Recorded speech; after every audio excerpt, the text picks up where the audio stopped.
Hello, everyone! How are we all doing tonight? Hi. It is Thursday, and that means, unfortunately, it is time to return to Action 52. I initially did this because of Elle-C X's interview, not realizing that I would have to continue doing this long after that interview was relevant. Oh well. Anyway, hello everyone. Hello Karumi and hello Nintendo. How are we all doing tonight? The depths you shall return, indeed.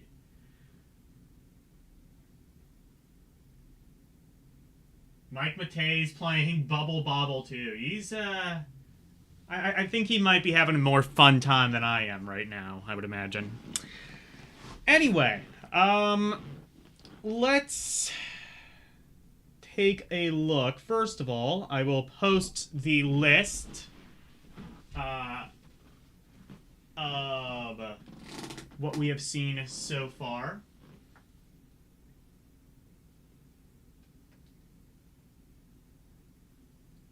And then pin it. There we go. That is the list of all of the games we have seen so far. He's Suffering. 3D Dot Game Heroes CIB is now $110. Okay. That was, what, a PS3 game? PS3 is...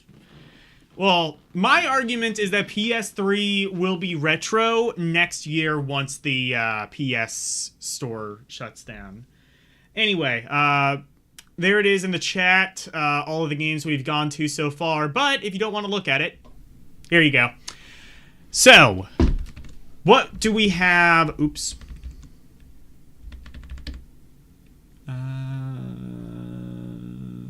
There we go. So, what do we have so far? Well, we do have actually two games I would classify as fun. We have Alfred and the Fettuccine S, and we have Chill Out for the NES. We have a couple of games I would consider to be meh, not really good, but not really, like, the worst thing ever either. We have a couple of games that are... Or no, I'm sorry, we have Flawed. That's right, I swapped Flawed and Meh in this case. These are games that I think had potential, but I would not consider to be particularly great. But they did have some potential, which I can definitely see. And, like, you know, like, they're kind of games that, like, if Action 52 had been fully finished and didn't have, like, 3 months to, like, fully complete, I think these games might have actually been something. You have a bunch of games that are just meh. You have a couple of games that are not fun, and the most games you have are just in the garbage category. And then you have outstanding and very fun, which, lol. Hello, Drunky Cheese.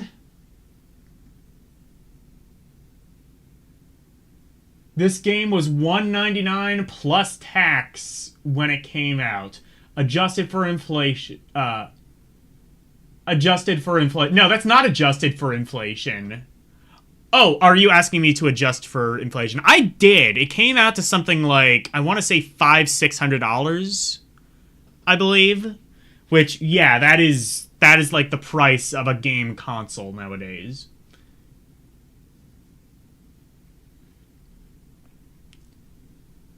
So yeah, anyway.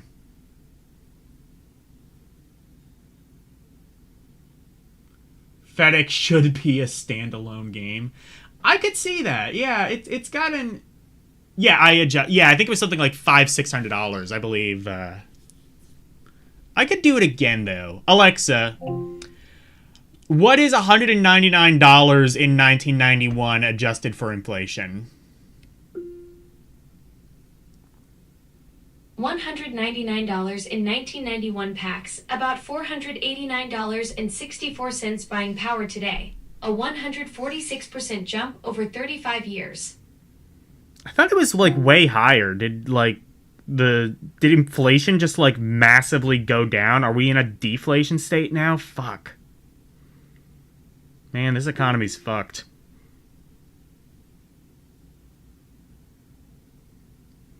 Anyway. But, yeah,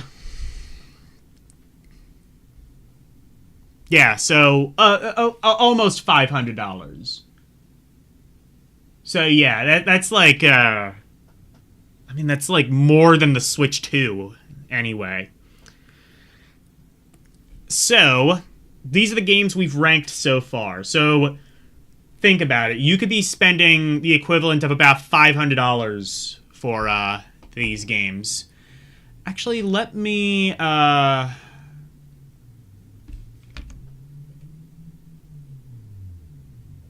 do one other thing real fast, because I forgot to.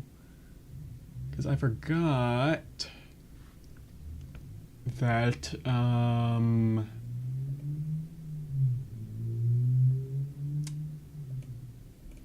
I forgot that we are looking at the manual as well. Because there definitely are some gems in the manual, as we've already seen. Oftentimes just explaining the rules to games that just in no way exist on this collection. I believe it is... which one?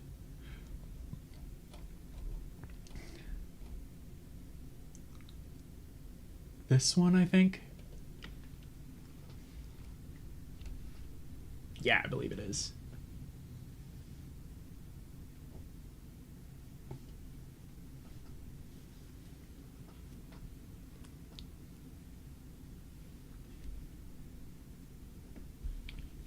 Alright, so... Alright, we got the manual,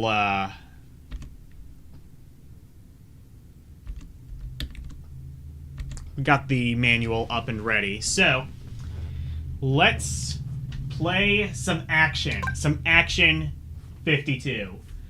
We've looked at the first 21 games, I believe. Space Dream. Did I do Space Dreams? Oh no, we've looked at the first 20, I believe. Make your selection now.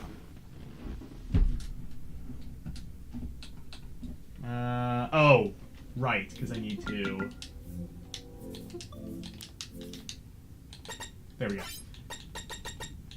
Meong Space Dreams. There we go. So we've done the first 19, I suppose. I don't think we've done Space Dreams yet, have we?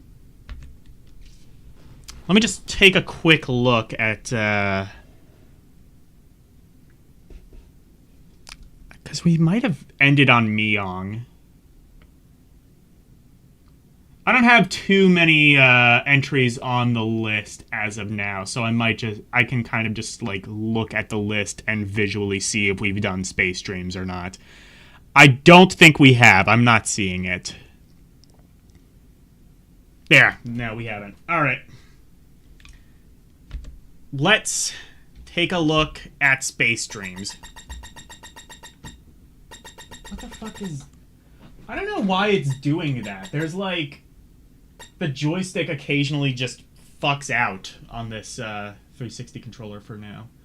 Yes, this has Chivos, and we have been getting them. Anyway, Space Dreams. What is the plot to Space Dreams? Oh, actually, I want to do that. There we go. Anyway, the plot to Space Dreams is... Okay, actually, you know what? I kind of... Okay, I'm glad that you are in chat right now, Drunky Cheese. You speak Spanish, right? This is... I think this is the de un... Yeah, I believe de un lado. I kind of wonder, like... if you can read Spanish, tell me, is this, like, as grammatically incorrect as everything else in this manual? Because we've seen a variety of different, like, poorly written, like, typo-written things in the English section, and I kind of wonder if the Spanish thing is as badly written. Anyway, Space Dreams. There is a black hole on the other side. Okay, there's a black hole, and on the other side are all your space dreams. Oh, man. I was looking for those.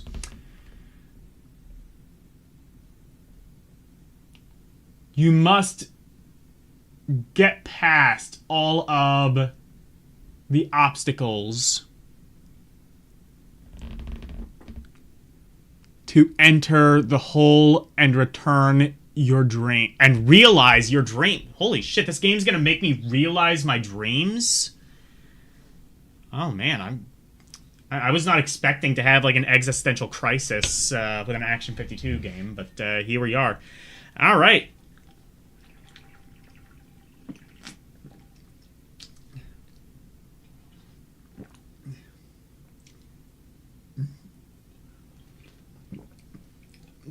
It looks fine, but the whole thing, you could do so many jokes. Yeah, I mean, like, the English bit seems, like, well, decently written in that, even if it is just, like, telling me I can realize my dreams over the concept of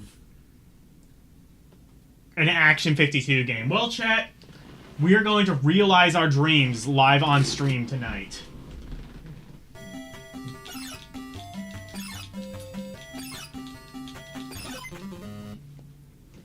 Now, you see,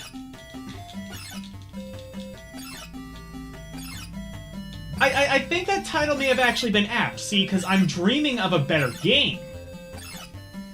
And, I've now realized that. I never knew I needed that in my life. I never knew I needed a better game than this, until I played this. The angry video game nerd infamously called one of these enemies push pins. And presumably it's like a mix of push pins and naked Mr. Krabs. This stream may get taken down as a result of all of this nudity. If so, I deeply apologize. What hit me? Oh god, I forgot how broken this game was. Wait a second. It's changed music.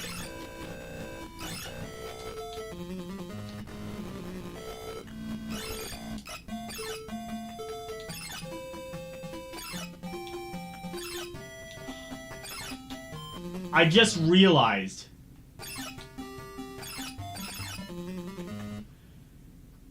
Does it think that my ship is invisible? But more so, I think it might... I don't know if it's recycling the same music from Dam Busters. It is!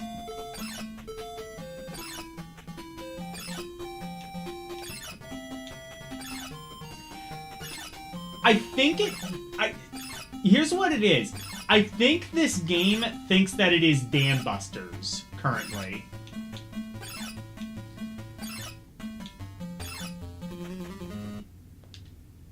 This is really cool. Okay.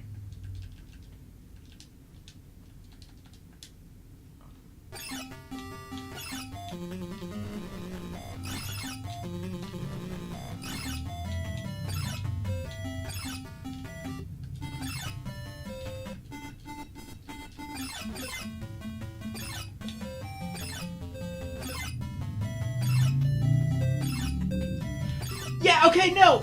Okay, that's what no, this is what it is. It starts off as a different song, and then it just goes into the music from Dam Busters, a game we saw a couple of weeks ago. That was the game, where you were a beaver, aka Winnie the Pooh, and you had to blow a bunch of shit up. To save the dam or something, whatever the plot was.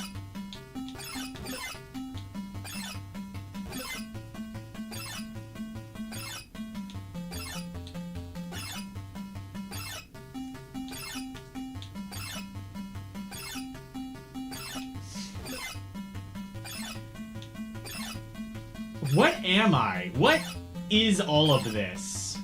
The manual doesn't explain what... Whoa.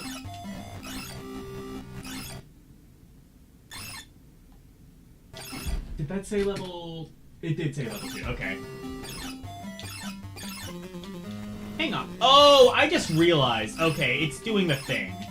Okay, never mind. So the controller's glitching. I might have to switch back to the Pro controller.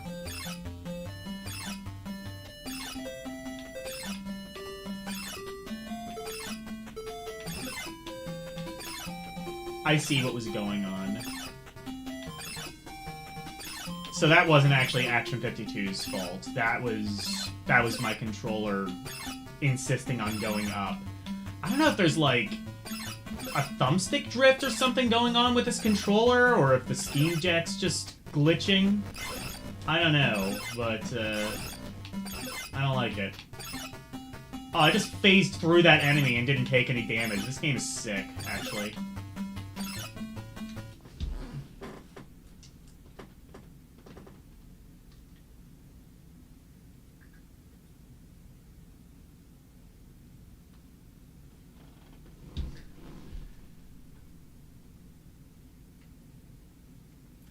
You love magazines from back in the day. Well, this is the manual. This is the manual. It's not an... what you were seeing, this is the manual. In fact, there's also a comic book, which... I don't know where that comic book is. If I have it, if not, I'm definitely going to need to download it by the time we get to it. But that'll become relevant once we get to Cheetah Men.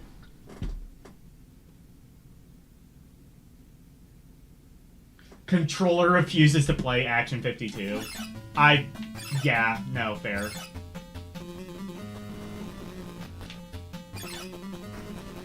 And yes, I am, of course, like, rewinding, save scumming, basically brute forcing my way through the games. My mentality being, if these games are going to be just completely broken, then I am going to break the game in order to even the score. Level 3.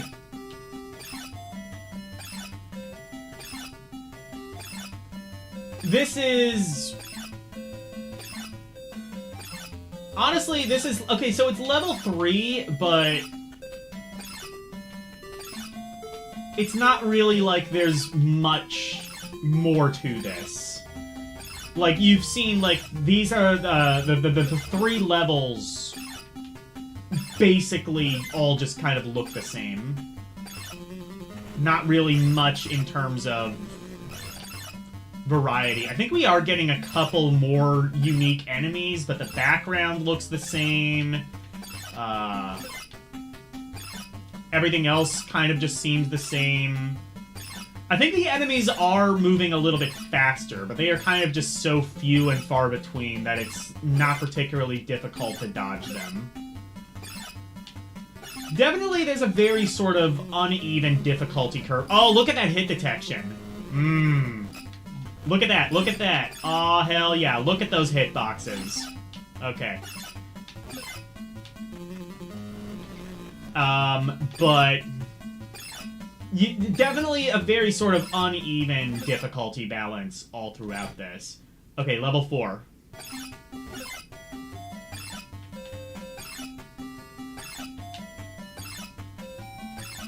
This game, okay, so this game does something actually very... So this game actually, I think, unintentionally fixes the problem of a lot of these games. So, you'll notice, so I have the turbo button held down, right? This is my firing speed. Now, it's not very fast. I'm going to actually say, in this case, that is a positive. Because, as we've seen with a couple of these other games, what happens is you have so many of your projectiles on screen that it just erases the enemies, and as a result, the game becomes a cakewalk. So, they found a way, I think, to kind of fix that. Okay, so that is the background. That is... Those are not projectiles, I understand now.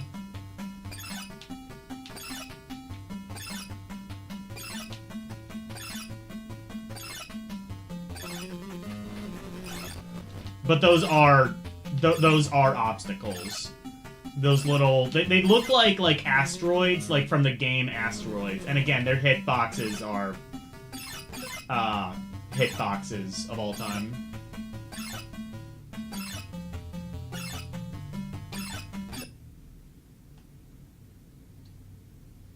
Okay, level 5.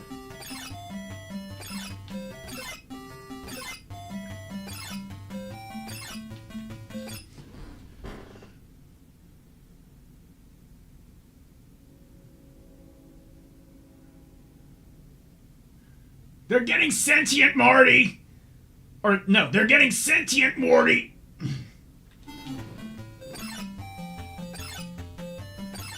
Wait, hold on. They're getting... I was trying to... sentient, Morty! There we go. I did the thing.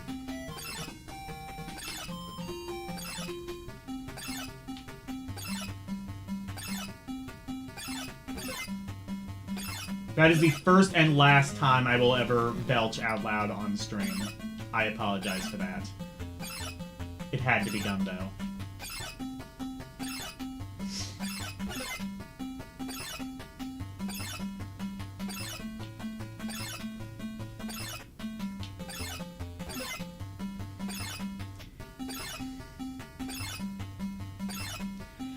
I can at least say, as boring as this game is, it is at least a game that, like, it being, like, a game that's, like, you know, continuously scrolling and not necessarily... Yeah. And not necessarily, like... You know, you having to, like, shoot, like, a quota or something. That does make this better than, like, some games, like Jupiter Scope, for example, where most of the challenge was just staying awake and, like, trying to locate the enemy so you can shoot them. Sharks also had that same issue.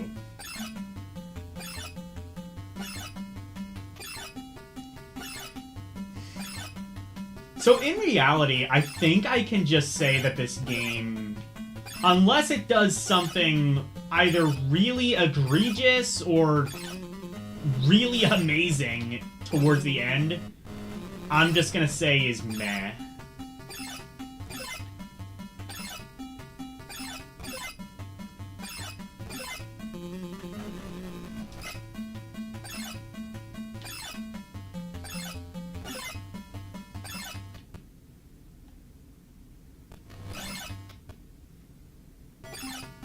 This is... What are we on now? Level 7. Okay. I think most of these have about... I want to say, like, 8 or 9... I think some might have even had, like, 10 levels. So at least this game is going by pretty quickly. Whoa, now things are, like, actually kind of starting to speed up. Okay, so... Admittedly, challenge is ramping up slightly. That's more than can be said for some of the games. Because a lot of the games, they will either be really bullshit from the beginning and then just kind of continue to get even more bullshit, or some games just start really easy and just continue just being basically brain dead. This starts easy and gets harder. I think this is... I kind of wish that, like, the difficulty in this kind of moved a little bit faster. But I would say the difficulty progression is a little bit above average from what we've come to expect with some of these games. Level 8. Am I crazy, or did level 7 feel, like, especially short?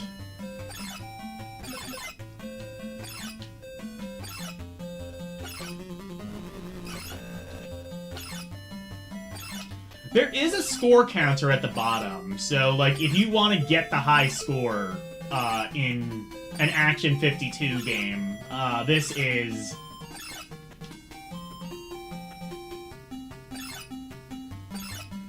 That is so weird, though, that it, like, takes, like, half of another song and then mixes it with the beginning of another song. That's like if it was, like... That's like if I, like, played Super Mario Brothers and it did, like, the overworld music, like, da-da-da-da-da-da-da-da-da-da. It did that, like, halfway through, and then, like, by the halfway point, it just all of a sudden switched over to, like, the warp zone, like the da-da-da-da-da-da, that music. Like, it just switched over for no reason. That's amazing. Like, they couldn't even be asked to program a full song, so they just did this.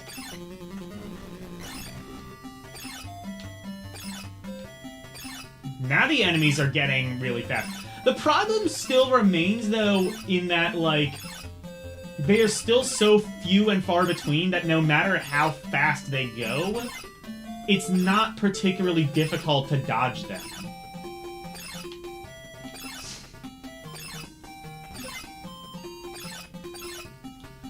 You know, I say meh. I think, like, I'm starting to see, like, the potential in this, and, like, I think I may actually have to upgrade it to flawed. Because there's, like, almost something here. This feels like a little bit more polished than some of the other meh games in this collection. Like, you can kind of almost see what they were trying to do with this.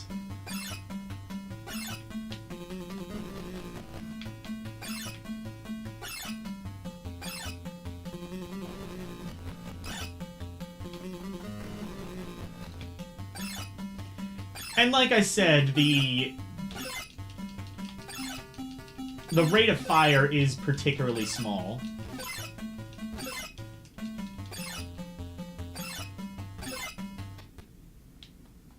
Level 10, okay.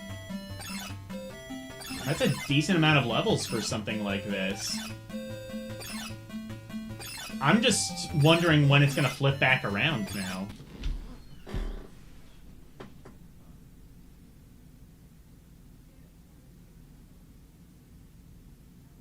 Good impression, thank you. It was a space dream, Morty.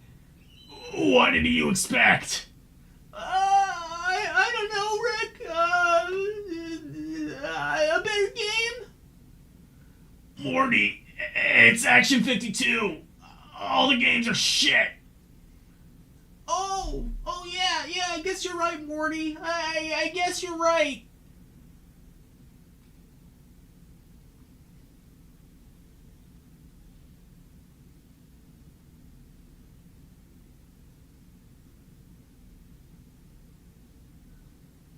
I like this. I'm not saying I like it. I'm saying I hate this less than most of the other games in the collection.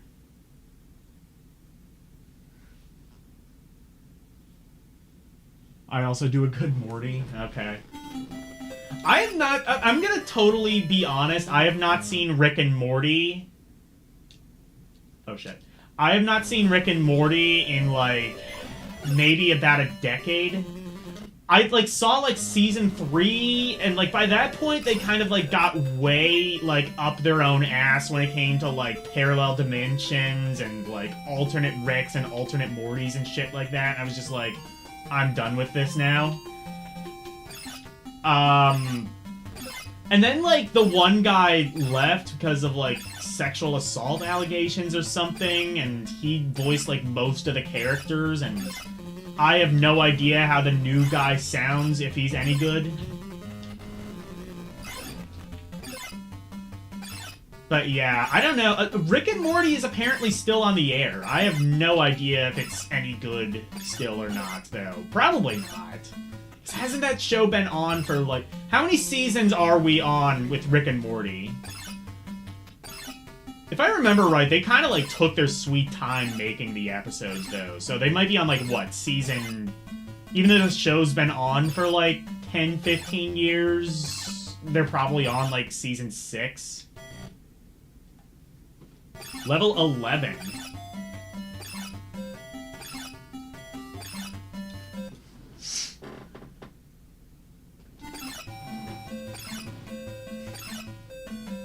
I will say I have been watching the revival of Kingdom. I did watch the revival of King of the Hill. Well, I watched the first season when it came out, and then I just watched the second season a couple of days ago. Confirmed Bill Dauterive does watch hentai, or reads hentai magazines, confirmed. And also they did, like, an interesting episode where, like, you have, like, Bill and Peggy, who are, like, the two most flawed characters of the show, and they actually did something kind of interesting where they acknowledged, like, the character flaws within them. How, like, Peggy Hill is essentially just, like, a narcissist, and Bill kind of takes advantage of his friends as a result of his depression, and really is just very sort of self-destructive to himself. And I think this is the first time I've ever really seen the show acknowledge these flaws as flaws. You know what I mean? So, like, in that sense, this might be, like, one of the best episodes of King of the Hill, period. And it appears it's, like, the second to last episode in the newest season. I've been pleasantly surprised with this revival of King of the Hill, if I'm being honest. A lot of them, like, even the Beavis and Butthead revival, it's fine, but,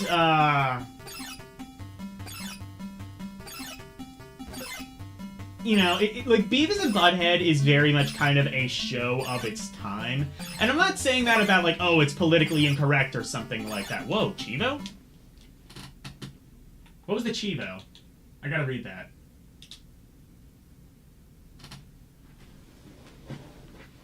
The Chivo is... destroy... Oh, 10 objects. Oh, I see. Got it.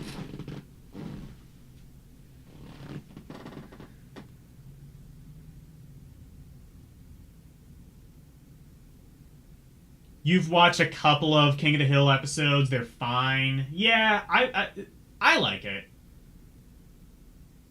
Season 9 of Rick and Morty ends this Sunday. Okay. I have no idea what they are doing. You did a marathon last week. I probably should do that. I liked Rick and Morty when it came out, and then just... It was a mix of, like, the fan base being really annoyingly autistic, for lack of a better term, and just, like... Well, okay, maybe autistic isn't the right term. Just being very annoying. And, like... Honestly, just the show kind of losing me with just, like, going way up its own ass with, like, all the sci-fi shit. Like, this is a show about, like, an alcoholic, like, who just, like, constantly burps and just, like, stupid improv, awkward humor. And then, like, all of a sudden they want to, like, start doing, like, this serious, like, paradimensional multiverse sort of storytelling, and it's just like, I don't know, do one of those things. If you want to evolve the show's writing style, fine, but, like, then don't make it, you know, also just, like, a stupid comedy. Like, it gave me sort of, like, the impression of just, like, they wanted to, like, start telling, like, a serious story and start taking the show seriously, but then they remembered that they're Rick and Morty and that they really couldn't. I don't know.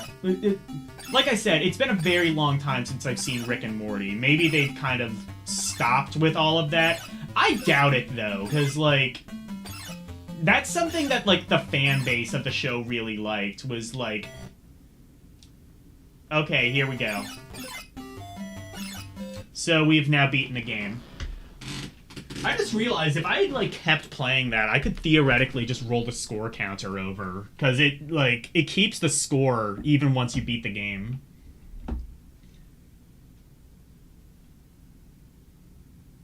You're an alcoholic and you do stupid humor. No, I'm not saying there's anything wrong with stupid humor. I mean, look, like King of the Hill, Family Guy, The Simpsons, all of the... It's Always Sunny in Philadelphia, all of which are, like, stupid humor, many of these shows kind of just starring alcoholics.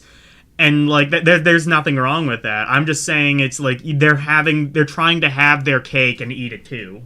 You know what I mean?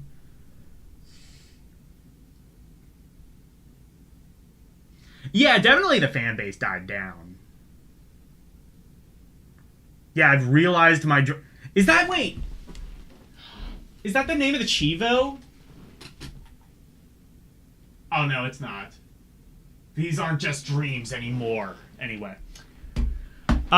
Space Dreams. I would not say it's fun.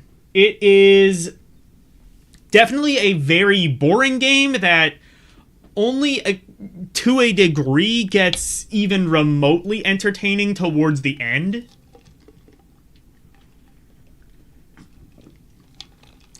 But definitely I can see like some potential. Really the problem with a lot of these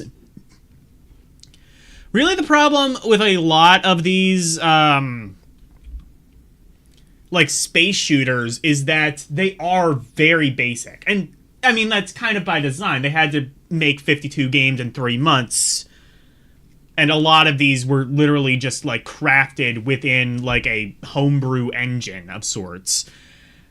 So they had to be kind of samey and similar. But the issue with that is it makes the games less fun. There aren't really any power-ups, not a whole lot of enemy variety. This game at least kind of tries to circumvent that by making the enemies a bit faster. But... oh, it did say realized my dreams. Oh, okay. Never mind. I believe you. This at least tries to circumvent that. The problem is there just aren't a lot of enemies on screen at any given point. So, as a result, Space Dreams is flawed. It was almost something, and then it wasn't. Anyway.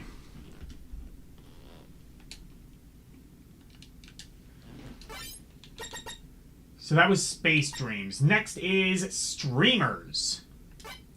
Now this one... why is the title screen not showing up? That's strange. I just want to make sure of something. Actually, let me restart the thing, but... I want to make sure of something. Yeah. Oh yeah, that's true. They were mixing 2 songs together. That's... yeah, and that too. I just want to make absolutely sure real quick. Oh, shit. Okay, you know what? I'm going to switch over to my Pro Controller, first of all, because this is not working properly.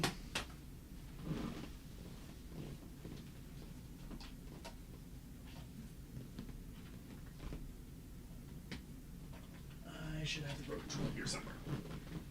Oh, there's my PS4 controller. In the absence of anything else, I guess I could use that. But where's the Pro Controller? I like that.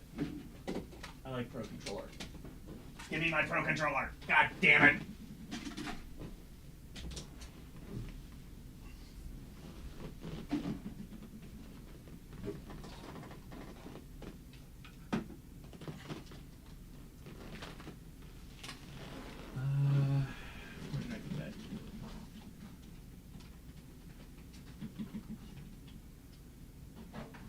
I have like 5 different controllers. I guess in the absence of anything else. Oh, you found it. I like the Pro Controller though. That's probably like my favorite one.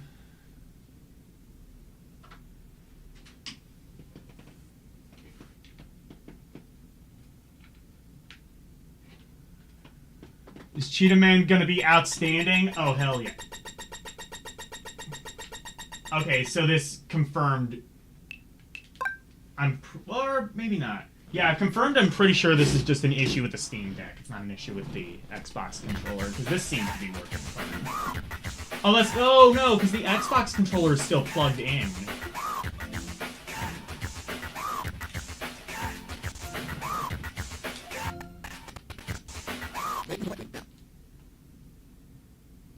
Oh, shit. Okay, hang on.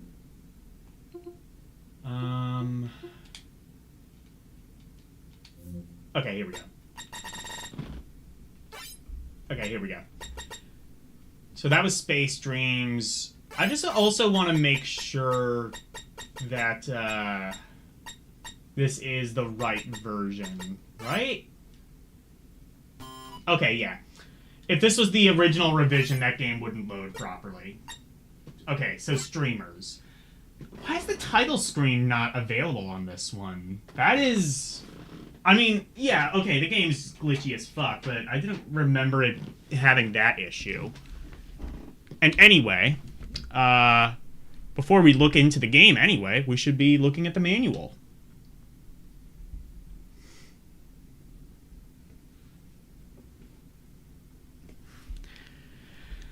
Streamers.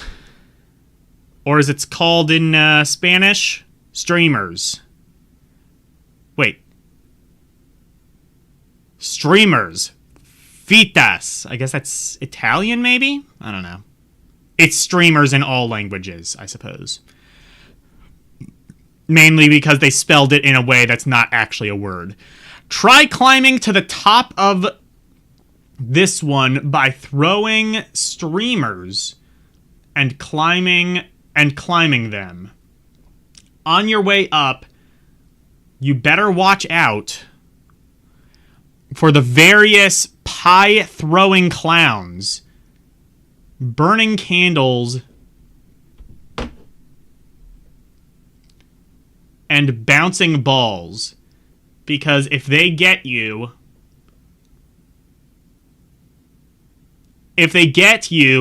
you'll die a little each time. You'll die a little... Oh, you see the... May you see the Spanish version? Sure. I think it's the second to bottom. Trata de llegar a la cena de esta... Okay, I'm not doing that. I've taken like 3 years of Duolingo, and it's someone helped. But yeah. I want to see, like, how do they translate that bit at the end of you die a little bit each time? What the hell did they mean by that?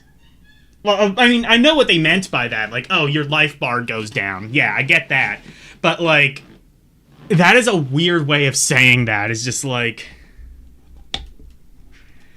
Like, that's a perfect analogy for this collection. With every game, you die a little each time.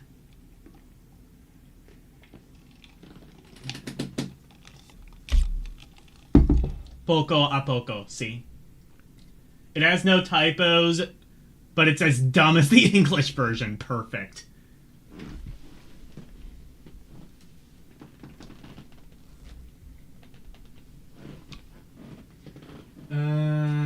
Controller found. Alright, let's go. So this one is actually interesting, where there's like an aftermarket homebrew of this, and it's actually pretty good. So I highly recommend that out. It's called, like... Well, it's part of, like, another collection called, like... I don't know, like, Action 53 or something like that, where they just, like, tried to make some of the Action 52 games, but good. This one, as far as I know, though, exists in its own cartridge.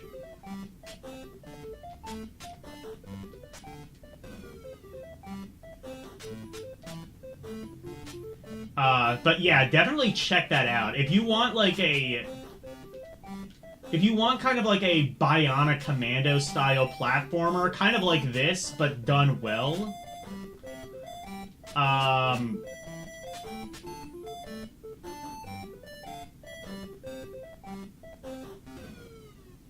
Okay, so I can't collect that. So, a thing about this is money kills you. Yes, there is a sequel to this game. Exactly. Well, a pseudo-sequel. Whoa, did the music just, like, trip over itself? I want to hear that again.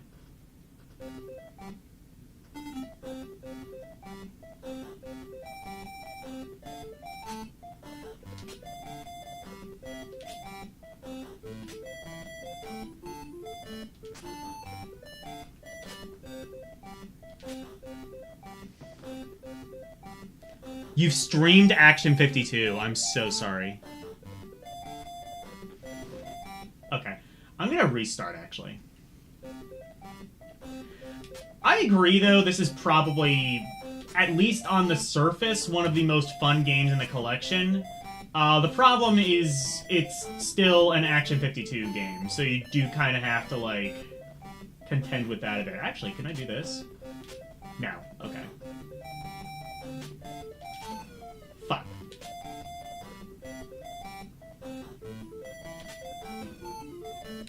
I'll tell you what, I'm not particularly a massive fan of, like, even Bionic Commando. Let alone, like, this kind of inferior version of it.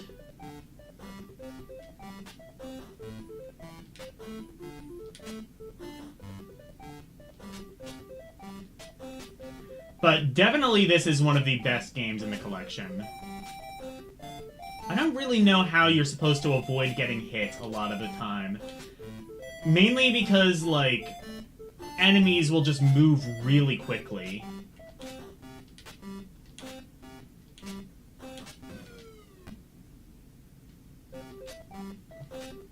And oftentimes they're, like, above you, so you can't actually see where they are in relation to where you are. You have to, like, kind of scroll the screen up. And there's no way to actually jump in this game, either. Streamers 2 is super hard. It really is, yeah. Although I would definitely say it's a lot more fair than this one.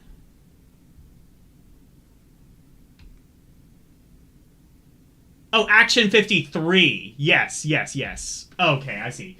Yeah. If I remember right, like, Action 53, like, the only game on it that's similar to this one is Streamers, and the other ones are just, like, kind of these weird, kind of, just very simple homebrew projects, which I think is an interesting idea. Just sort of like, what if the concept of Action 52, but good? That concept, I would say, was definitely fully realized with the game UFO 50. If you've not played UFO 50, I highly recommend doing so. It's very good. Yes, money is bad in this game. I don't know if that was... I wonder if that was, like, a political statement, or it was just, like, something stupid. My money... get it? My money is on the ladder, but, the other ones are homebrews, indeed. Yeah, I don't think they're, like, meant to be just homages to, like, any other games. This is, like... Streamers, I think, is the only game that was, like, an homage to an actual original A52 game. Fuck. Again, like, you can't necessarily see what's immediately ahead of you because the screen won't scroll up fast enough. Or far enough, for that matter.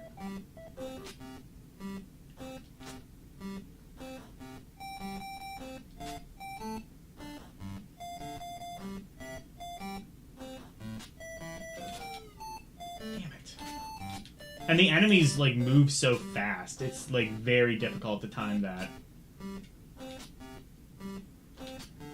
Definitely, though, this is another one where, like, you can kind of see what they were trying to do, and it's a very unique idea.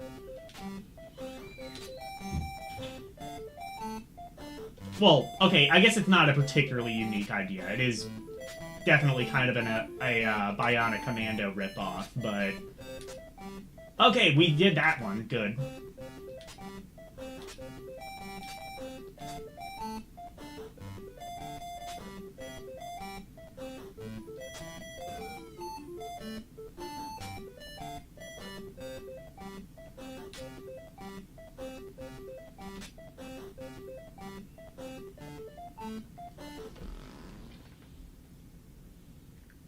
You have yet to watch Elle's interview. Was it good? It was fantastic. I highly recommend checking that out. I I don't have a link to that interview, but I can just post Elle's link in the chat. Just go, it's called, like, Elle Talks Special, Mario Gonzalez interview. Just type in, like, Elle-C X Mario Gonzalez interview, and, it probably will come up.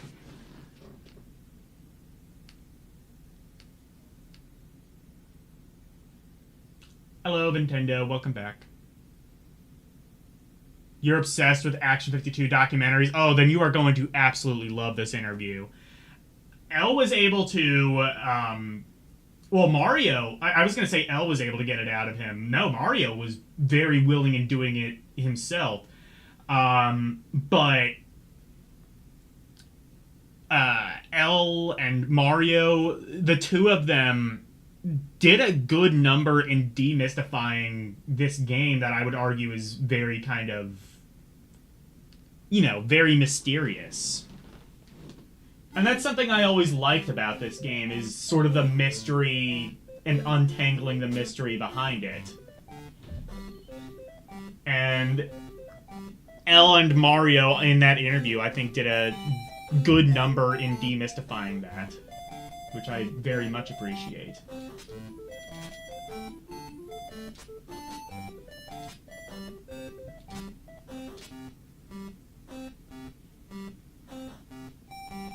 Thank God there's not, like, a time limit or anything, otherwise it'd be totally fucked. You really do kind of have to, like, think about, like, how you're gonna go about doing, like, certain moves.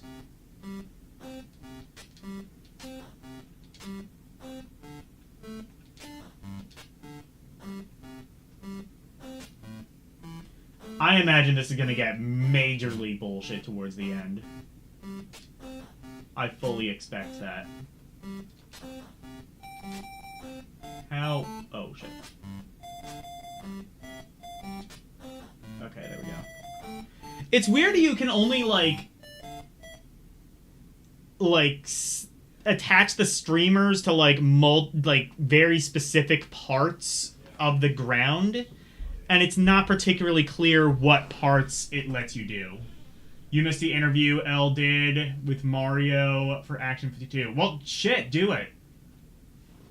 Both of you, watch that interview. Do it now. Actually, no, do it after the stream, but make sure that you do it eventually.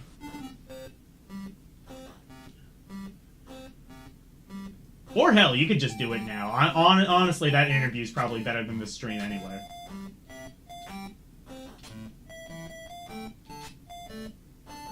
Not gonna lie. Okay, is that... Okay, it is. Understood. I didn't know if that was... Okay, problem.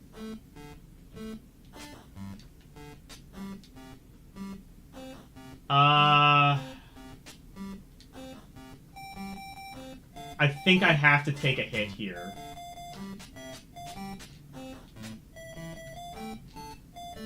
What? Why is this doing turbo and... This is strange.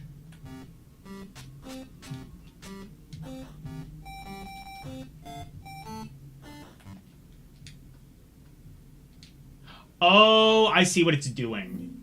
Hang on. I'm using the Switch Pro controller, so it's like... Yeah, okay. It's using the Nintendo mode.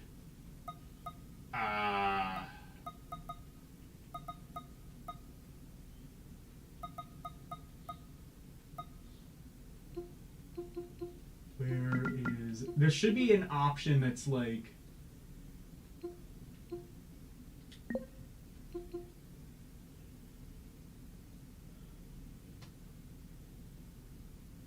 Game Rumble... Steam haptics? Fine, whatever.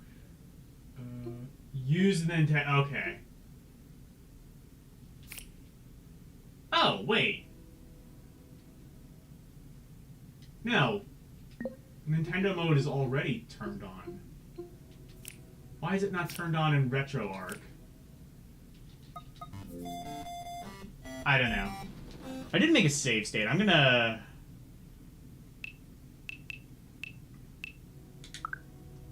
I am gonna, like, load from a save state, though.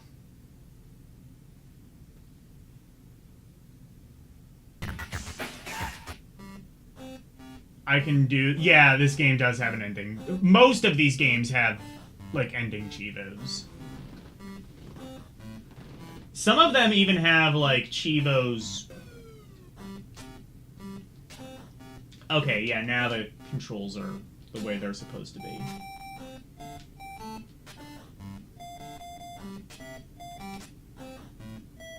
So you have to take a hit there, because there's no, like, way to jump.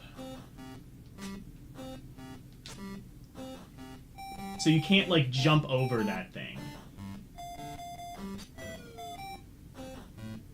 I don't think you can jump over that either. So there's, like, certain spots where you just have to intentionally take a hit.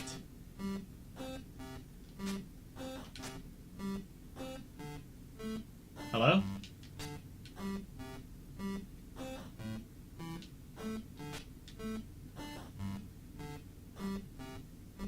Oh. I had to go to the edge. That's the way it tells that the edge... This is such a, like, ramshackle, very basic way of doing games.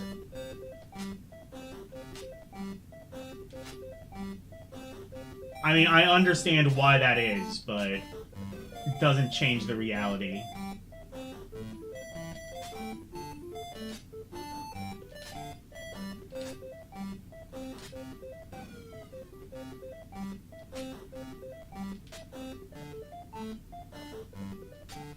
All of a sudden, the backgrounds are, like, a little bit more well, I say a little bit more detailed. I think it's just the duller color making it seem like they're more detailed.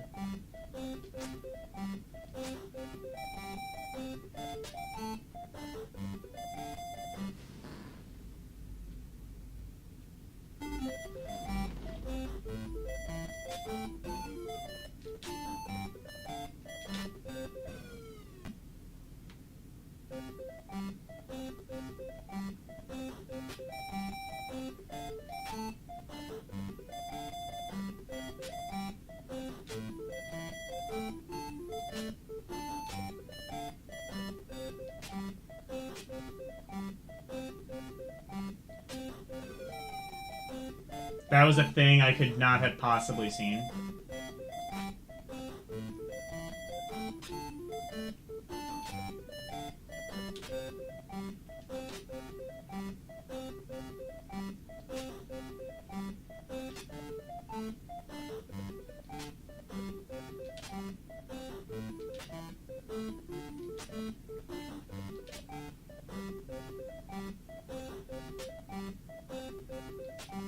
Oh, shit.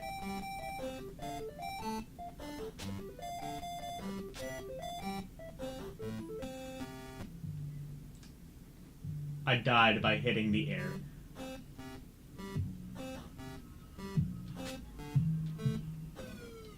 Somebody playing their music really loud outside my window.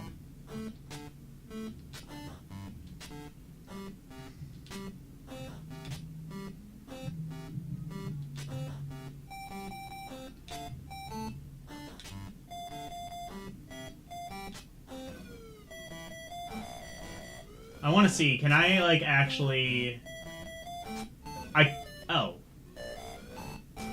Oh, wait, no, never mind, I see, there's... Okay, yeah, I can do that.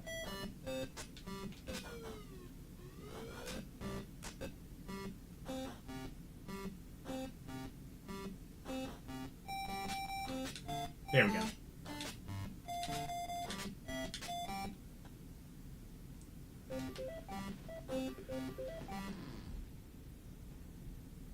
You unironically like this game. This is one of the games that I think has potential to be fun. Definitely there's like some things I don't like about it. I don't like that there's areas where you are forced to just take a hit. But thankfully I guess this game does have a life bar, so at least it's not like, complete game over.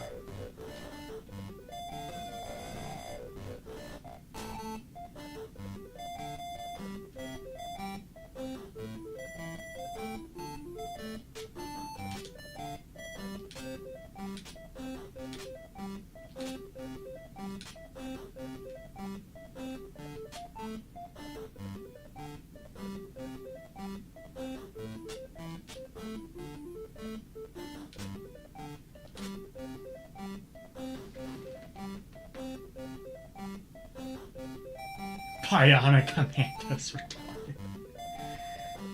Oh no. Yeah, even the dumb music.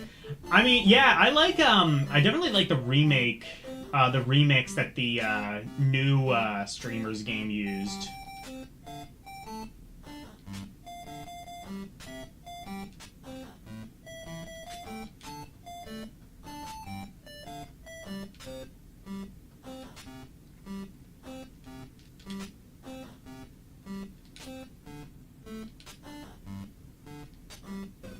Shit.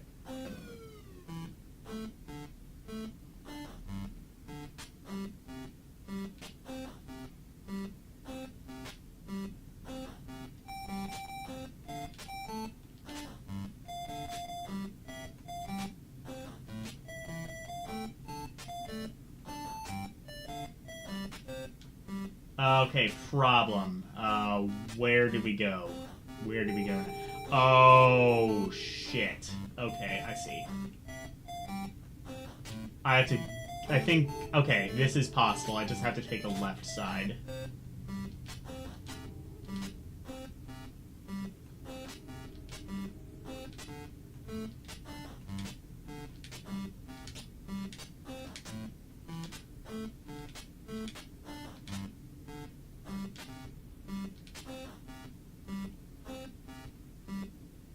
Level 3.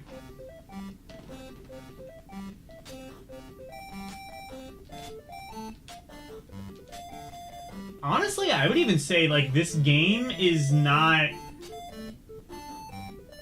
so far, not particularly unfair. There's definitely a challenge, especially with how quickly some of the enemies move, and with how you have to literally, like, take an intentional hit on that one area.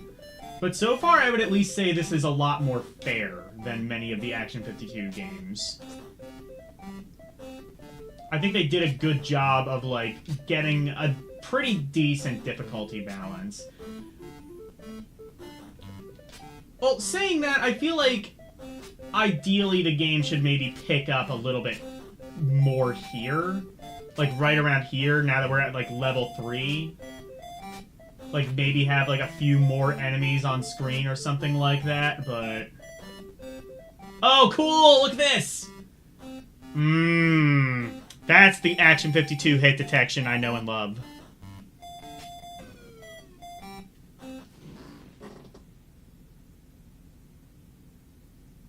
Bionic Commando on crack. That's insulting to Bionic... That's insulting to Bionic Commando. Say you're sorry, Nintendo. That's inappropriate.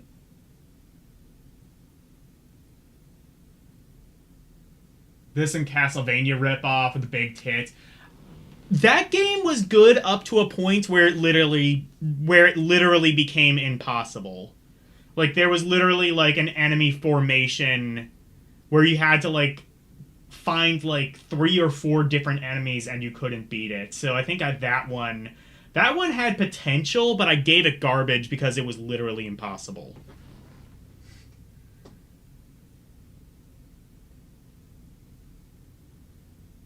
Yeah, they had 5 minutes to make these. Yeah, exactly. This one's not bad.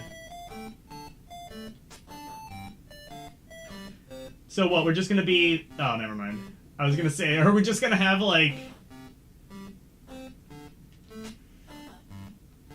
the entire game...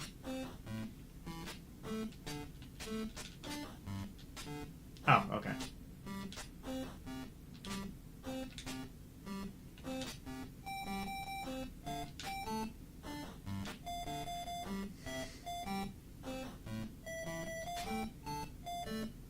Whoa, okay. He, like, swung... He swung, like, vertically, actually. I've not... Almost vertically, anyway. I've not seen that in any other, at any other point in this game so far. Problem. You want me to do what now?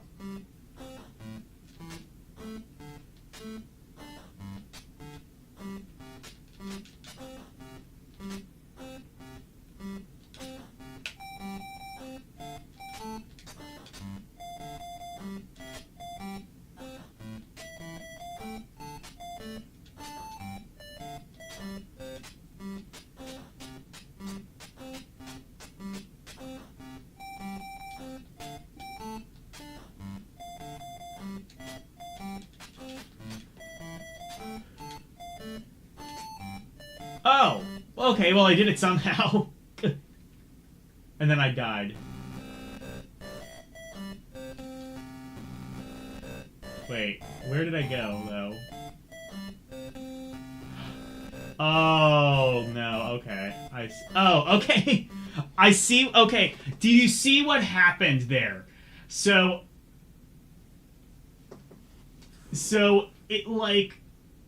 I found the one magical place where I could grapple onto, and then it just, like, put me into an area where if I didn't press right immediately, I fell to my doom.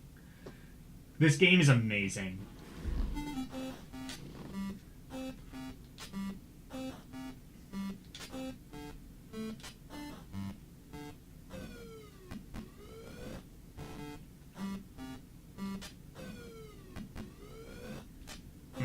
Hitboxes.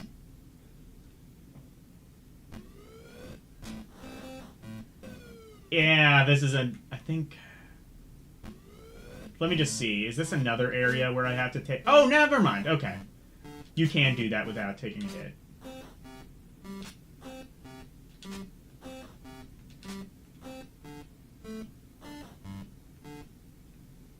Level 4.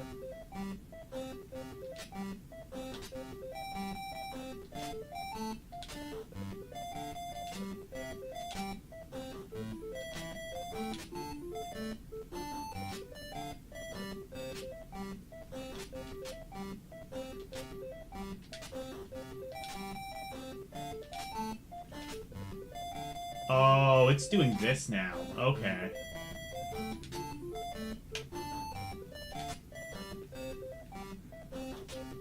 Thankfully, well, okay, this game does have fall damage, but thankfully it's not as bad as some of the other games we've seen. Okay, but this might be.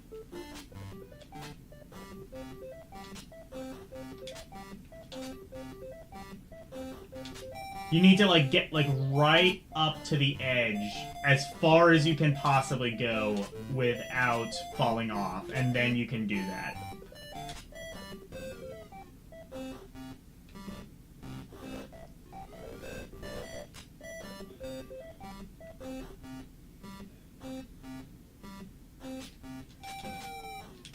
I don't know if he was possible to avoid. He might have been.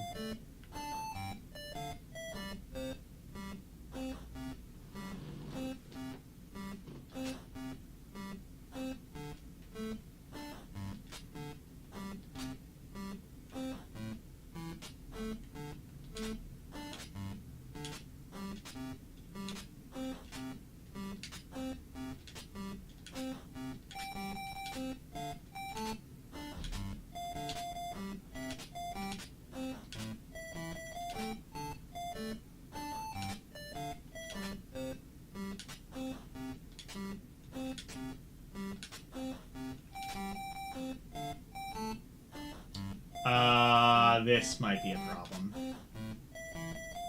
Oh, no, never mind. I see what they want. Okay, that's fine.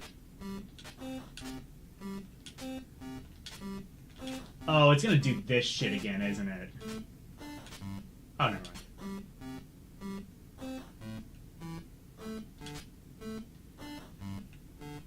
Oh, okay.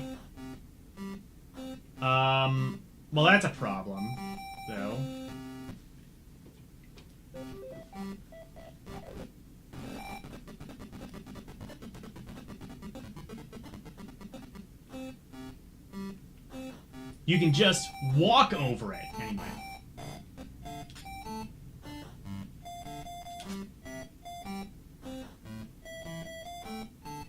You want me to do what now?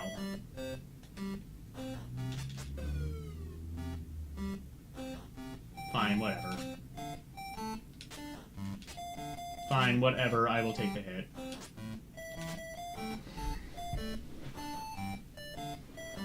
Elle-C X.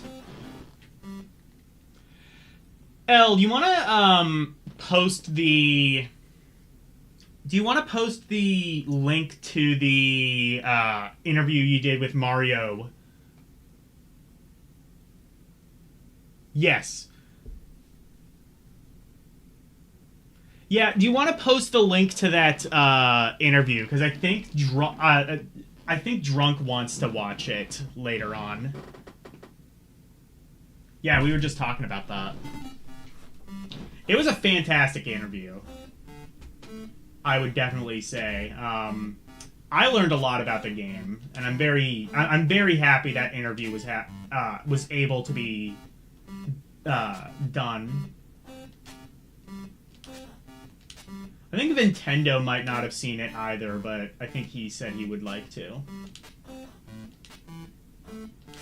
It's not terribly long either. I think it ultimately went on for like an hour and a half, which was actually about a half hour longer than it was supposed to, but just like chat was very hype during that interview, which is a very good thing. Is this...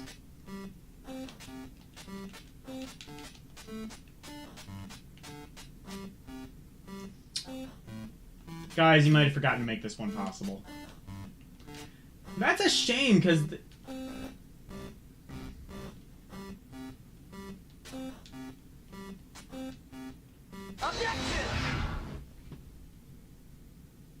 Oh, Nintendo was there. And even sent us... Oh, yeah, that's right. Okay. Drunk wasn't, though. Alright, yeah. There's the link, though. I don't know, watch it now, save it, whatever you want to do. Just make sure that you do end up watching it.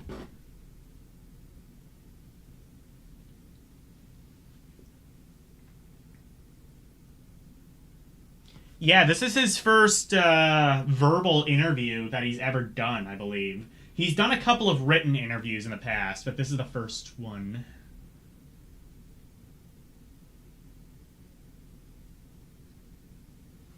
You saved it? Alright, cool. Thanks.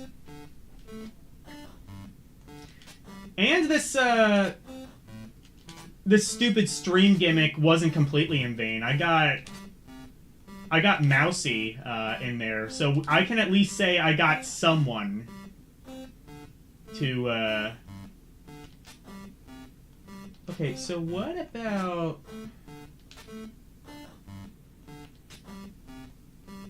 Can I do that? I really don't want this to be a soft lock, because I'm actually having some fun. I want to rate this game positively. I want this to be like a positive experience. I don't think that's gonna happen now.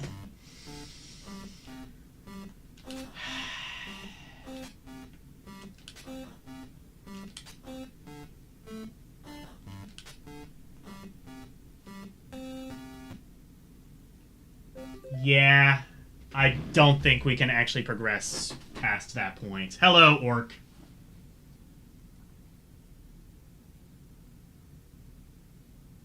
Or his first live interview. He's been on recorded interviews before. Oh, okay. Well, still. This is his first live interview, then.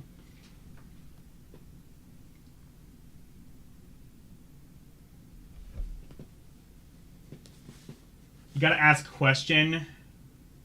What are my guys' thoughts on the new Final Fantasy Steam game being way easier? Are you talking about the free-to-play one? I've not really played that, but Elle has. It looks like Hardhead 2. I mean, yeah, definitely the easiest analog to make to this is Bionic Commando, but I can see that. It's a shame. That was very nearly a good game. And then it had to be impossible. Like I said, if a game cannot be physically beaten, it has to be garbage. I really wish I didn't have to do this. Because that game was actually... I was genuinely enjoying that one. No Chivo on street... Yeah, I guess not.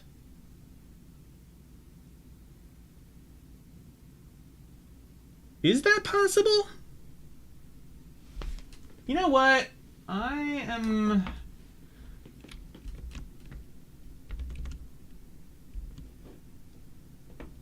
Let me see if I can pull up a video, because I wonder now if this game is actually possible.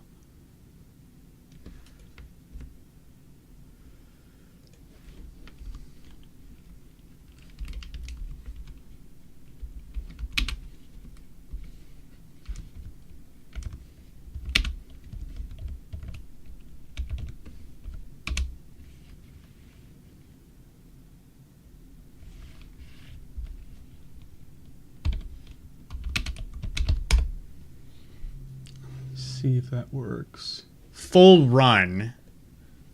So I guess...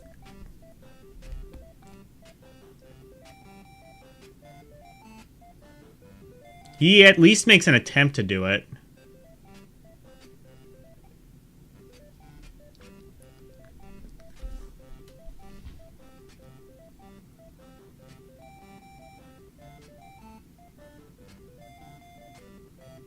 Okay, so it is possible.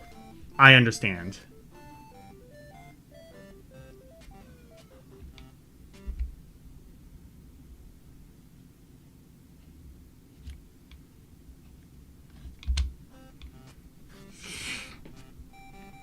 So it won't be garbage, I'm gonna say. Because this does seem like it's fixed.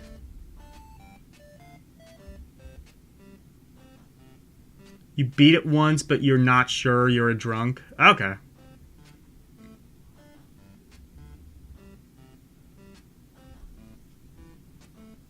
I mean, this video shows that it's possible. It's just very persnickety with where it can latch on to.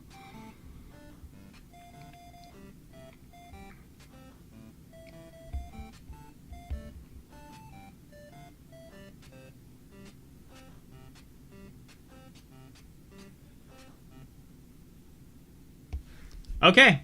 Oh, so that was like... yeah, that was... hang on. Was that the last level anyway?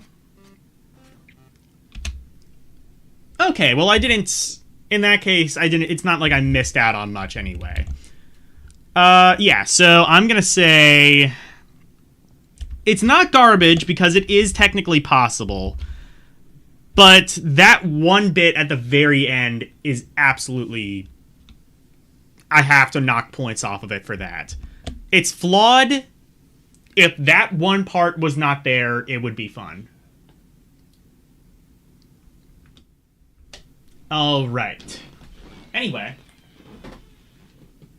Moving on to the next game, which is Spreadfire. Let's take a look at the manual first, though.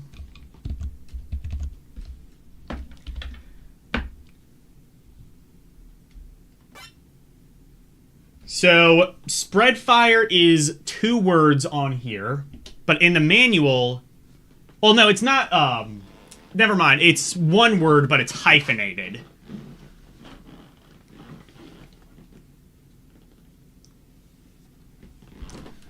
Outstanding. Last levels are always hard. Outstanding for Action 52 game. Yeah, fair enough. I don't know. There were a couple of games like Alfred and the Fettuccinis and, what was the other one? Chill Out, that I thought were, like, just genuinely fun and didn't really have any, like, bullshit moments in them.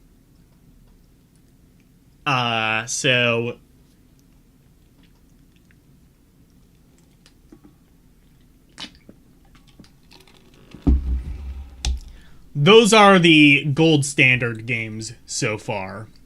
Those are the high that we will be chasing throughout the rest of this little experiment.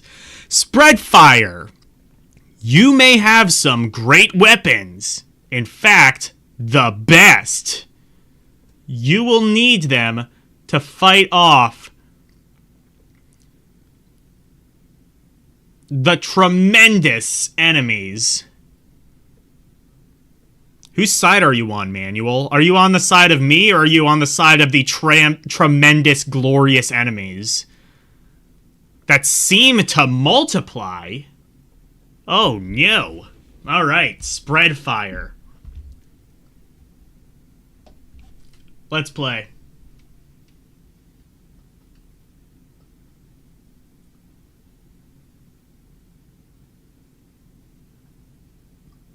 Looks okay. Mario Gonzalez probably supervised the man. I don't think he did. I forget. He kind of like mentioned offhand that the manual was probably written by like some freelancer. I believe is what he said.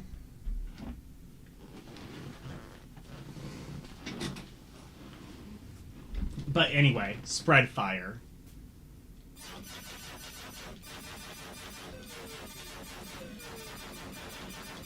Well, first of all, I am not shooting a spread gun.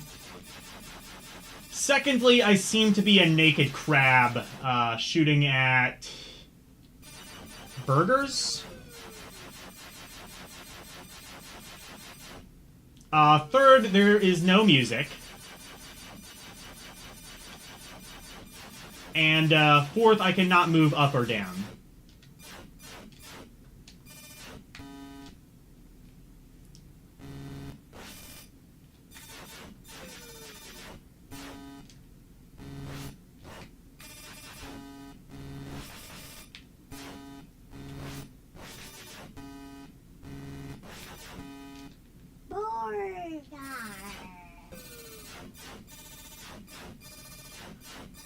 Well, I say naked crab. I mean, it's not like crabs typically wear clothes, but...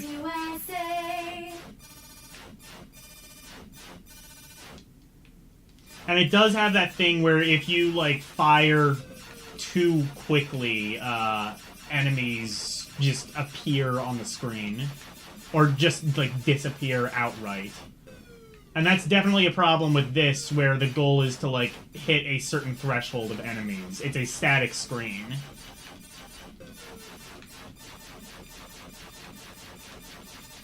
Thankfully, it does not seem to be as bad as that other game. I believe that was Jupiter Scope.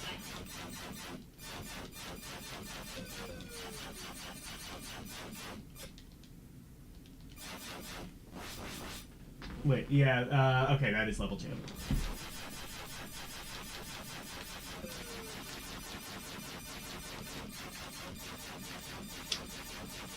Guys, I hate to tell you this. I think this is going to be a pretty boring game.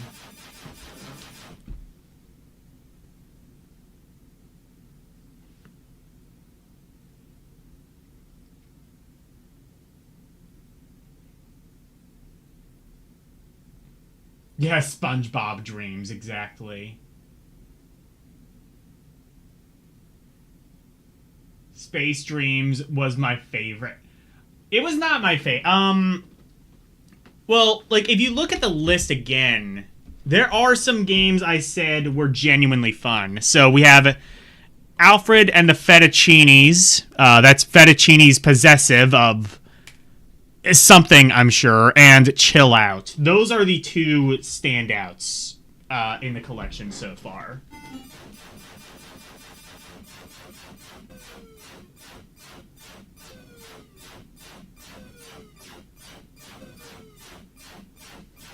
Actually, holding down the auto fire is kind of like the perfect balance. Again, it's like they almost tried to solve this problem by, like, just making the auto fire really really kind of slight. Oh, that is really cool. Yeah, enemies will just, like, go to the bottom, and then you can't move up to avoid them, so you just have to...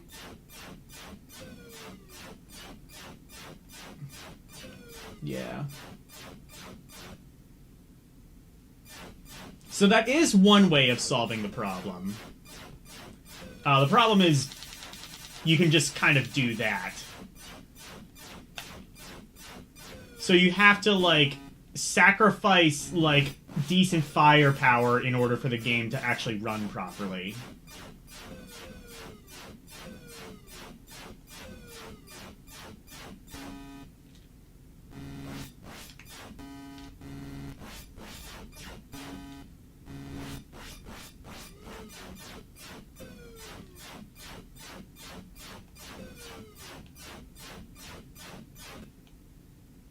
Level 5.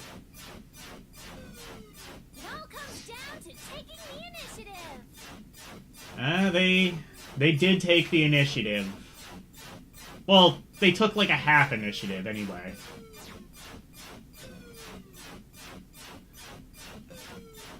Which is better than no initiative at all. As well, I don't want to say... Okay, no. I don't want to say that, like, the Action 52 game didn't take initiative. They did, but...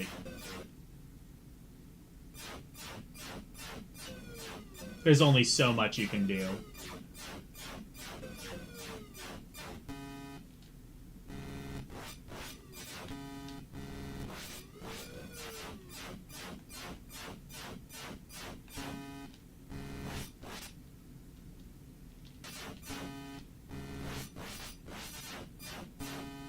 Okay, these enemies are actually, like, kind of tough. If you don't get over to it fast enough, it can ruin your day.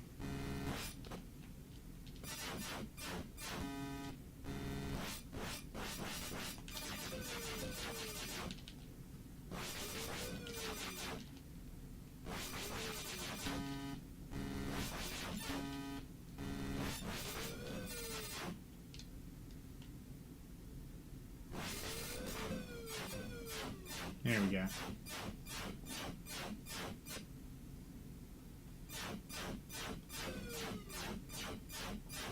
I get the feeling that this is one of the last games they programmed.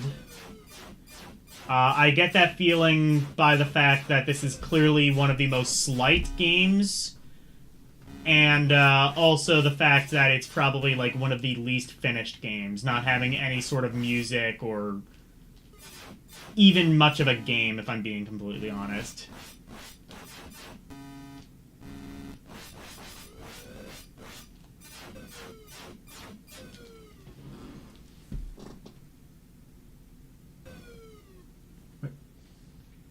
I paused the game, though.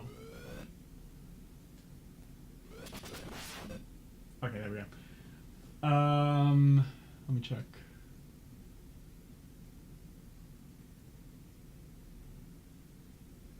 And the game didn't work. And a game didn't work. Yes! I am playing the second revision. In the first stream, I was playing the first revision by mistake, and yeah, Alfred and the fettuccinis didn't work. But, Mages for PS3 is 200... Why? For that game? Why is that game $200 now? That game sucks ass.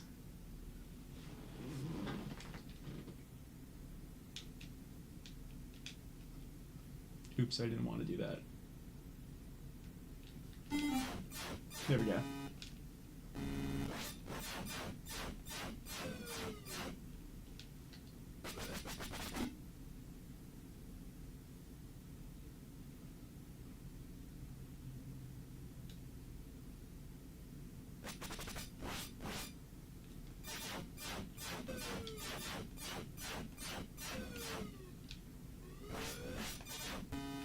Now it is getting at least a bit more challenging, I can say. And by that, I mean, it's challenging because you don't have the ability to go up.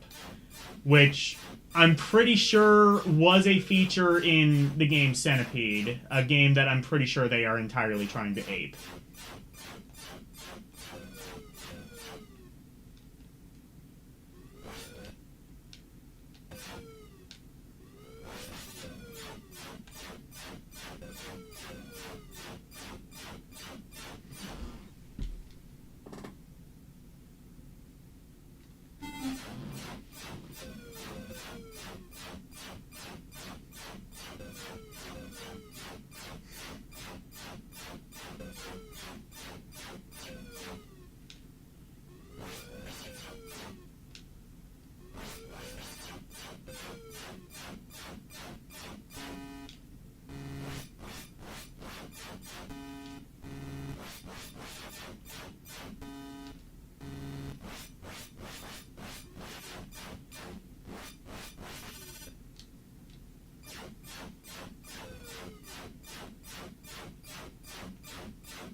You do kind of want to, like, switch over to the auto fire sometimes. Especially if enemies are going to just, like, dive bomb you like that. It's kind of necessary.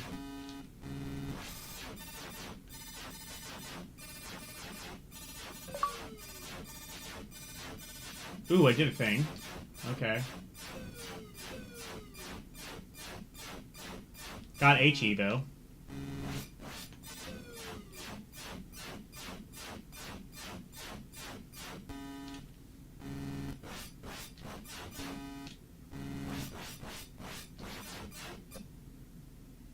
Level 10 we are on now, and all of these levels look exactly the same.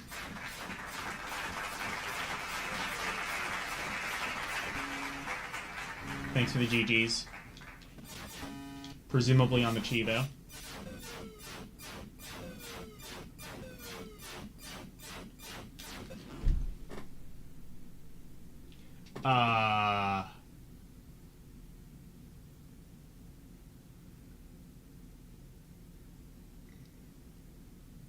Okay.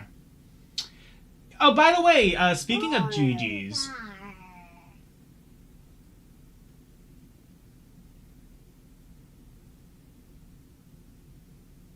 Oh, yeah, they're doing a... Are they doing a new season of It's Always Sunny? I'm, like, marathoning the show right now, getting up to... I'm up to... Oh, I forget where I am now. Like, season 11 or something like that now?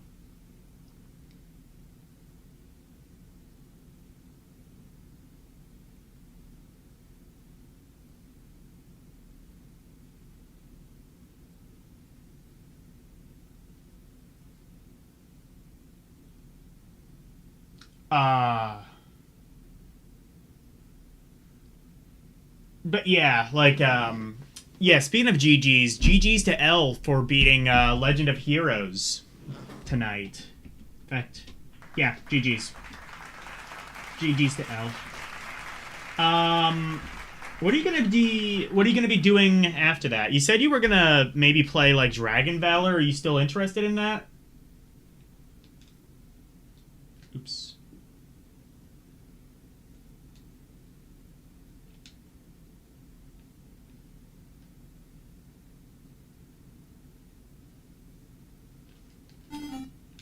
Oops.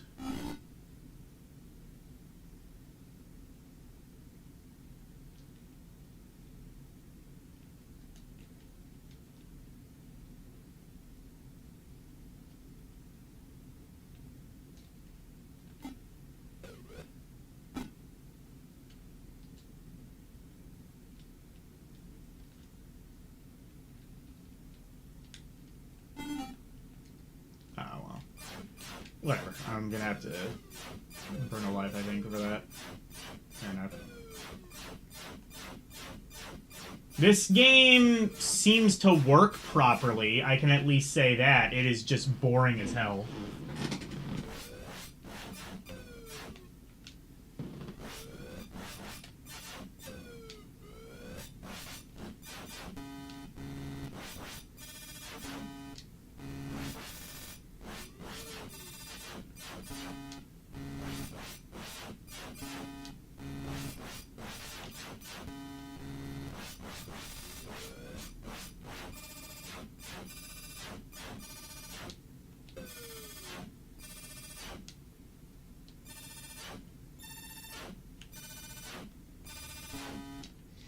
Oh wow, the auto fire is just like...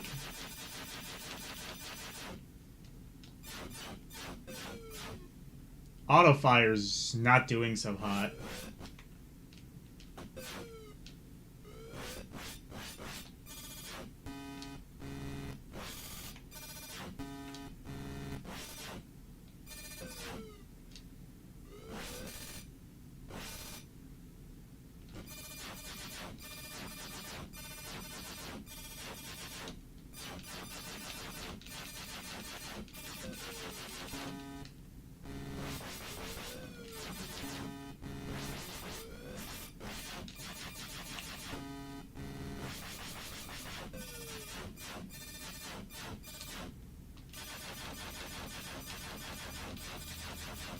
Now the game is, like, getting impossible.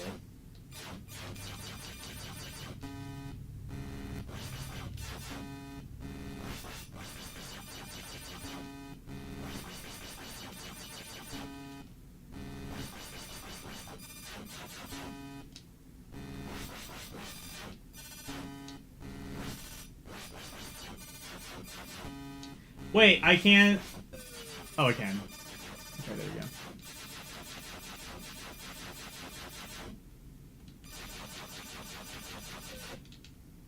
Okay.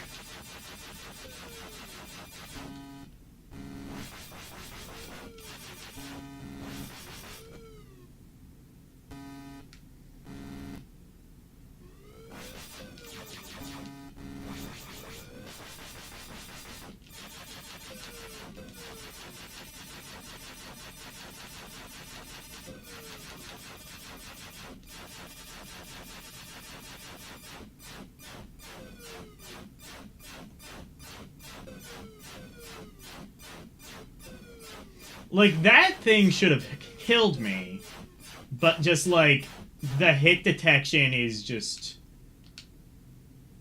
The hit detection is just throwing a dart at a wall, seeing if maybe it sticks, maybe it doesn't.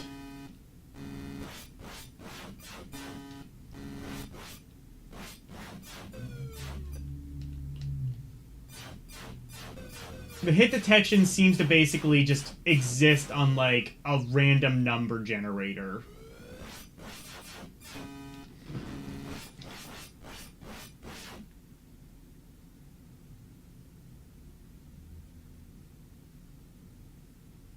Maybe I'll just play Mobile Legends? Maybe.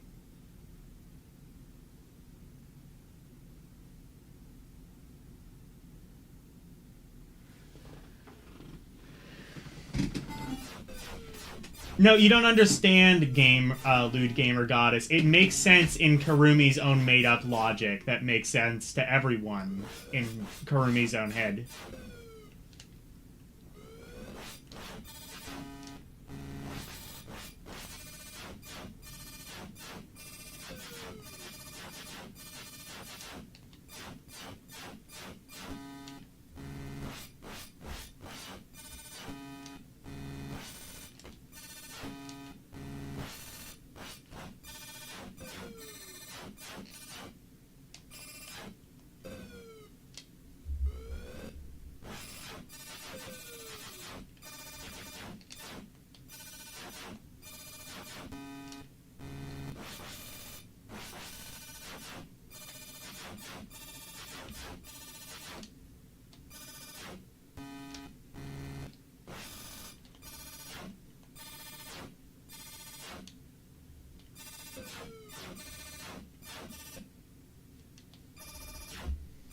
How many fucking levels are there of this?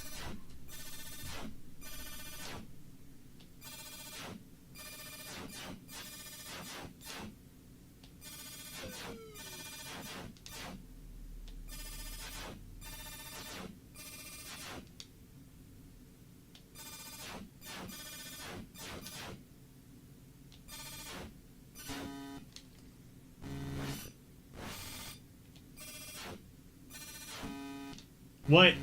Oh, okay.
many... We are on level 14 now. 14 nearly identical levels.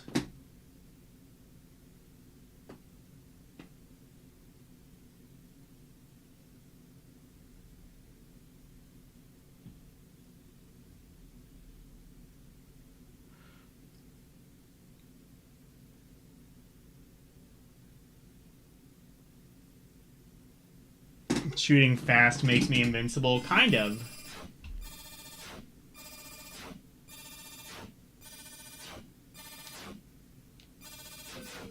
It also just makes the enemies not come, so you still gotta, like, take breaks in between so that the enemies actually spawn properly.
I'm guessing this is the final level. I think a lot of them just go to level 15 and then loop.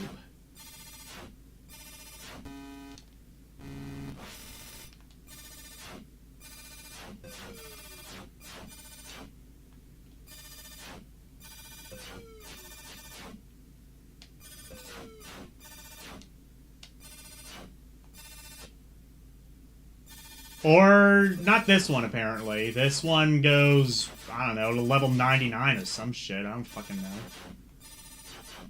Maybe they just forgot to make this one loop. So it just keeps going infinitely until you either die in the game or you die in real life.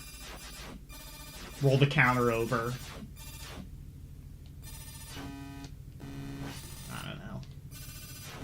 This might... I think this might have, like, the most levels of any game we've seen so far. Shame it's, this game.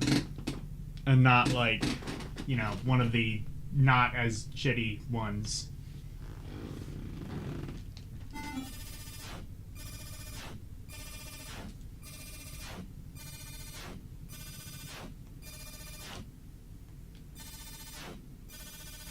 Darkness imprisoning me, all that I see, absolute horror, I cannot live, I cannot die, I cannot live. Anyway.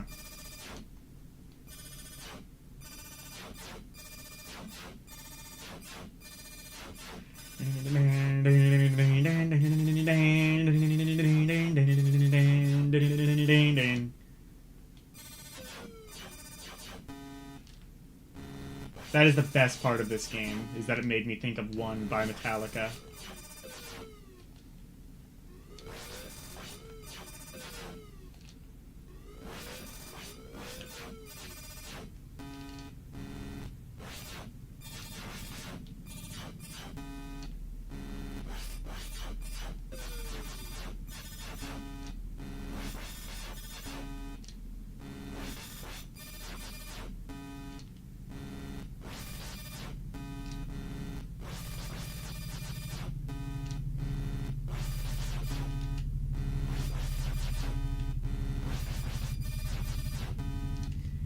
Okay, cool.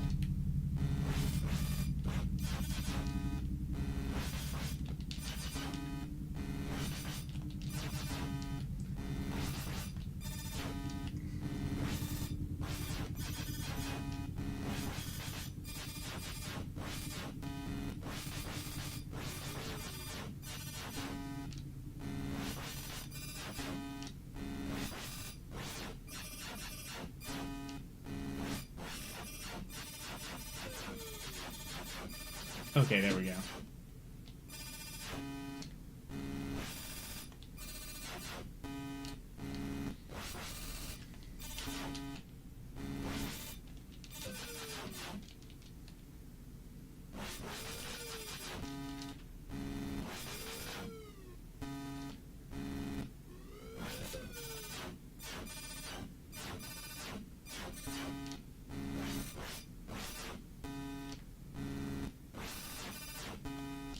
So what you can sometimes do if you shoot fast enough is you can just phase through the enemies and then get them on the rebound. You can't exactly bank on that because it is absolutely a glitch and absolutely not supposed to happen. 16? We are on 16 now.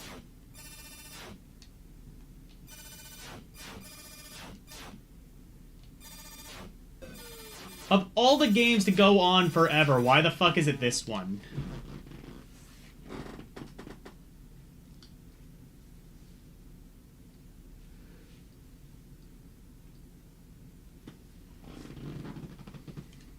Oh, shit.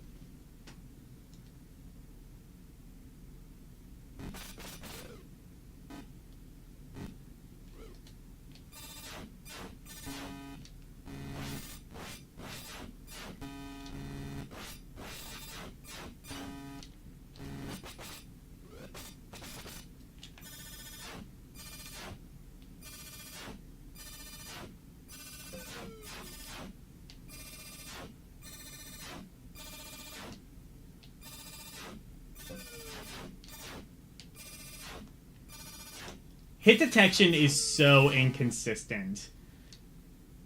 Like, you saw that, like, that should have hit me,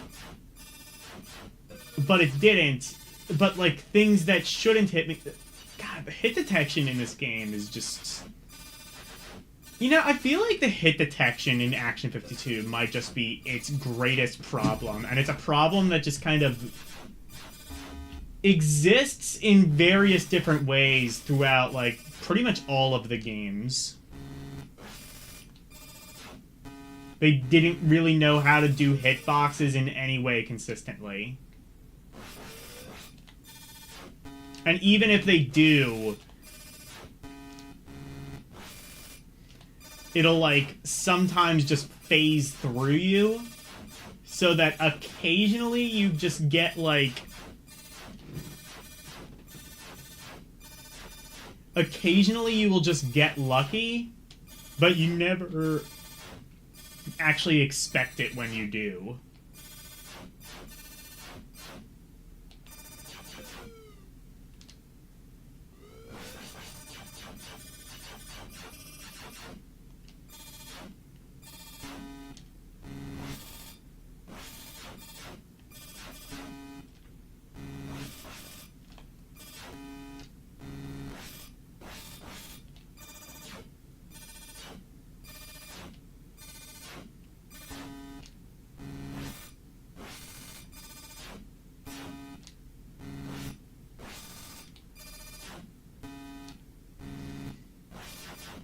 God, I don't like this game.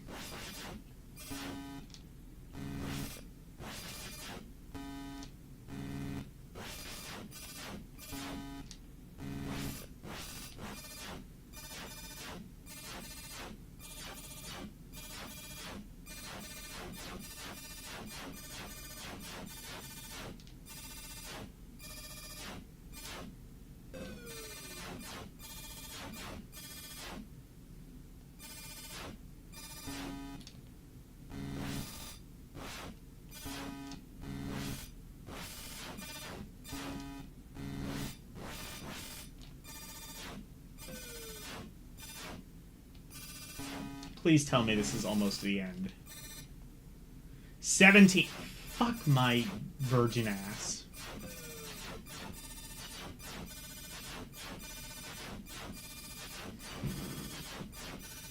You detect a crappy game. Now, why would you say that?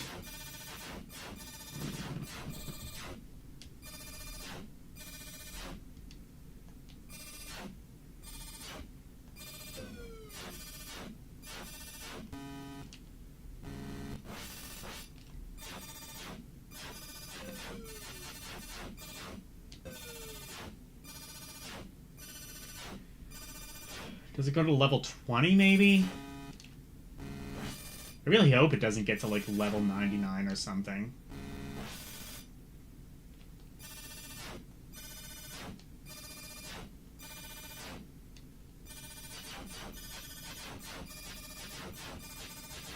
I guess the enemies do multiply, so I guess that bit of the manual is sort of accurate.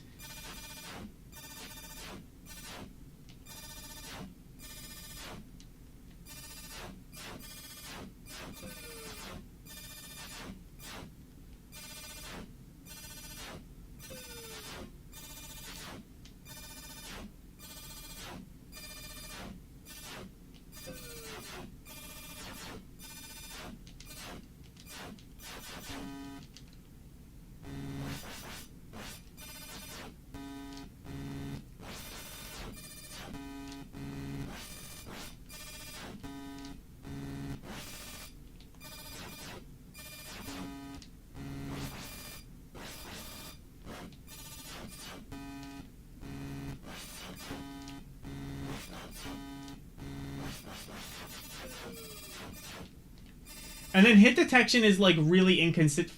Fuck my ass. 18. No, it probably goes to 20 is my guess.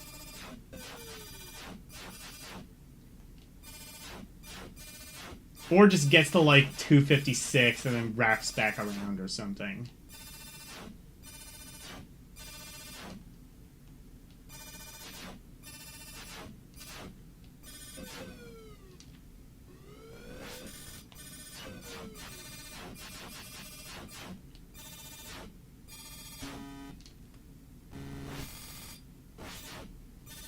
I tell you what, I'll get to level 20, and if it does not, like, loop back to level 1 after that, I am going to stop the game.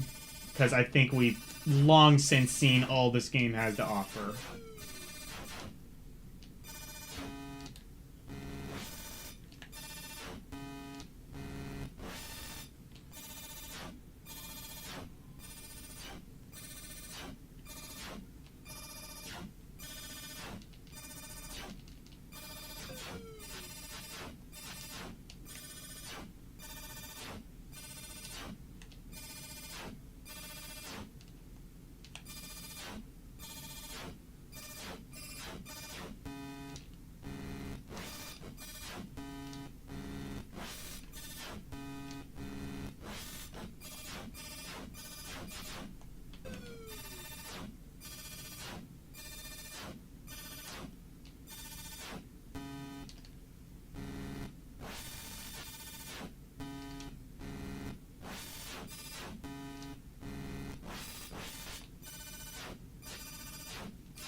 What are we on now? 19?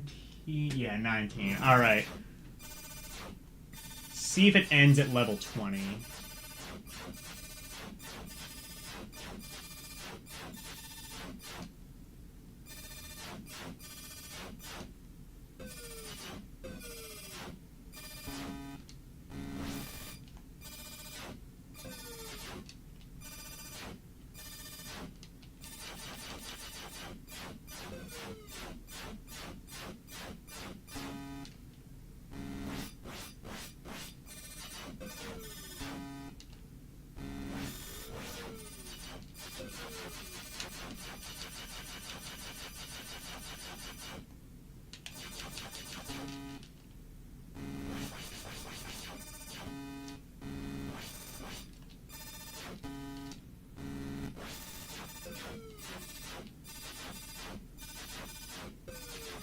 The trick to getting good at this game, for as much of a trick as there is essentially just praying that the hit detection works in your favor.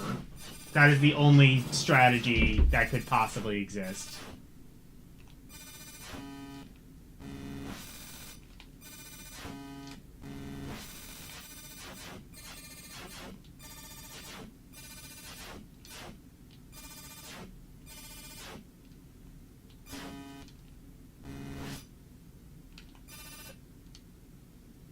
Okay, we got it. Let's go. Wait, hang on.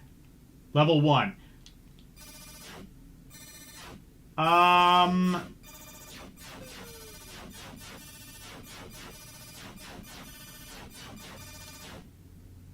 Okay, but the enemies are still going really fast.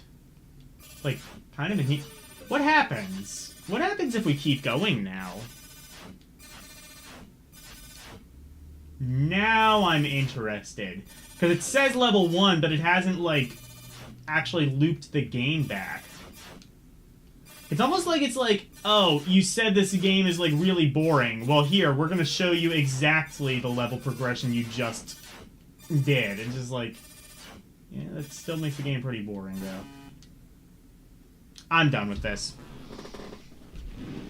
Alright, I consider it to be a loop of the game. I don't know about you. Maybe I just can't show the numeral 20, but, like, I don't know what the hell it did. Anyway. That was Spread Fire, or Spread-Fire. Not fun. Even if the hit detection wasn't as big of an issue as it is, you are still left with a very kind of boring game that does get faster, but beyond that does not really have much level progression or indeed real reason to play the game. Alright. Next up is Bubblegum Rosie.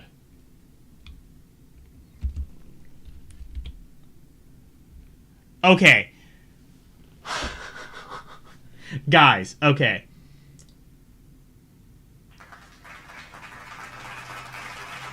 Thanks to the GGs. Okay, so here's the thing about Bubblegum Rosie. So it is named after Mario Gonzalez's, at the time, girlfriend, now wife. And according to the interview, it seems like they're still happily married, which I'm very happy about. That's good. What is not good is that they spelled her name 3 different ways. So it can be Bubblegum Rosie with a Y, Bubblegum Rosie with an IE, or Bubblegum Rossi. I'm going by what the manual has to say, so I'm gonna spell it R-O-S-I-E. But let's take a look at that manual anyway. That's just my favorite thing. That reminds me of like those people who will get like their wives tattooed on them. Like the name of their wife tattooed on them, and then they're like super drunk, so they misspell the name of their wife. I get like that kind of vibe off of this. Bubblegum Rosie. Rosie is looking for her gum. But so are a lot of other gum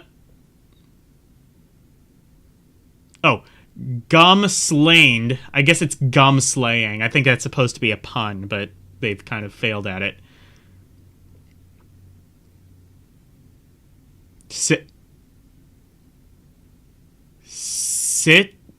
Citians? I guess that's supposed to be citizens.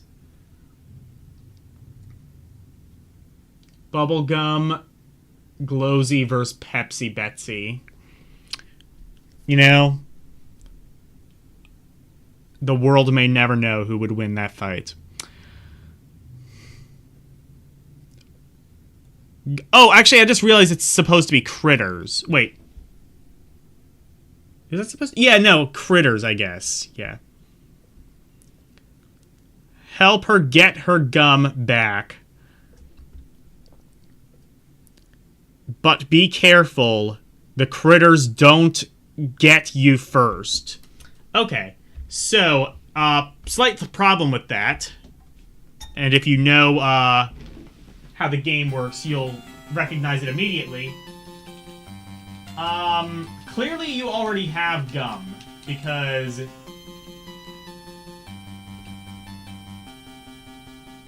Well, actually, maybe you have a bubble gun. I guess that's not your gum then. Because, like, if you, like, blow a bubble with the gum, you can't, like, then, like, shoot that gum at another enemy with the bubble fully formed. So I guess it's just some sort of bubble gum. Bubble gun, if you will. Oh, yeah, I forgot. Oh, yeah. So, this is my favorite part of the game. Hit detection is even more broken than normal. You have a tattoo that says Mum with a big heart and arrow. Well, that's sweet. So yeah, hit detection is even more broken than normal. Spikes often will not kill you. And in fact, what you can do, which I will try to do... Hang on. Here we go. And now the spikes kill you. This is one of the most broken games on the system. And yet...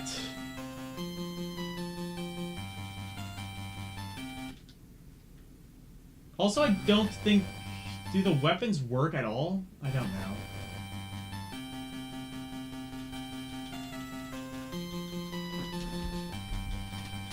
Yeah, they do not. You cannot actually shoot the enemies, I believe. Except I think you can, because I've seen it done before.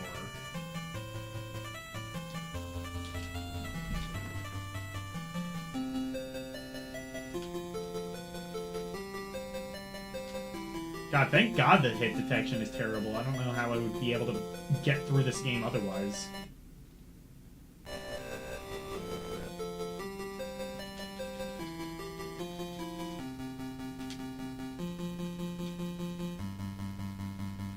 Oh, I thought that jump was gonna kill me. Oh, never mind.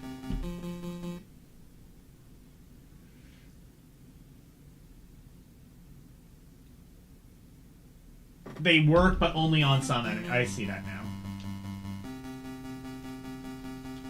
Because I've definitely seen it, like, kill some enemies, but not others.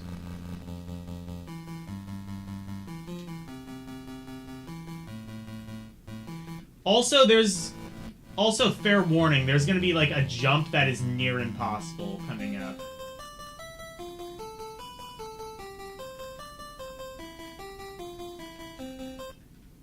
Can I shoot through this? I can! Okay.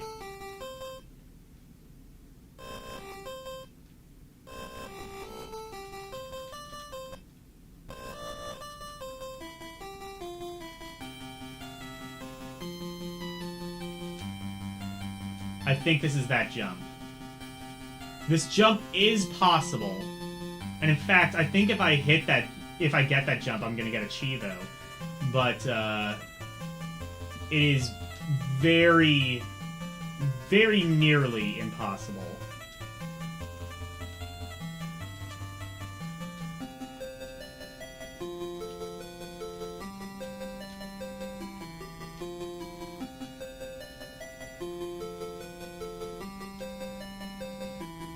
I do want to get over that thing, though, because if I do, you'll see... this game's kind of party trick, if you will.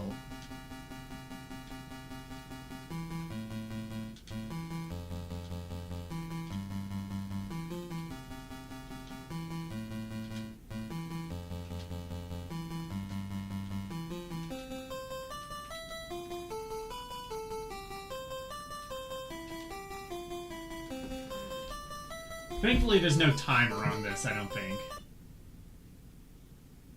Try shoot? Oh, that's a good point. Can I do that?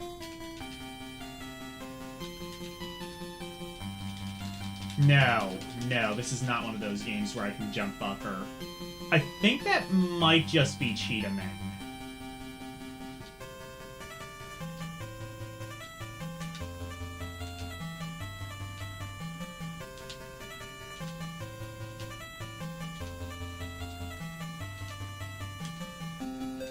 This is possible. I know that it is. I've seen it done. I've never successfully done it, but I know that it is possible.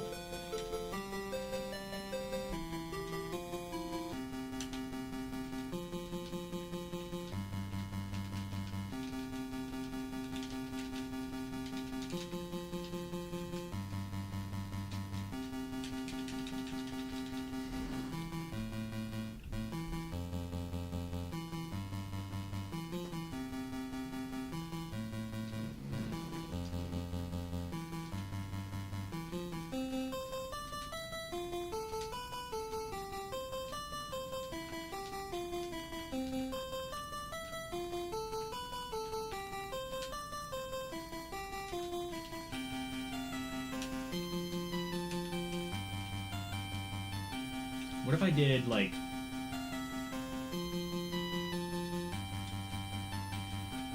That might be something. No.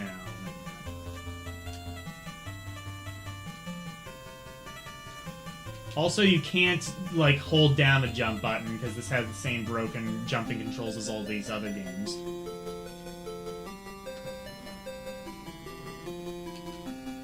I'm gonna make an honest attempt at making this jump, though, because there is something interesting about this game.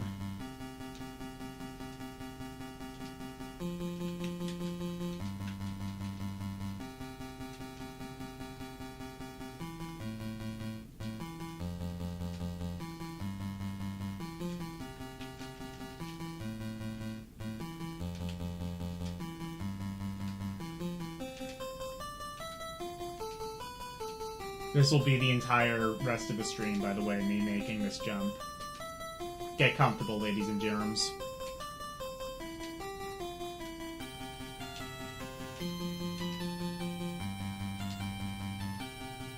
Ladies, fish, and gentlemen.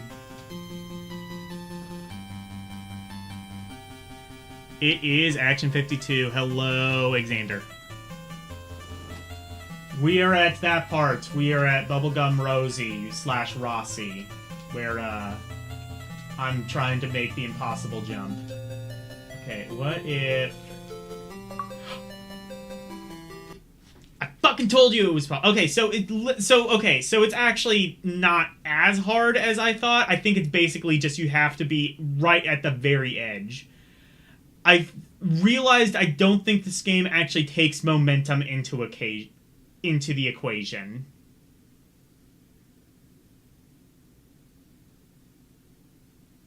They were not tested. Yeah, they really weren't, were they?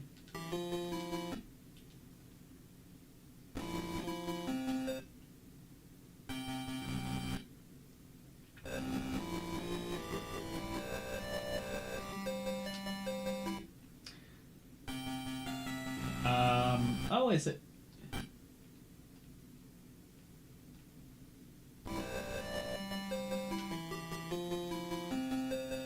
Oh, I see. Got it. Because there was a enemy there I didn't see.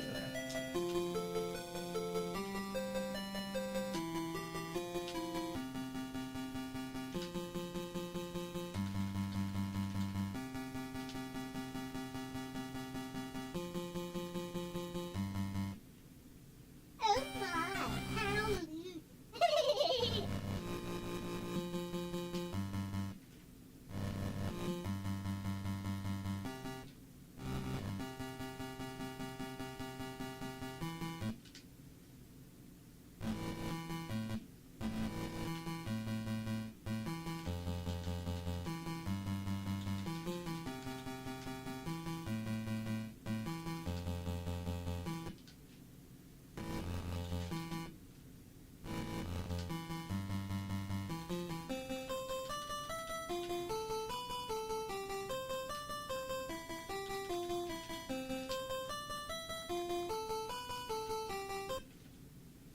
No, you can't hold down the button, because Action 52 is Action 52.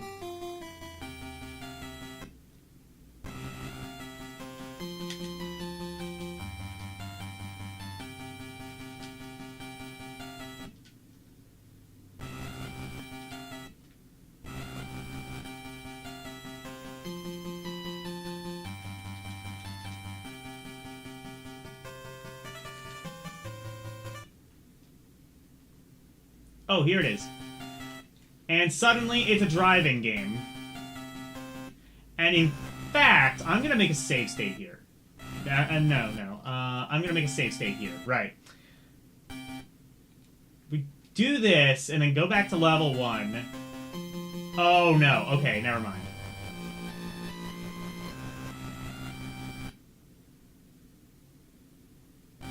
Oh, wait, no. I see what it is, I think. Okay. If I get a game over here... Ha-ha! Yes! Look at this. Okay.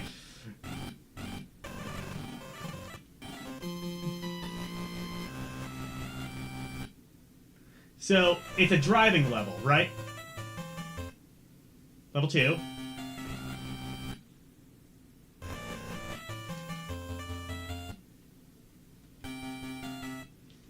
And then you get a game over. And then...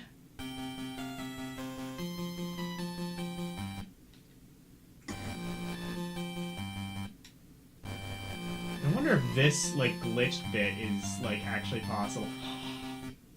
Kind of. I see. So it like combines the two things together. Isn't this game so good?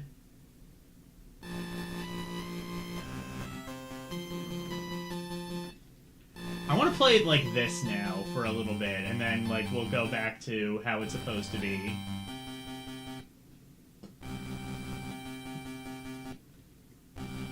Just to see, like, how... if it's in any way possible.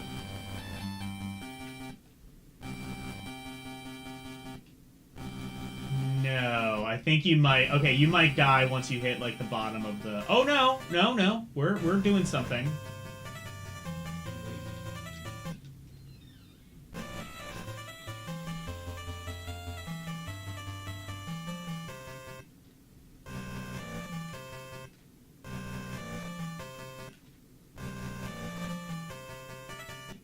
I think it's quite literally just level 2, but with the sprite set of level 1.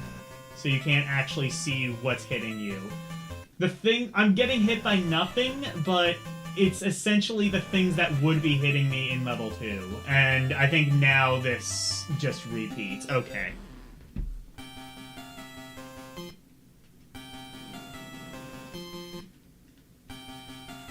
Also, again, noting that it has the same, like, sort of issue as something like Star Evil, where you have to press, like, left or right immediately. Otherwise, it just doesn't work.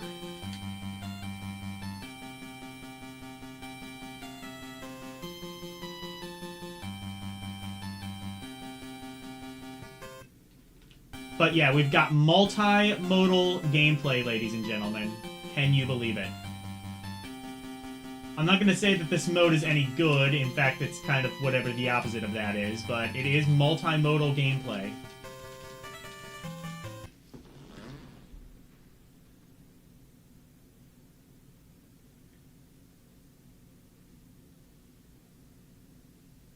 The inspiration for the Anodyne games, I can assure you I have no idea what you are talking about, but I will believe you.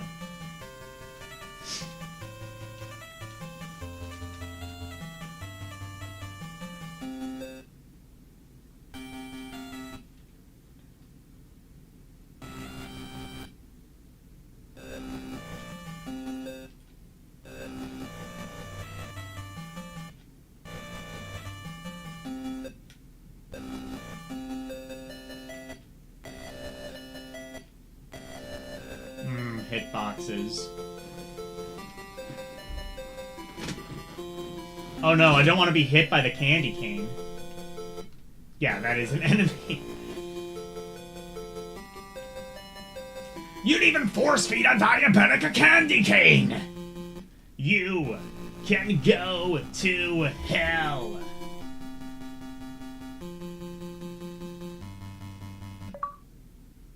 Level 3! Oh, shit. Okay, new mode unlocked. It's actually now it's a platformer. It is just a platformer again now. So multimodal until it's not anymore.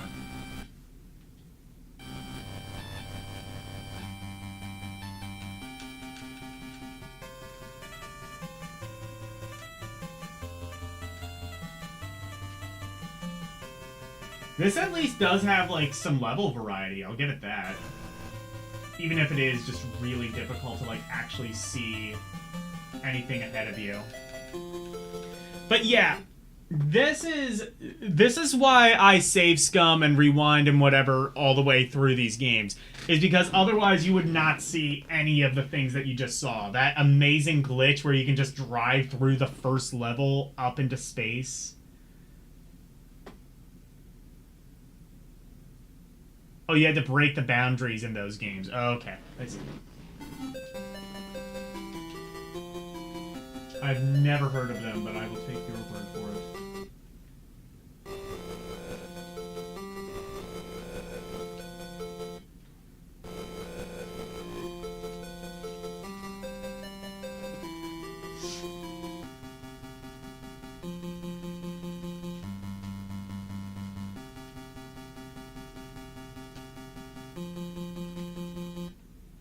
What?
And I get...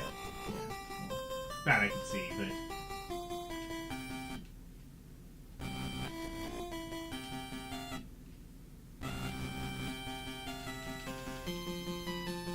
Okay, I think I see what is hitting me now. There are like these... So you know like those things from level 1? Well, they completely camouflage into the background now.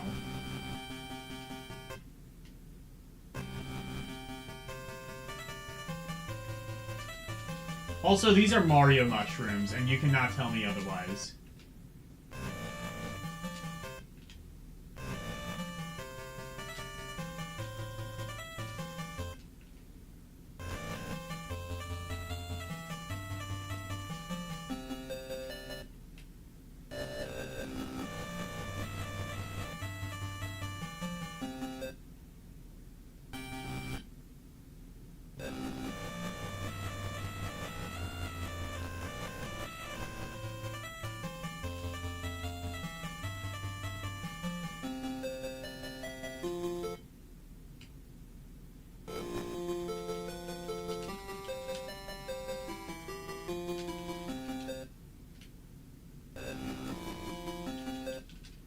Again, I don't know what is hitting me.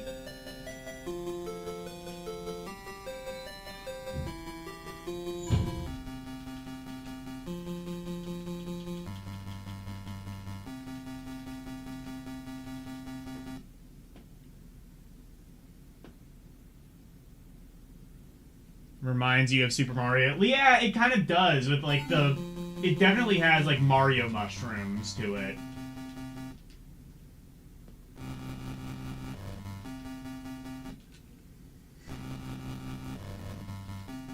You'll see a bit more Mario rip-off as we go on.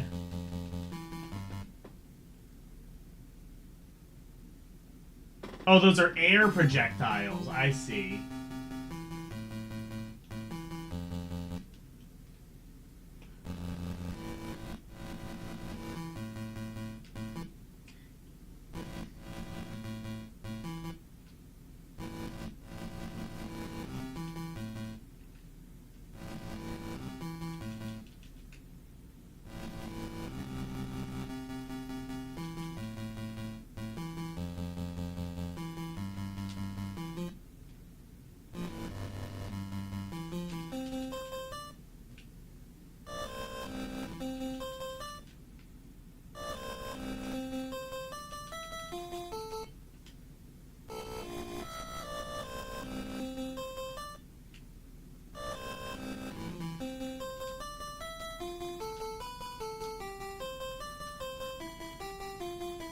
Speedrun, kind of like speedrunning through this, and just sort of like, just playing very haphazardly might just be like a strat.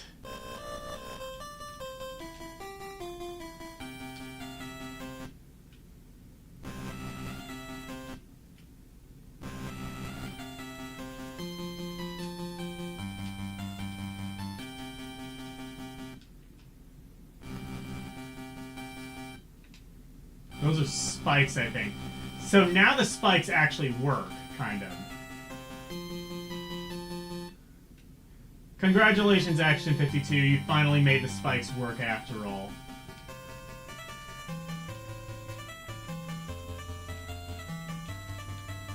Sort of. Because I've definitely gotten in those spikes before and they didn't hit me. So, like, they kind of work now. Occasionally.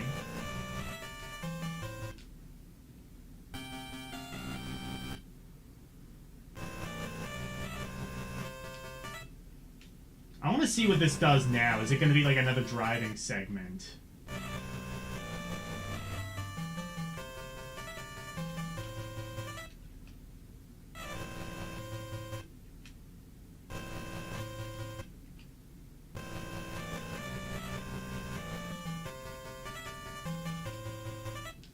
Oh, I see. It's...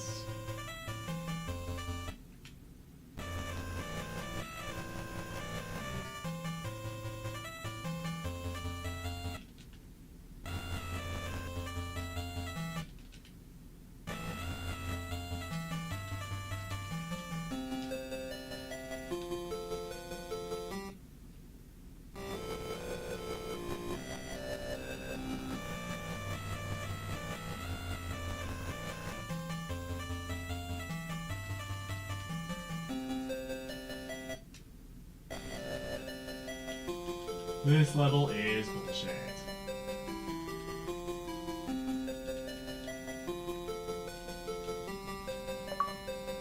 Whoa. Alright, beat it. Done.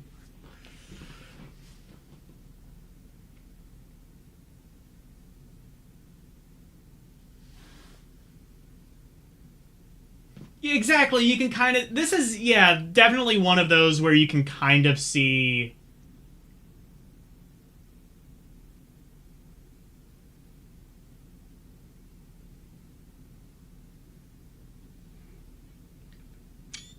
Oops. You can... I agree. You can definitely kind of see what this could have been. Like, it's multimodal, which is cool. This is the only... This is the only game in Action 52 that has multiple different play styles. And I can kind of see why that is, because if you die here, you can just drive through the ceiling of the previous level, which is really funny.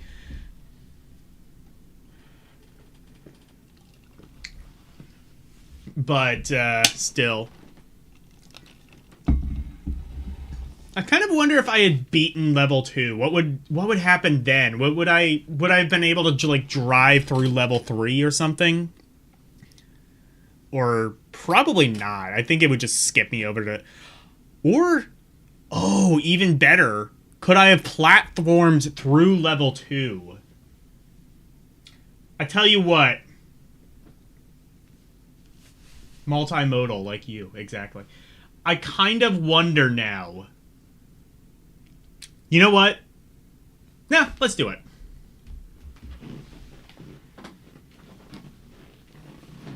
Because I think I know how to get past that impossible jump now.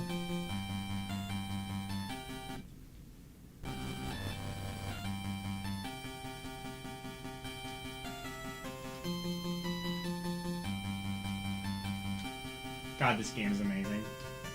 I mean, it's awful. It's maybe like... I was going to say one of the worst games on the collection, and then I realized there's like a 52-way tie for that, but...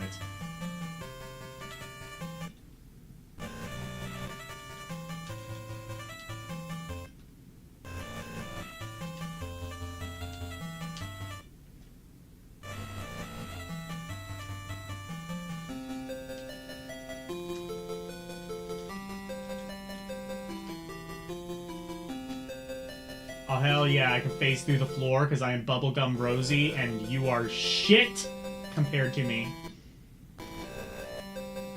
You are a fucking choir boy compared to me.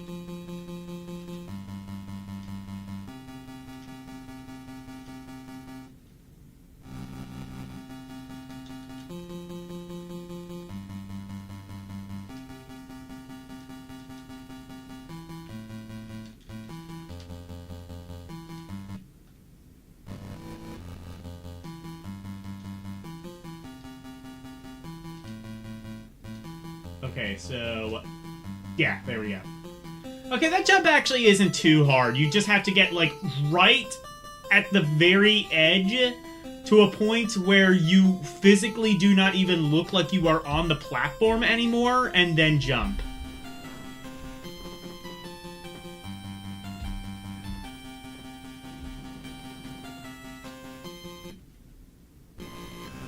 Or I can just go... I guess I could just go through those spikes anyway. There, we do it that way. Oh no, you can't, I guess. Spikes will just kind of intermittently work.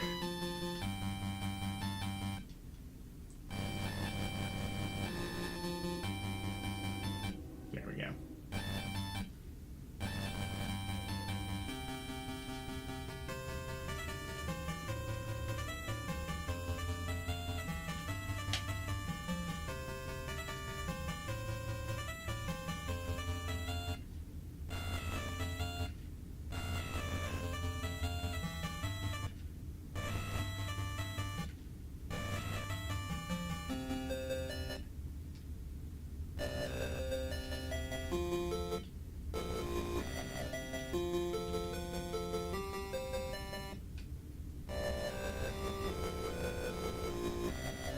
Oh, is that what those... I wonder if those were... That's what was killing me in level 3, was just those falling things.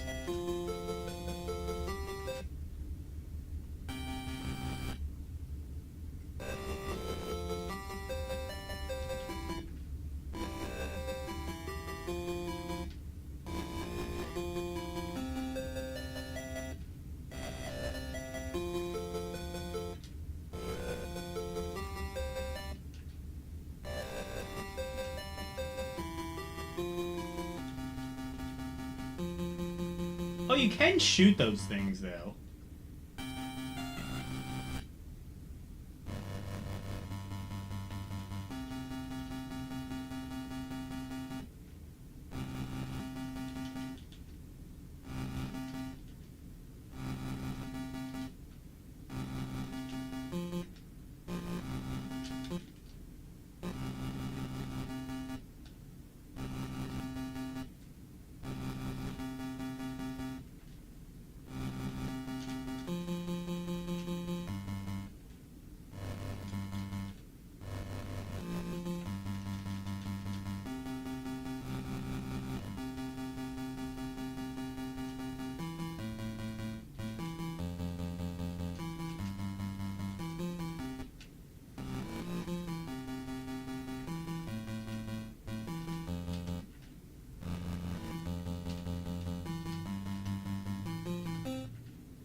There we go.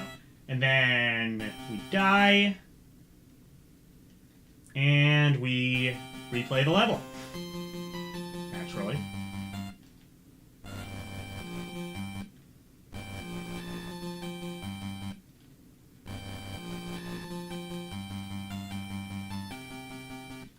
So, obviously, rewind scumming is vital for this, because this is a glitched world where you cannot actually see what is hitting you at all. So essentially what this is, it is level 2 being played through the lens of level 1, if that makes sense.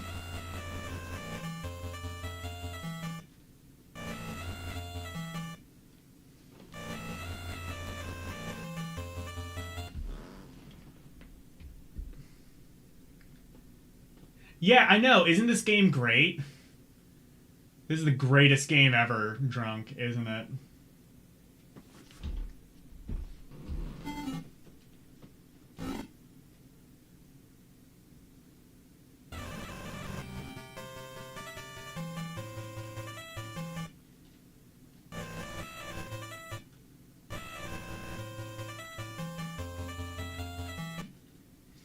Oh, and the enemies, like, on the platforming levels, they do... I've just now realized what's going on. It is scrolling, because these are, like, slightly different. It is scrolling, so you know how it scrolls vertically? It is doing that, but horizontally in, like, a page way. That is fascinating how that works. I want to see what happens if I beat it this way, though.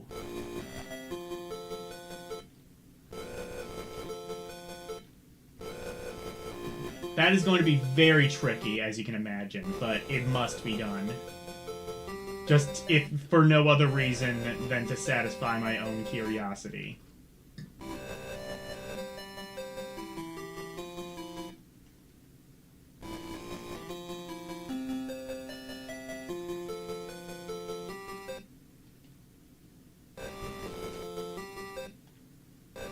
Oh, I can actually do that. Unless, I wonder if this is possible, now that I think about it. Oh, no, it is. Look, I can...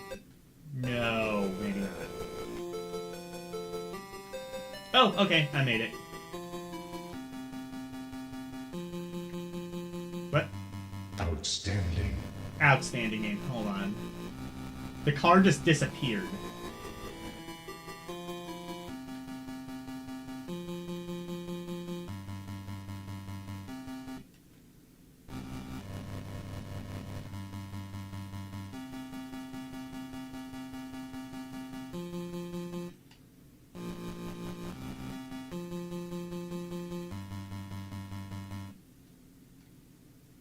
You can see, like, the white part of the game that, like, you normally wouldn't be able to see otherwise.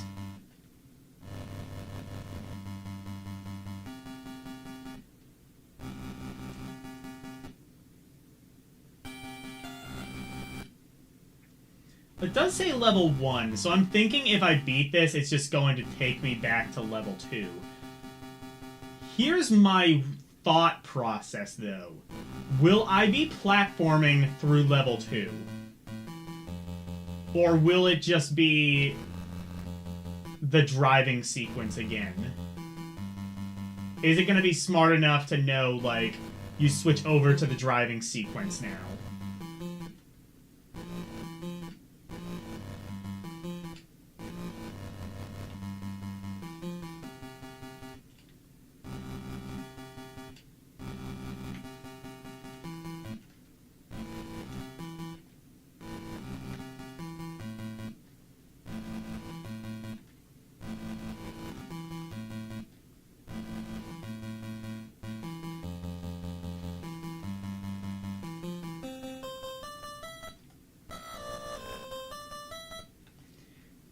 There's also, like, some enemies that just, like, kind of float in midair.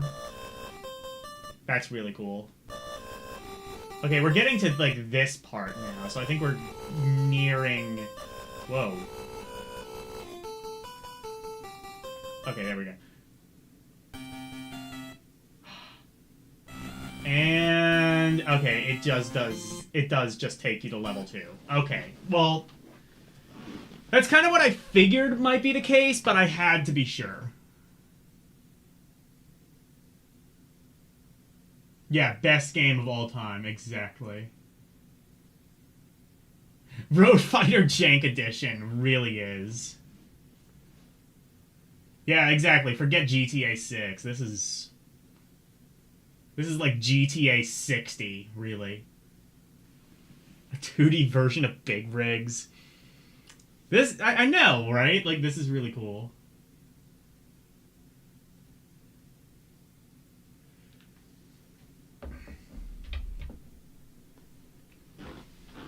Anyway, Bubblegum Rosie. Yeah, I'm gonna say flawed. Because like Elle said, you can kind of see what they were doing here. But there's definitely a lot of things that kind of prevent it from being good. Even outside of that bug, which, you know, I'm not even gonna like take points off of that off of the game for that bug because it is just objectively hilarious. But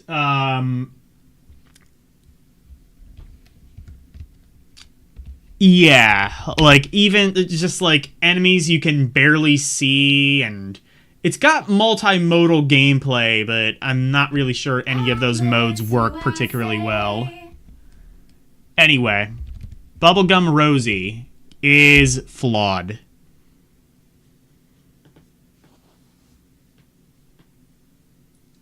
How many Action 52 programmers went on to work for Atlas? I'm guessing none, sadly. I don't know. Atlas might have been better. Imagine if Persona 6, it was just like, okay, you got 3 months to make Persona 6. Enjoy. Do you think Persona 6 would be a little bit of a disappointment if that happened? Probably. I think it might. Okay. Bubblegum Rosie. Rossi, Rosie. Whatever. Next is Micro Mike. So this one has a hyphen on the title screen, but not on the thing. But not on the game selection screen. Let's see what the manual says. Does Micro Mike have a hyphen? It does. Okay. Micro Mike, or as it's called in Spanish, what? Miguelito?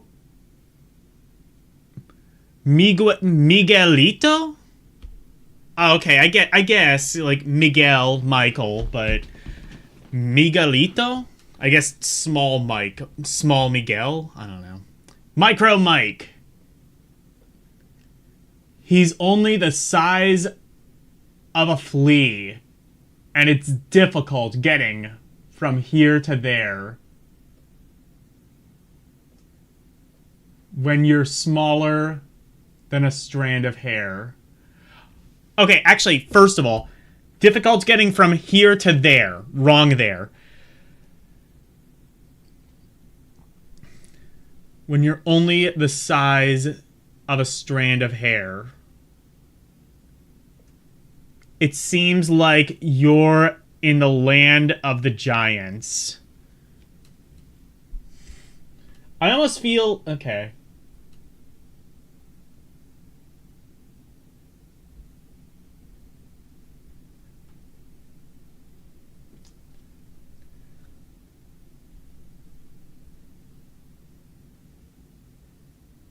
They could just use the P5 engine and upscale. I guess you could. I guess, yeah. Do working. I guess that, yeah, that would just be like Persona 5 Remaster then.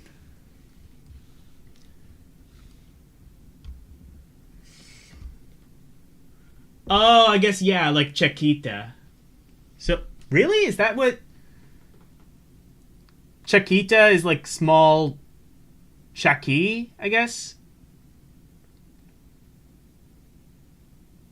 I don't know.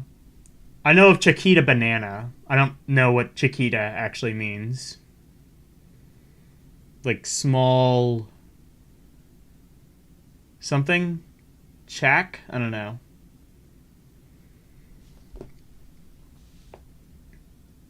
Also... there's chaqueta, which is jacket. I don't know.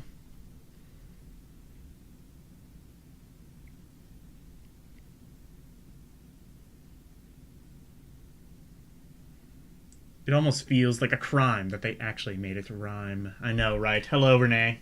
Anyway, this game is impossible. And you will see why in just a moment.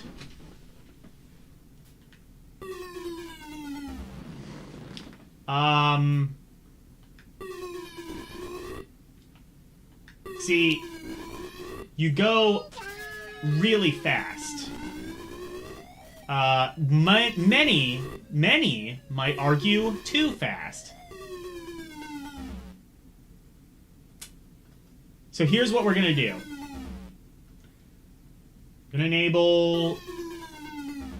Oh, they give you, like, more lives than normal on this one, I think. Because they knew this game was impossible. Anyway, here's what we're gonna do. We're gonna turn on slow motion.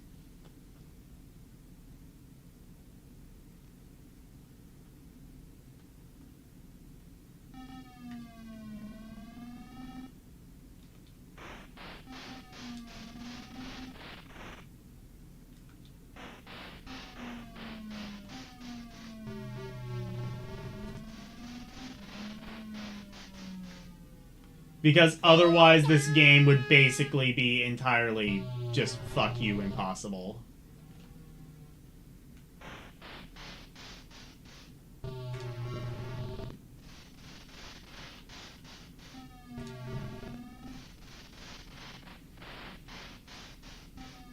You know, I'm realizing even,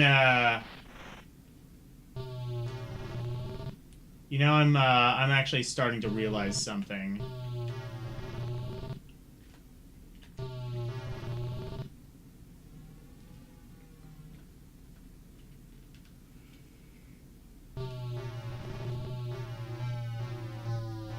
Okay, what if... Because I can go right. I might have to go right before I go up. Because otherwise I just get smushed by the screen. So, the walls actually don't have any collision. Well, they do have collision. I should say. But they don't, like, they don't actually hurt you. What hurts you is the screen.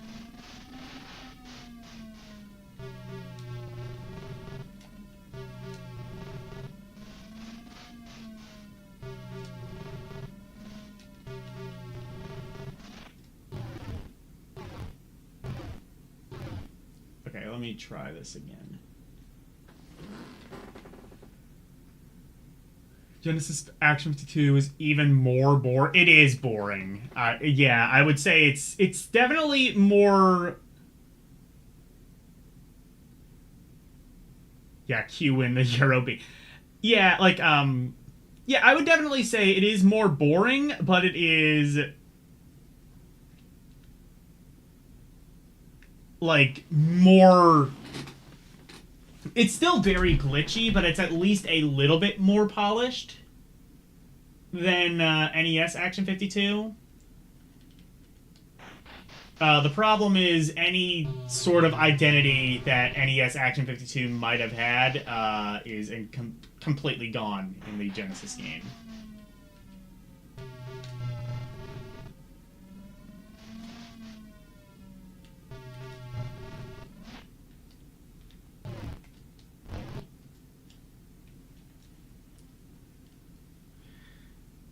You know, this may very well just be impossible, I'm now realizing. Because I don't think you can actually physically get that high. There was one guy who, like, basically had to hack the game to remove a lot of the... Oh, never mind, I got it.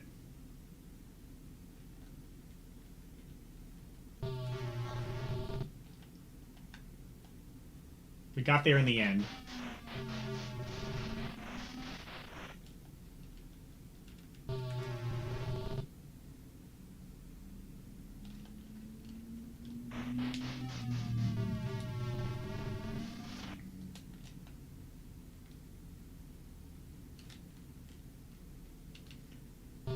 Okay, no, so... Right, so... You... I see, so you have to, like... Imagine doing this at full speed!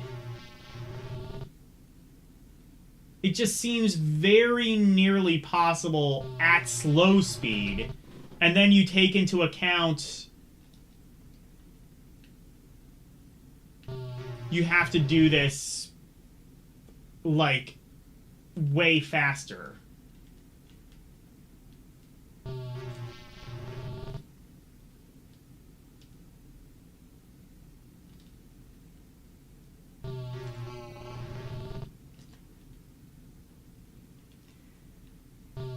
And here's the thing, this might be like one of the more unique concepts for a game. It's just that they in no way like tested this to make sure it would work. I mean, that's just true, I guess, of all of the games, but...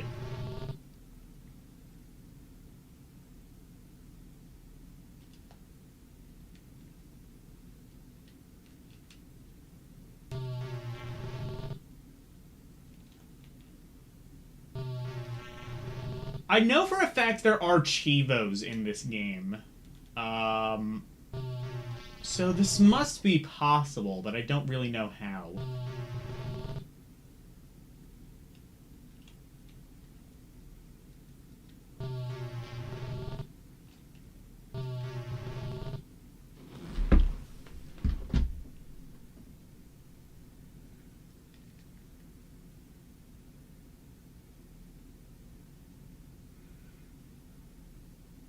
More like Vince used the remaining capital.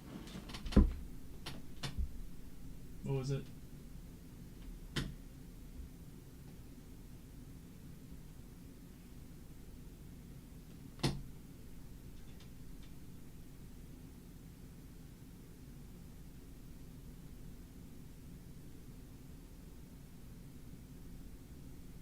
Can't go back, gotta go forward before you can go back. Exactly. Yeah, true. The Genesis one had like a few more puzzle games as well. Some of them are actually kind of fun, and we'll definitely see that when we get to them, but still. They definitely don't have the sort of personality of games like this. Even if these games are just objectively worse in every other way.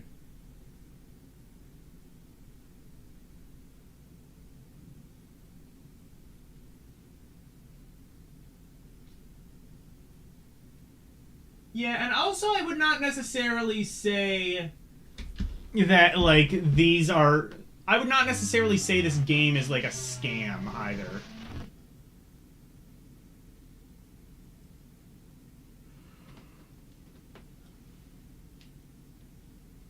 Oh, shit.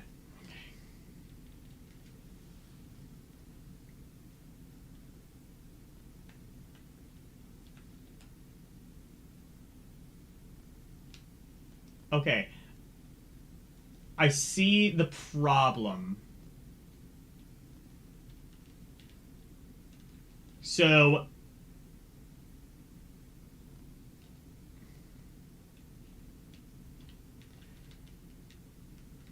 the walls do not hurt you, but they do push you back.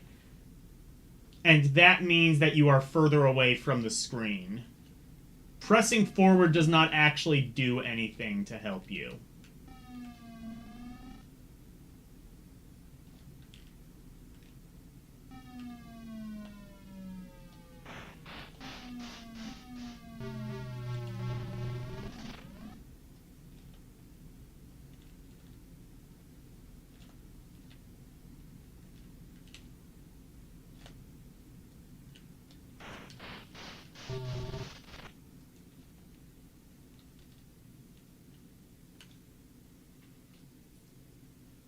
So I'm gonna try, like... I'm gonna try doing a run where I hit as little of the wall as possible.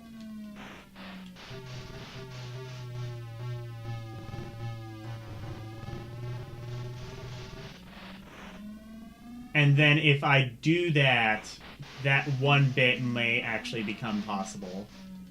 Oh my god. You get to see the game, like, glitching in slow motion. That's so cool.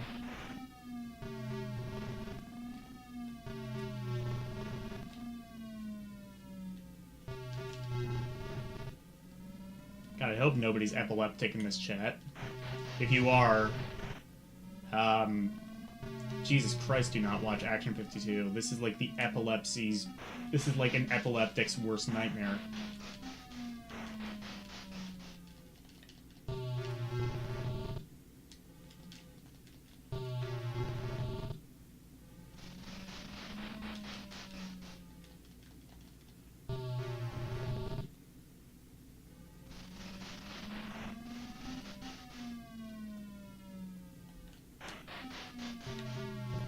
Oh, I think you have, like, I see. You have, like, limited...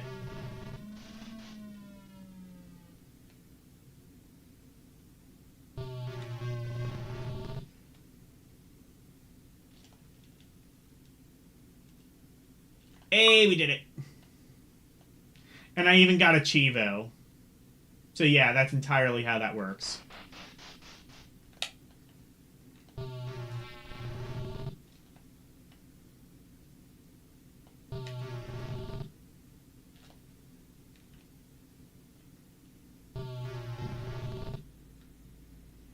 They knew that bit was near impossible, so they gave me a Chivo for it.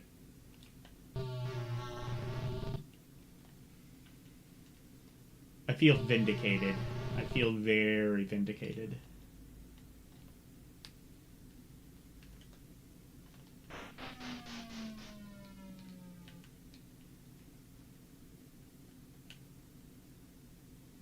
Oh god, it's gonna make me do...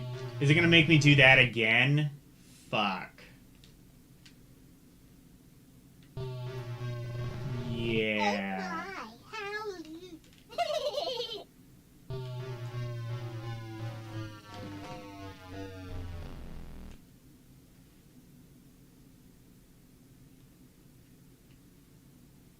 Okay.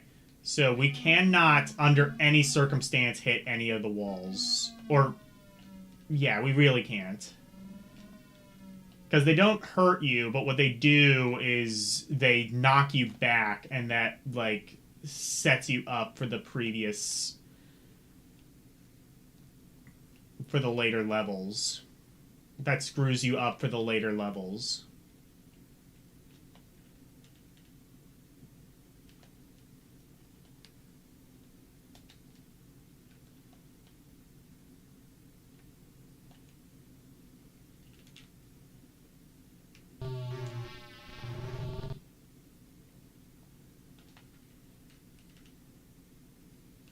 Oh, wait. Never mind. This might just not be possible. Because I think you have to be knocked... Oh, okay. You can be knocked back. Okay. You can get that by only being knocked back a little bit. That might be... That might be good enough.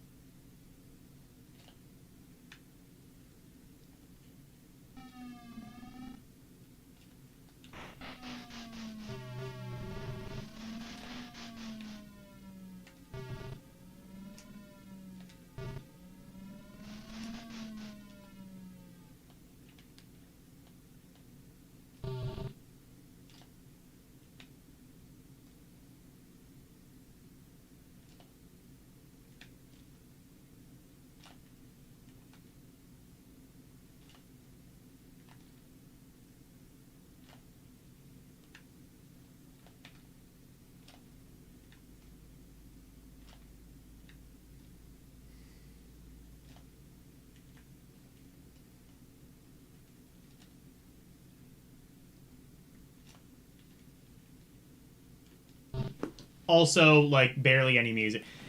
Did,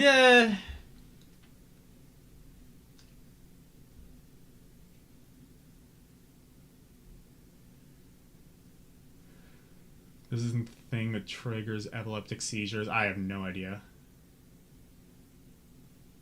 Yeah, it triggers something. Turbo tunnel of acid.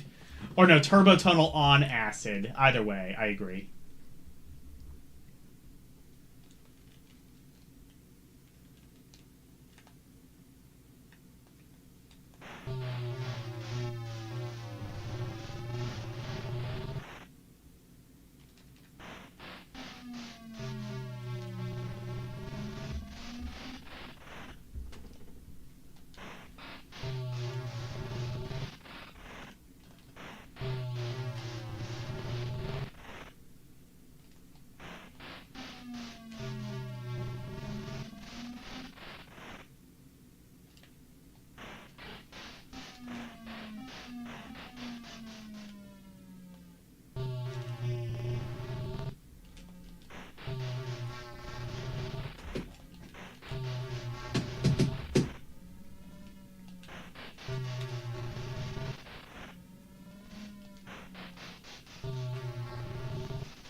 Okay, can we... No. Fuck. Okay. Wait, no, we can do this. Go back and fuck.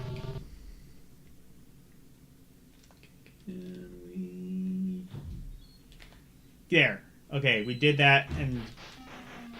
Now, as long as there isn't a second one of those... What? Hello?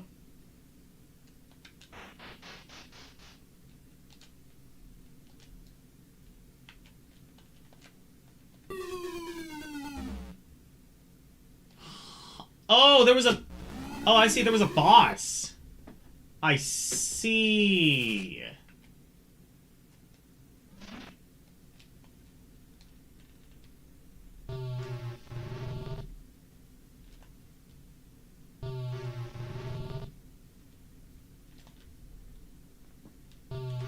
I'll be totally honest, I did not expect any of these games to have The few times that they have bosses, it always just, like, throws me off guard. Like, oh yeah.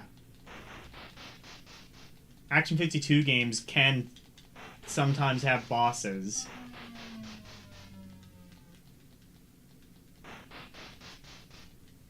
That was the initial idea, is, like, all of these were supposed to have bosses, and then it's just, like, 2 or 3 games did.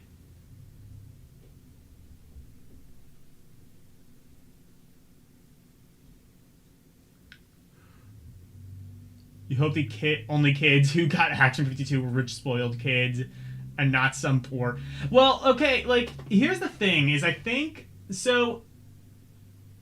the idea was not necessarily that, like, oh, kids were going to buy this game. And I think most kids didn't, but I think, like, many of them rented it. So... I think for most kids who played this, the worst case scenario is you would take this home and you just have like a really crappy weekend, which is not as bad as blowing $200 on it, but...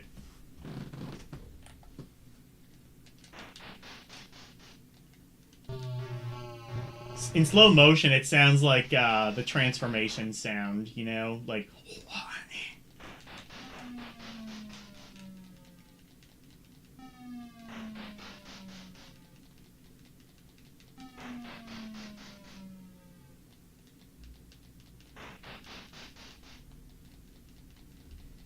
I don't even know if I'm hitting him.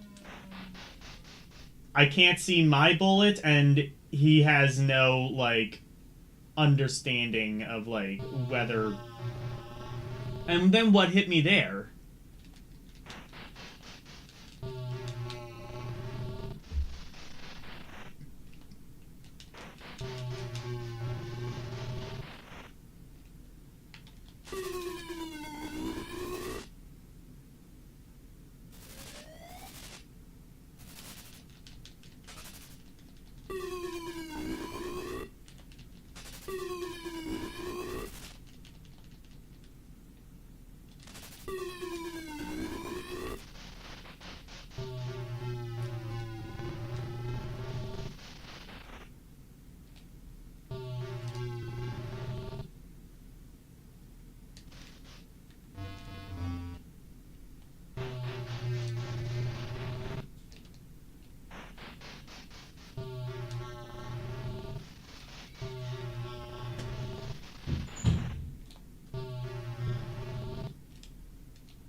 Oh, I can... Okay, I see now. I can kind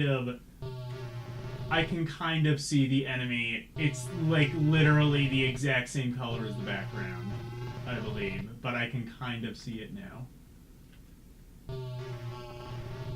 And then they, like, just kind of home in on you. And you have, like, no recourse for being able to dodge that. Especially, like... God, this is absolutely the worst game on the collection. Like, just from a gameplay standpoint.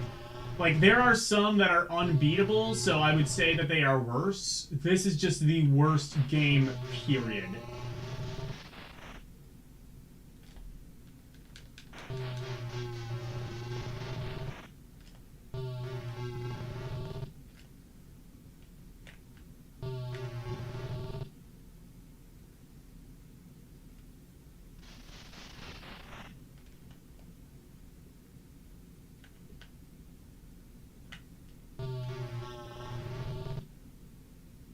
Maybe if I, like, do this.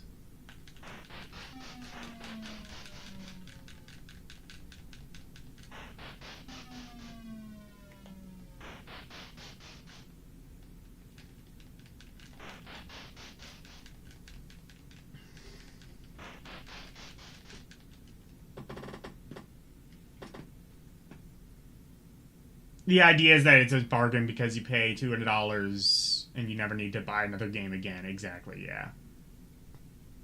It's like the brick games. Like, if you've ever seen, like, the advertisements for, like, those, like, kind of just, like, shitty, like, LCD brick games, it'll be like, oh, here's 999 games in one, and you never need to buy an expensive Game Boy cartridge ever again, because this is all you need. And they were trying to do, like, the same thing, yeah.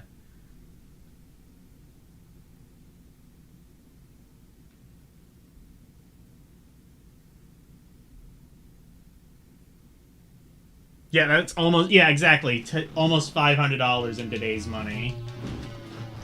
I think they said, like, $489 or something is what I saw on the Allegra.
Okay, we're gonna try that boss again, and what I'm gonna try and do is see if I can land as many hits as I possibly can before he starts shooting me.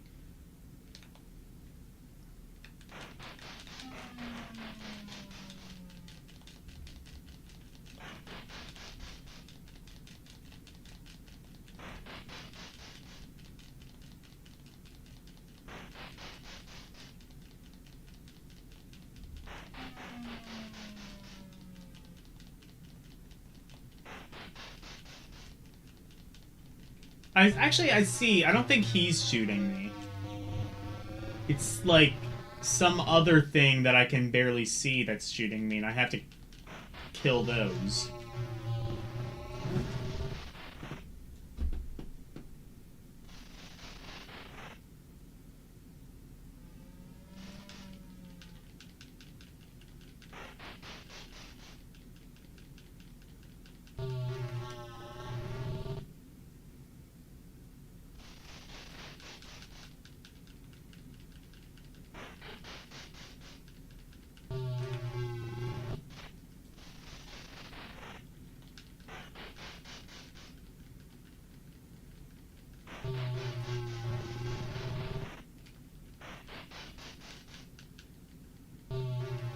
I genuinely do not know if this is possible.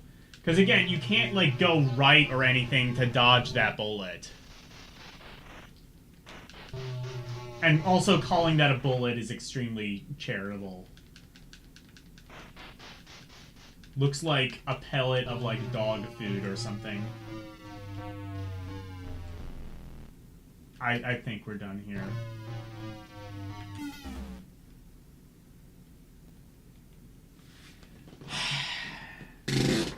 Absolutely the worst game in the collection. It might be beatable. Fuck you, I'm not beating it. Actually, now let's... I wonder...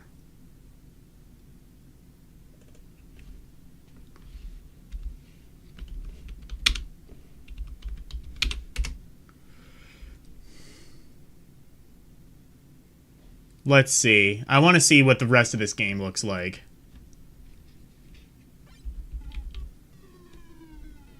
Oh god, that's really quiet. There, I'll have to turn up the game, the desktop audio for you.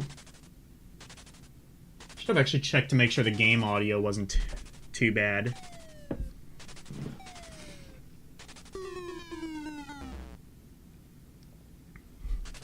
Is he even gonna get past this level? I don't think he is.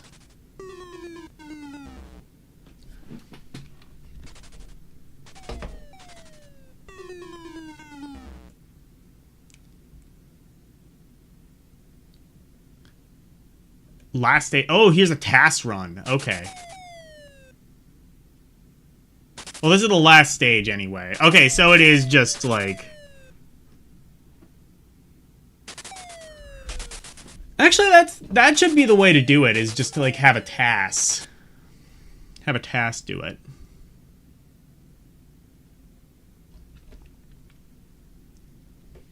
Okay.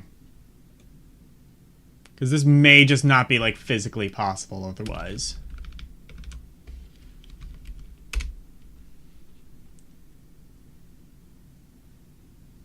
You made it to level 2 somehow, but you could be...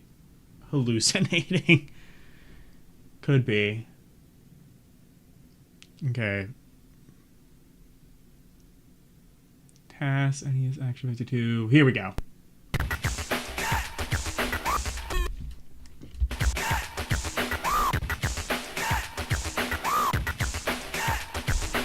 Make your selection now.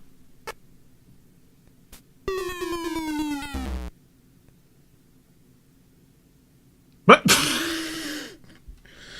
Okay, that was the task. The task was just dying immediately. Okay, well, I think we've gotten the idea that it is just the same, just with alternating backgrounds. It's not multimodal or anything like Bubblegum Rosie Rossi.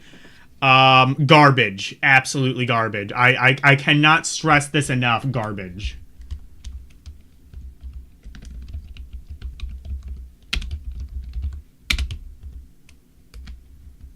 May very well just be one of the worst video games ever made. I mean, Action 52 might just be one of the worst games ever made, but, like, there are some games where you can kind of see... And here you can kind of see, like, this is an interesting idea. It just could not have been executed more wrong. Anyway, Micro Mike. Micro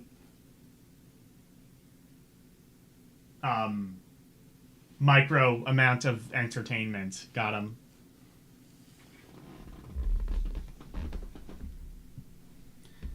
Micro Miguelito. Exactly.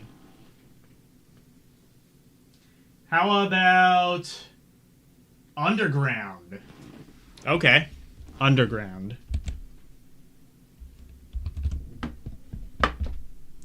First of all, let me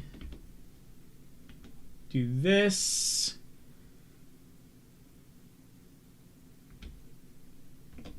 There we go. Underground. Oh, wait, no. Here we go.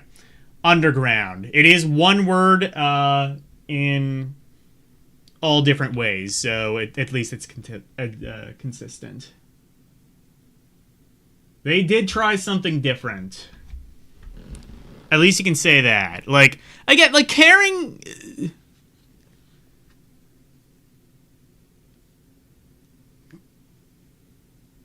Subterraneo? Wait, no. Subterranean, I guess, essentially. Underground. Tunnel this way and that in order to find the goal. Be careful of other strange creatures. You find here. You find here?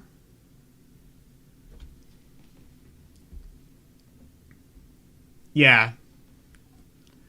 Hang on. Let me just see the...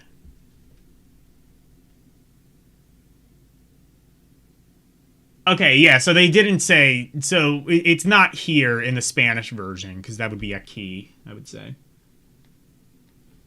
Anyway. Yeah, so it kind of makes it sound a bit like Boulder Dash, maybe?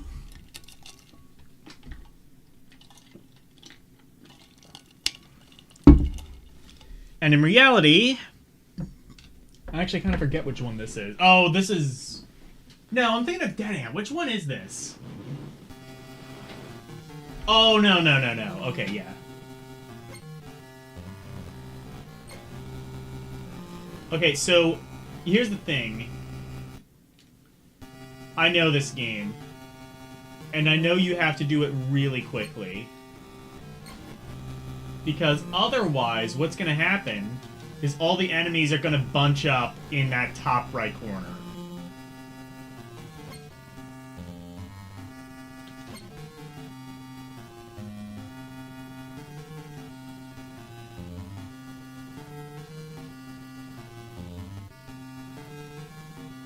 As I think may have already happened, I believe this may just end up being impossible.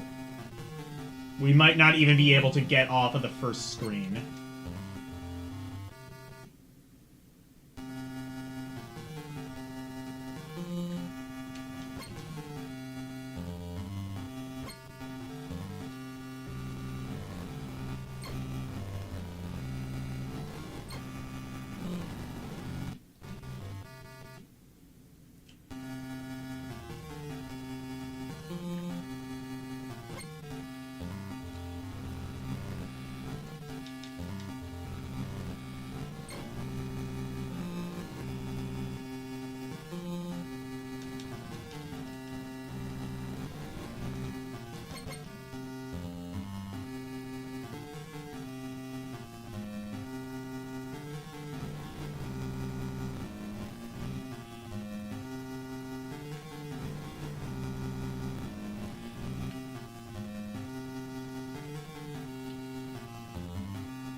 Okay, this might be possible.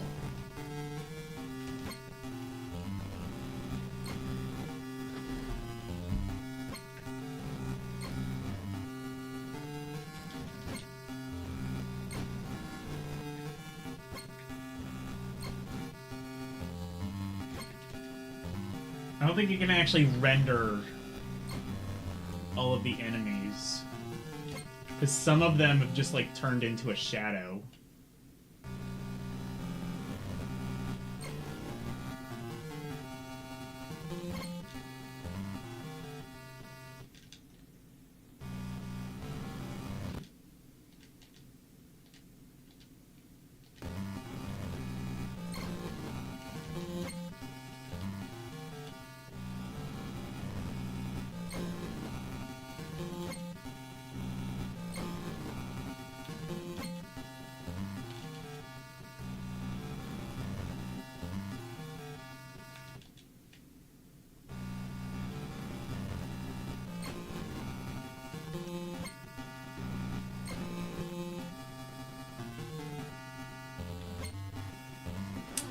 You know, I always said Micro Mike might be the worst game.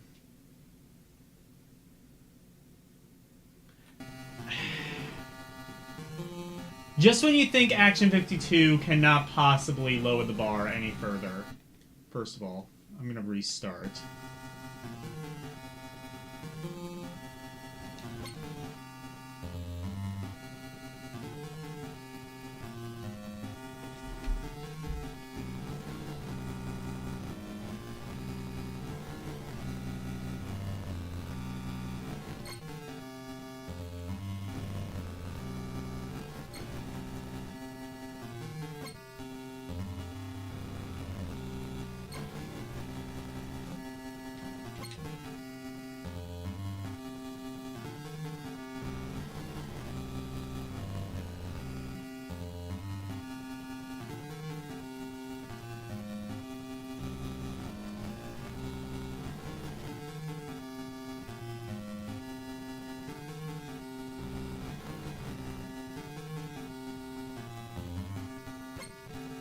Oh my god, this, no, this game is just impossible. I want to see how... Okay, some of these games that, like, you can't beat, I now want to see how does one beat them.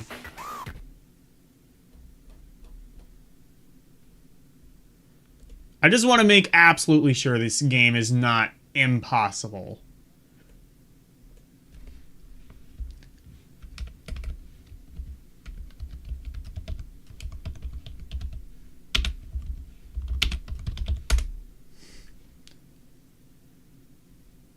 Full no-death playthrough. Okay, it is apparently possible.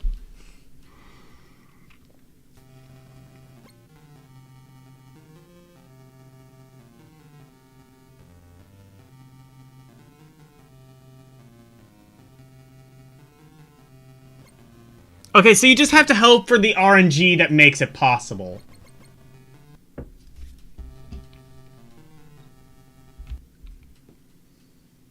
I see, so you just have to, like, pray for the RNG that makes it possible.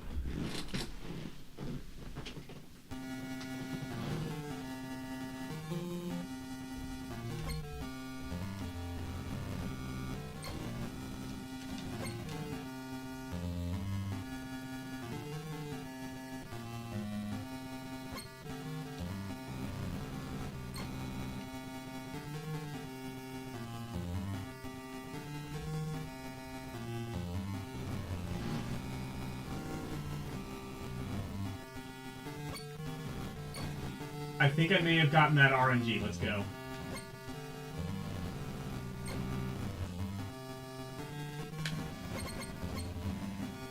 Let's go! Okay. Wait, no.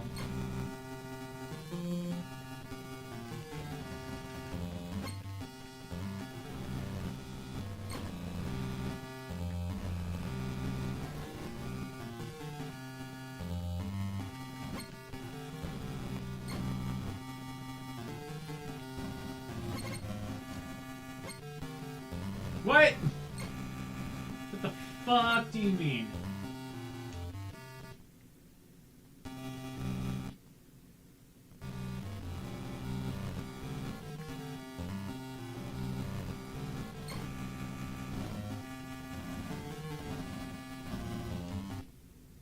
Okay, here we go.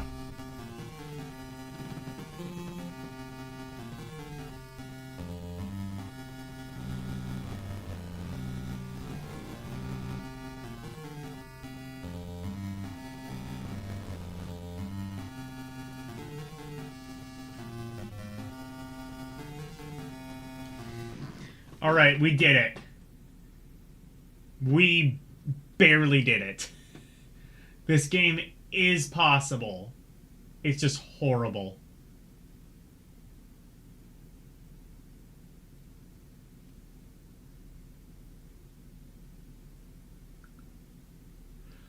Reminds you of Night Stalker on television? How dare you? Night Stalker is like 15 times the game this will ever be.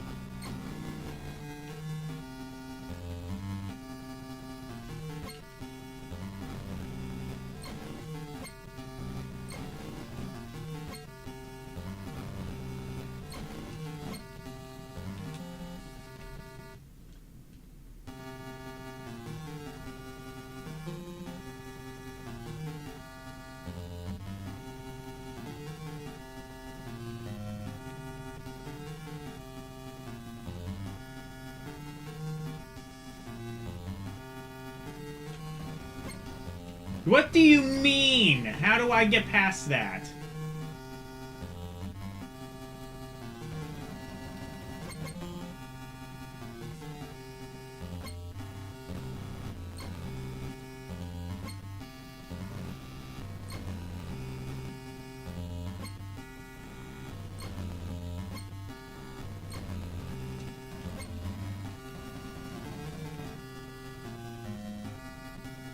Oh, okay. Never mind. That's not... I thought that was bad. Okay. I thought that's what was hitting me.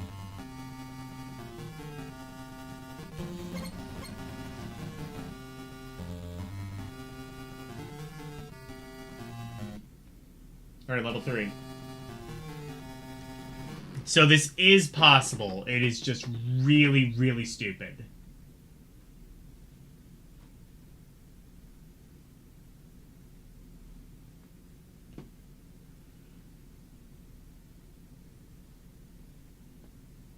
Night Stalker and Cloudy Mountain? Is that another Intellivision game? I'm not familiar with it. If I ever do another Intellivision stream, I will have to play that.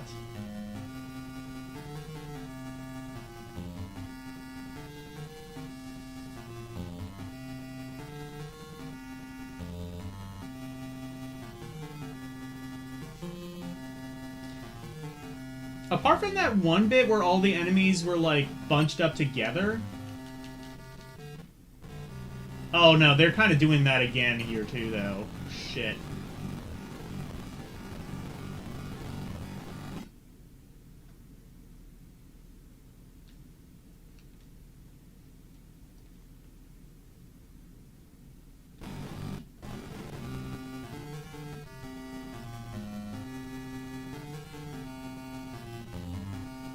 Also, with the exact same, like, broken jumping physics, or not jumping physics, ladder physics as...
This at least seems possible.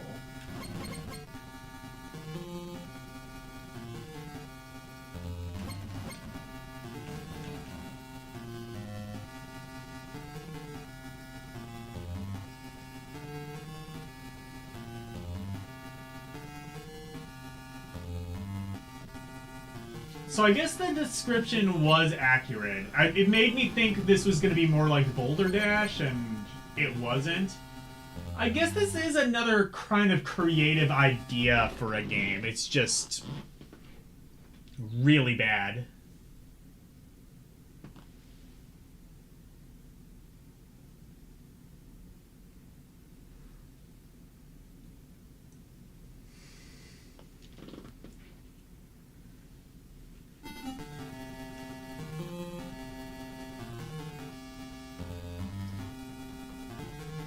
Most of it kind of comes down to just, like...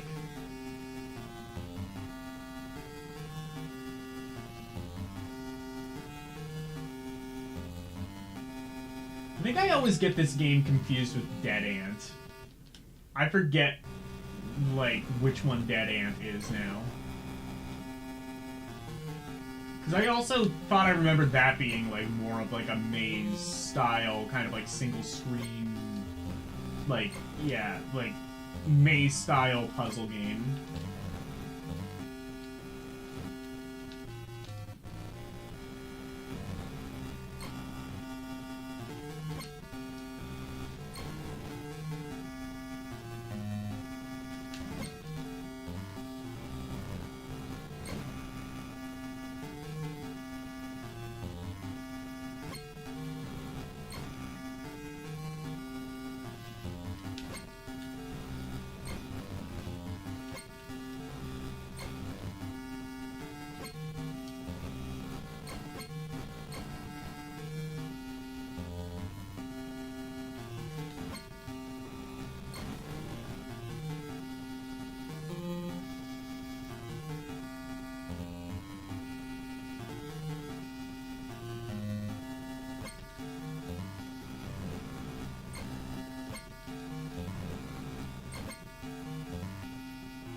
It's literally just one enemy.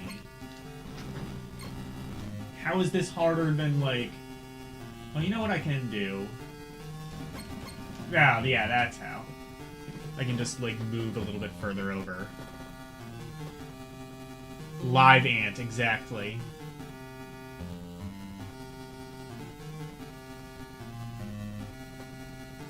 Mario did this music? I think so. Mainly because I don't think it was, like, directly ripped off of something else, so I believe Mario did this.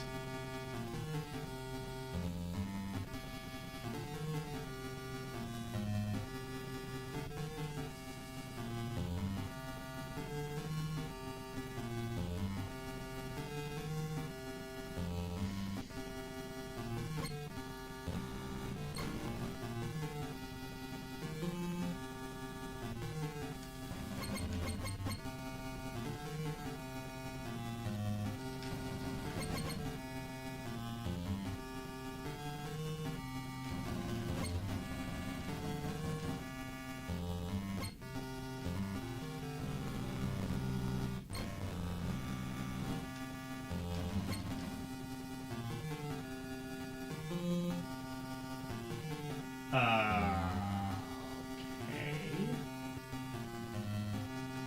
Oh, okay. Maybe, like... Oh, is it, like, up here, then?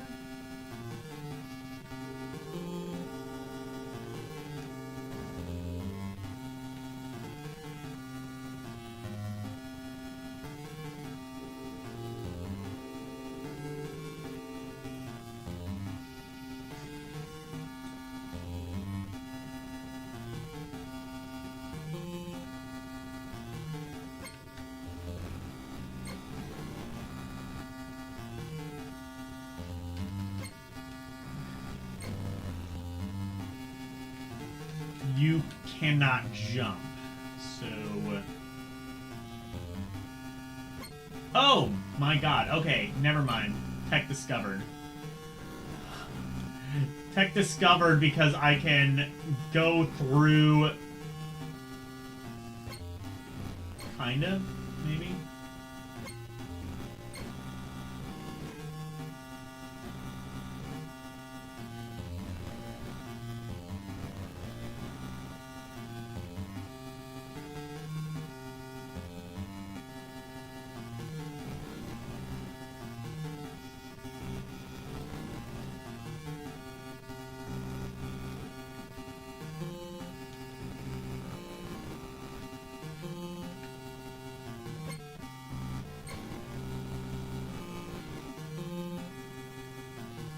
Oh, well, I made it anyway.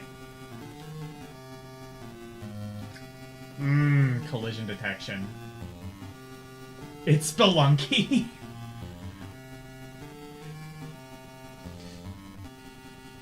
It just makes you wish that it was... How the fuck do you do that?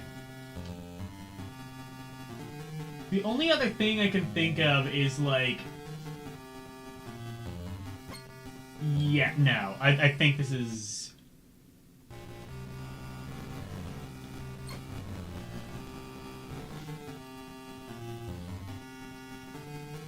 I'm gonna look at that video again. Just to see, like, how that's possible. Oh, spelled janky, yeah.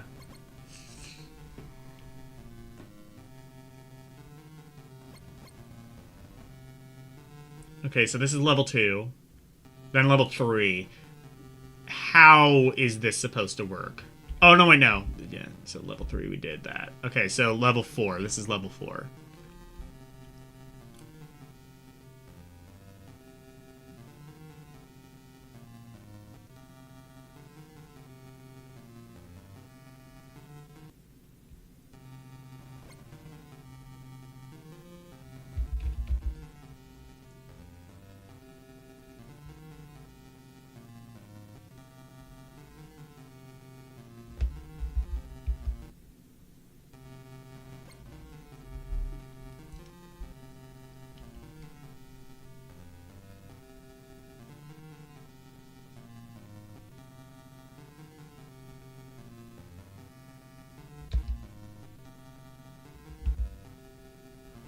Okay, where am I in this?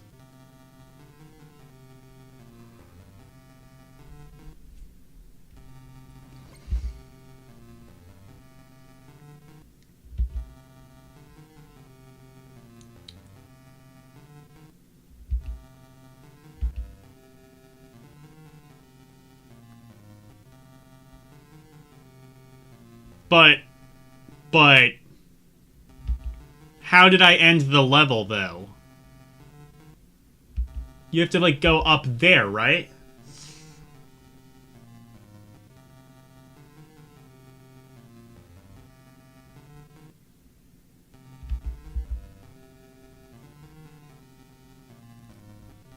How did he get to level 5? I can't even see where I am in here.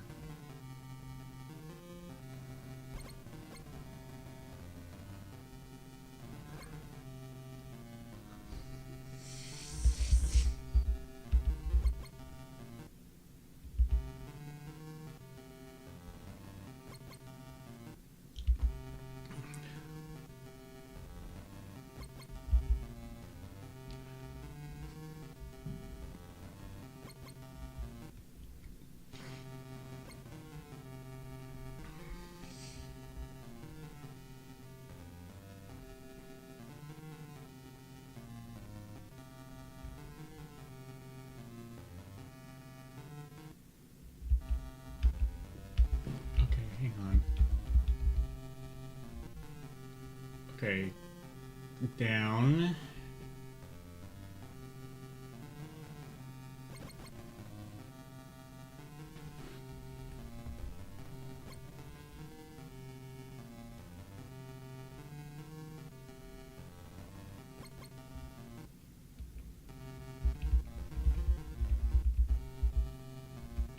Okay, yeah, so that's...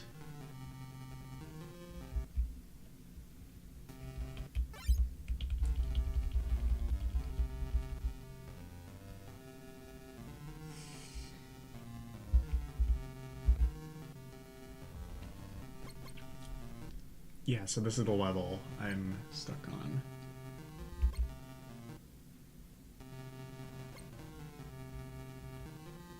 Wait a minute. It spawned me at the wrong place. Okay, so I have to just go back where I was. Because it spawned me at the wrong place. So if I had just gone up, I could have beaten the level.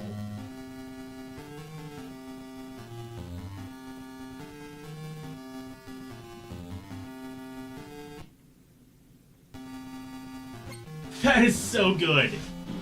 All of that because it spawns me at the wrong place.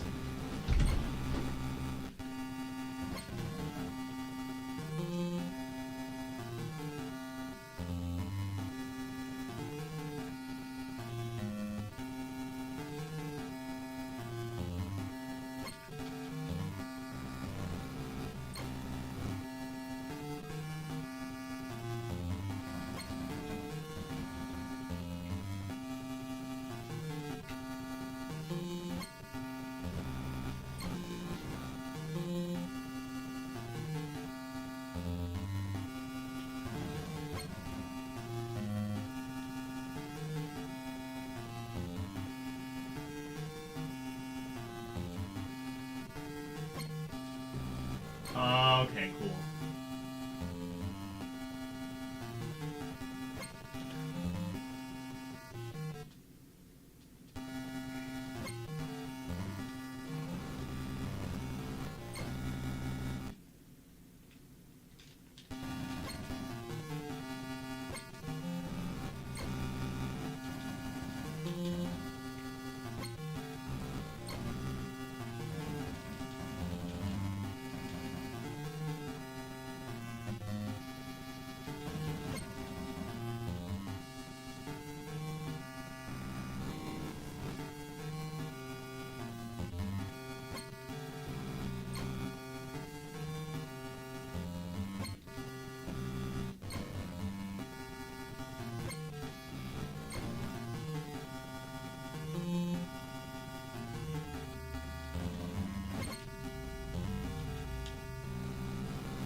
Oh, that didn't kill me? Okay, cool. Good collision detection.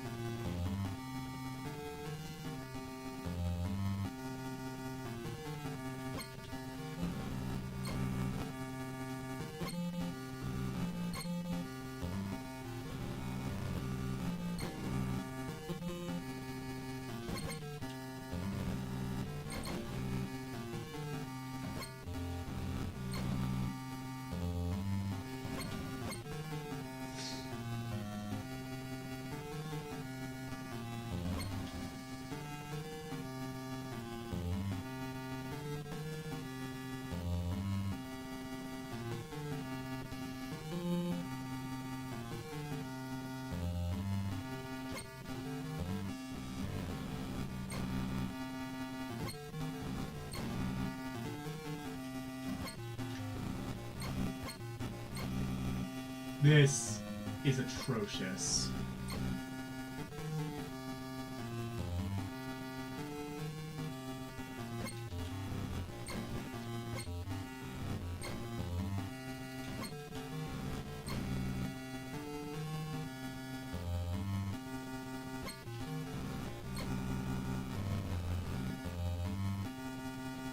Well, you know what?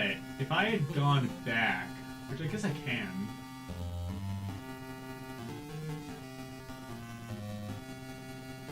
I can do this. Oh. That's right, I didn't kill that thing immediately. Okay, so I can do this, though. There we go. That makes my life easier. Thankfully, the enemies don't respawn in this, so I guess I can do that, then. Oh! Except they do now.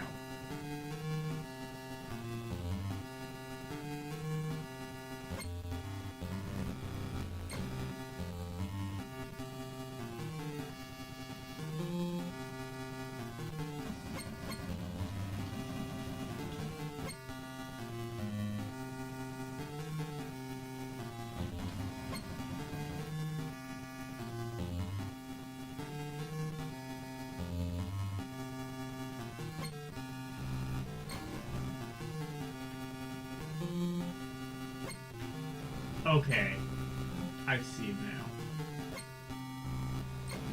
So, don't kill these, because then they're gonna spawn somewhere you don't want them to.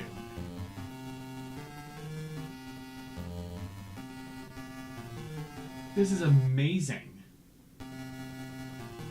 And now all of a sudden the background has changed. Cool.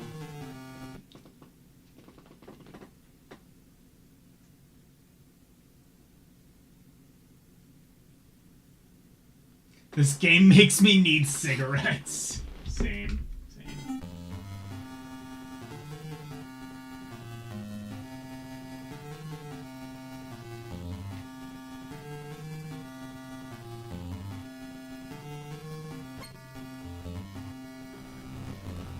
But where does it want me to go now?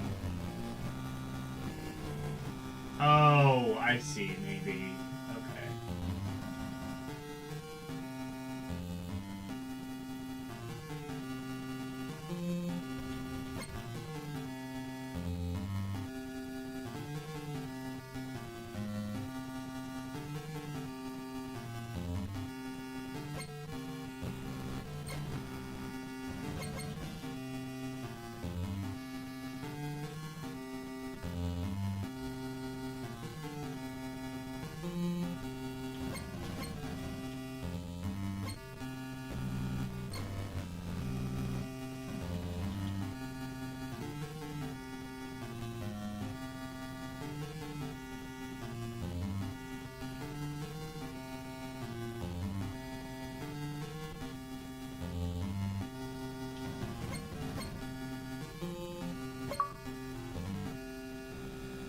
Oh, I got the Chivo for beating it.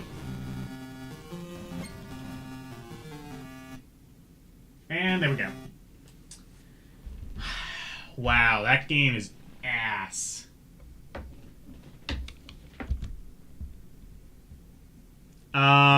Yeah, it's garbage.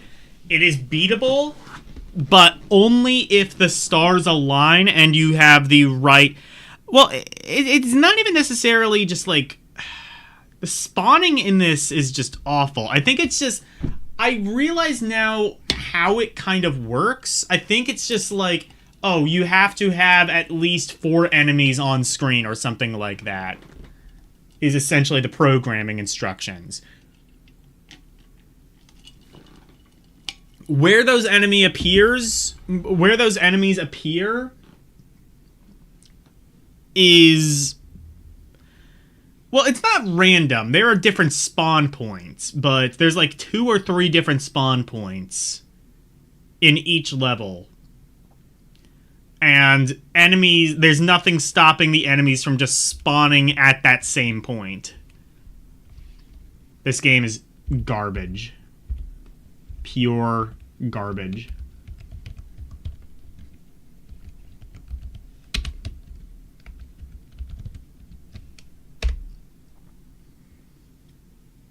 This game belongs in the underground. Alright. Next game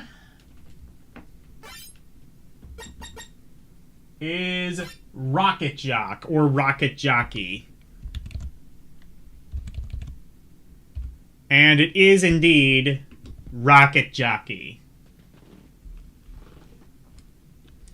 If I remember right, this is one of the easier games, but let's see. Rocket Jockey. Futuristic Cowboy. Wait.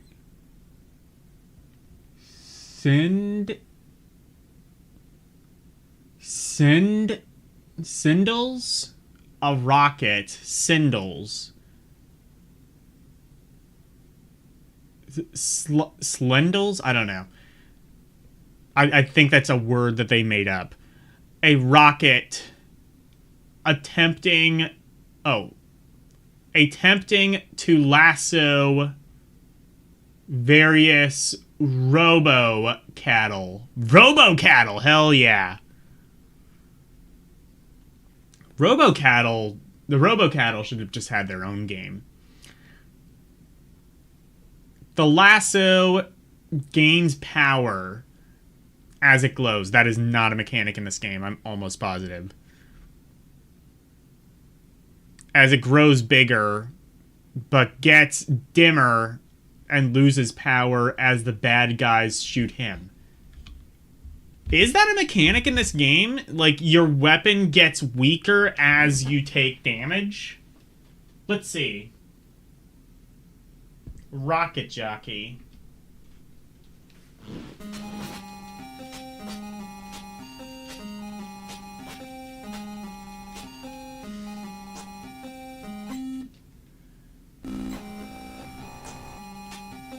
Yeah, typically you don't throw the lasso at the enemies. Typically,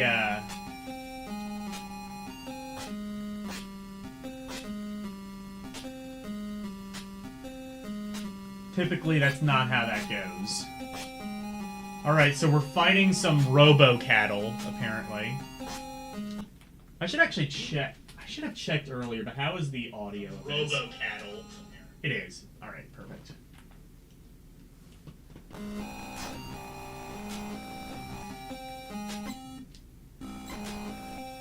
The hell with parliamentary procedure. We got to razzle up some robo-cattles.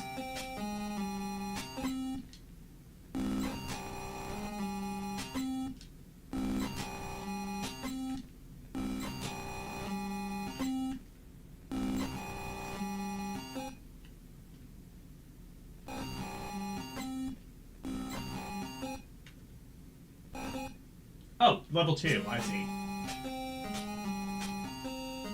And it looks exactly like level 1. It's one of those games.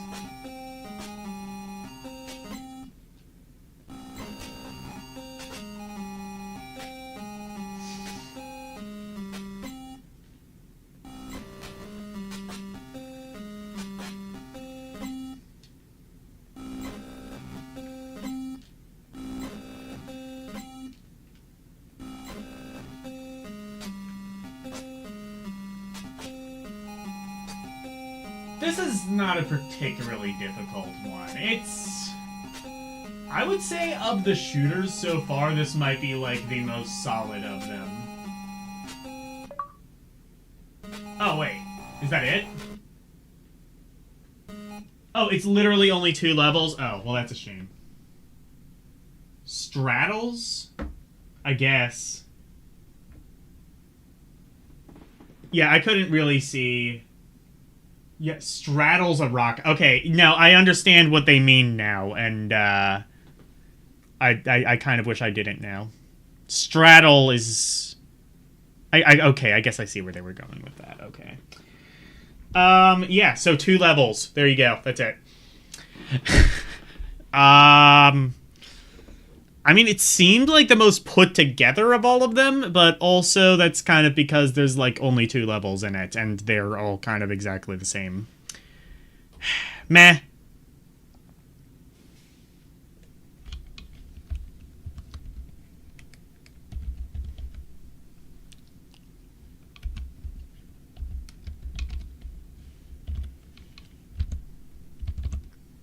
Jockey is spelled with... Yeah, an E. Okay. I can't spell.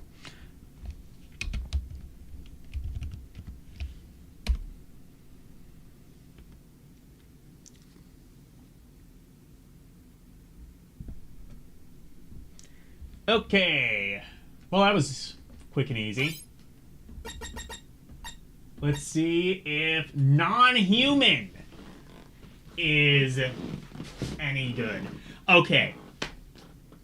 This is what so this game, speaking of that Elle-C X interview, this might be, and like kind of demystifying a game, speaking of that, non-human, I think, features one of the greatest mysteries of this entire game, and you will see that in a moment. But first, of course, we've got to read the manual, and in this case...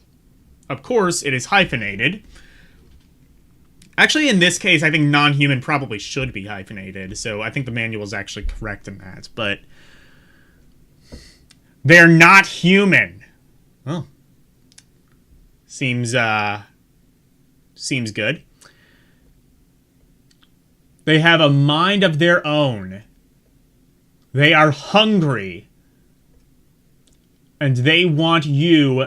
as their next meal. Get them before they get you. Oh no.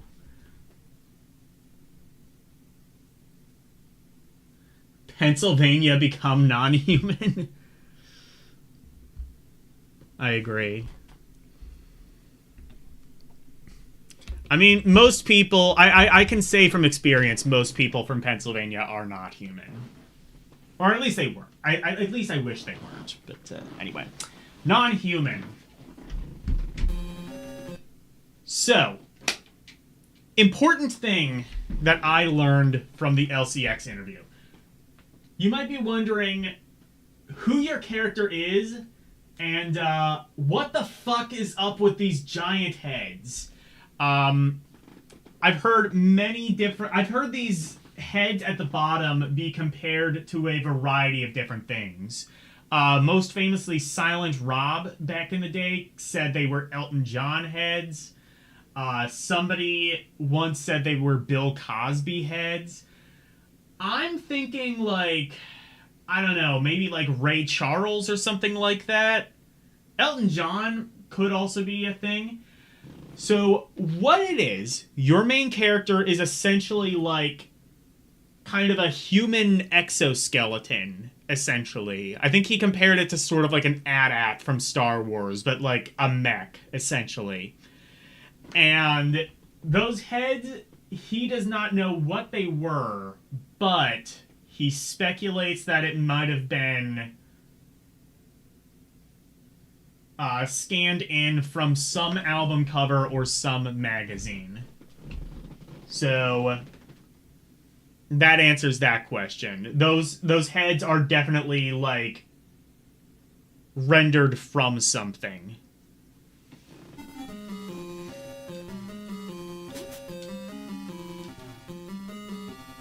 Beyond that, this is a pretty standard platformer. With the same sort of controls you would expect from Action 52.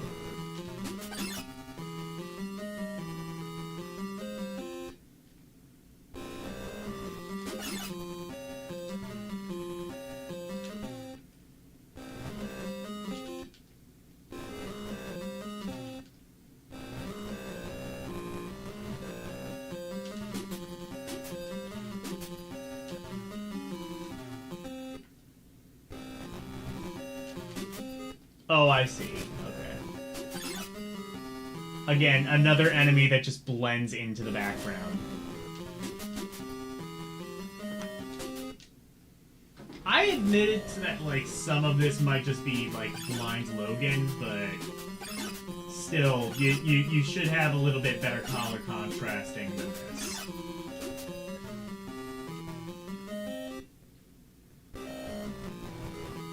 And it has the other telltale of Action 52, being able to hit the air so hard that you die.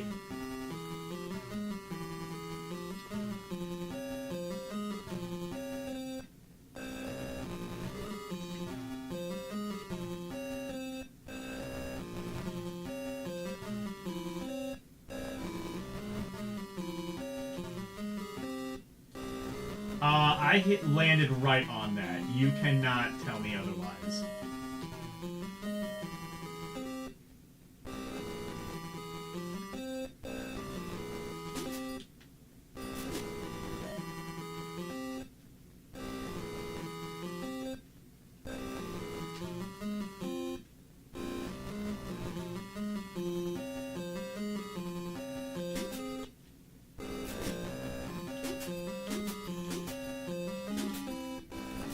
I can't hit it. Let's go. Okay. Oh wait. What am I shooting? I'm shooting like a giant ladle or something. No, it's a tabo. It's that thing that Elle-C X was showing me the other day. That's how Filipino people. It's like a giant version of that. I'm glad that they were ultimately very culturally sensitive in including that. Finally, some Filipino representation in my video games.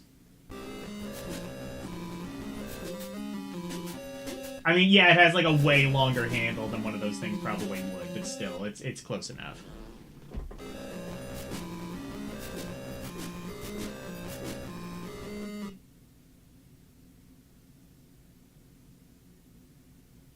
Probably a scythe. I don't know what that is.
Fuck those things. You can't actually shoot them, and you can't really jump over them.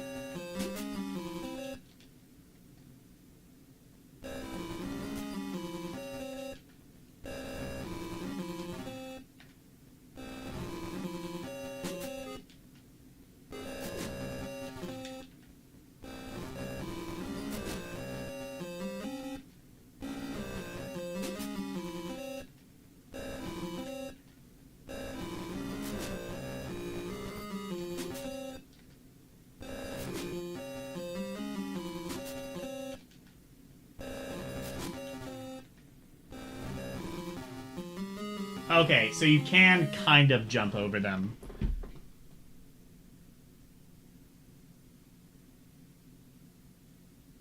Thing that people use for farming, but also by the Grim Reaper. Oh, okay, got it, yeah.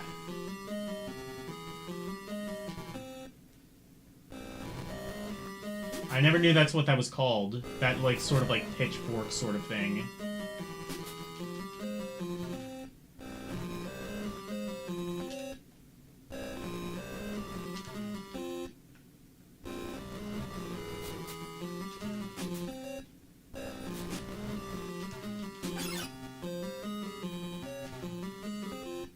So, needless to say, this game is also not very good. There are just certain enemies that you can't really hit, and those enemies...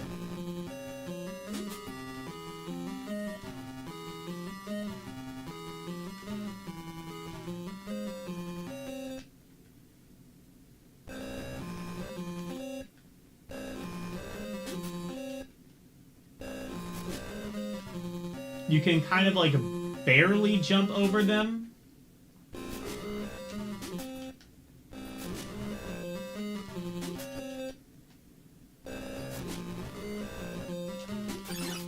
And hit detection is as you would expect of an Action 52 game.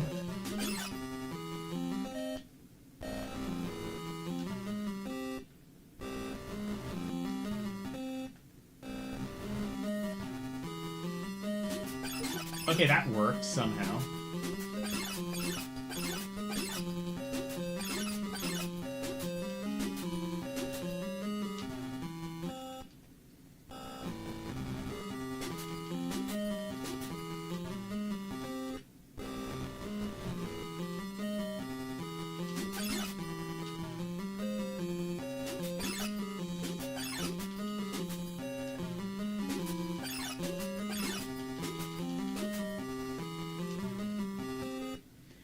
This is a game that, like, almost seems kind of fleshed out. It's got, like, changing backgrounds and things like that. There's, like, something to this. Almost.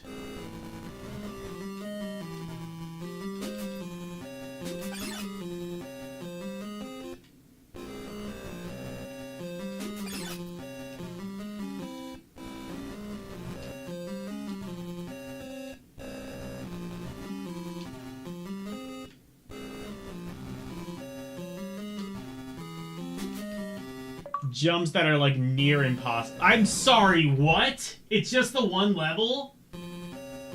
Okay, well, we beat it. That's it. It's ghouls and ghosts. How dare you say such thing?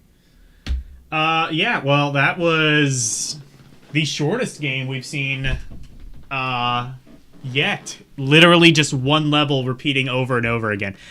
Definitely you can start to see, like, the crunch seeping in. I feel. God. Not fun. I'm just gonna say. Like, there's certain enemies you can't shoot, and you can barely jump over them.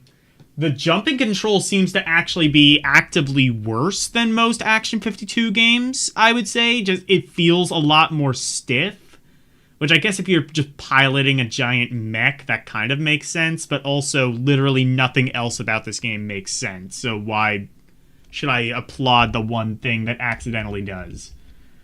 Alright.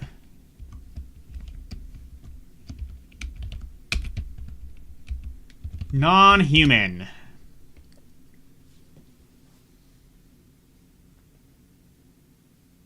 The games weren't made chronologically. Right, but, like... Yeah, I get. But, like, still, this one seems like one of the least finished of them.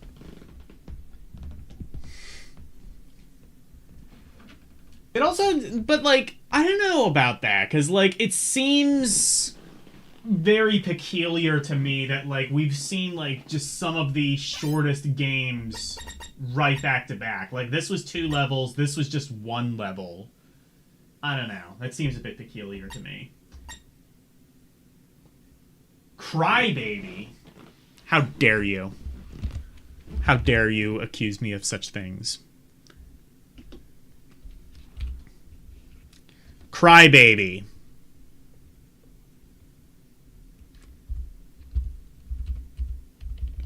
Also, like... Oh, I think this one just might have been, like, an issue scanning, because it's, like, right at the top. It's, like... Yeah, I don't know. I don't know if it was just printed that way or what, but, like, they couldn't even be bothered to, like, center it properly. Crybaby. Try to get Crybaby back to his crib. But be careful to avoid open electrical sockets. Jesus Christ. Fire in the stove. I think they were, like, going to list another thing, and then they just didn't. So it's, like, there should be an and there somewhere, I feel.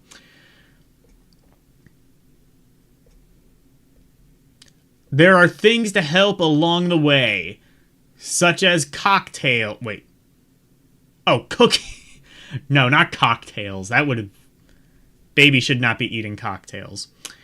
Lollipops, candy bars, and pacifiers. I don't think you should be giving a newborn baby, like, that much sugar. I feel like that's probably bad for them, for their mental growth, I would imagine, but, oh well.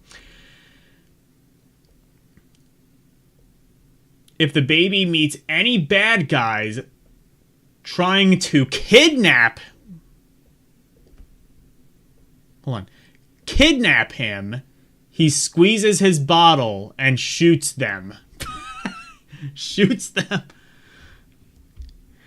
God. Baby bottles are lethal now. We all feared this day might come. Crybaby.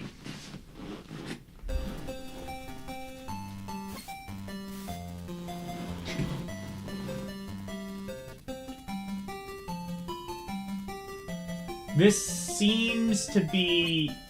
Wait. Why didn't that hit me? Oh, I might have a life bar, maybe. Oh, in fact, yes, I do. I see it.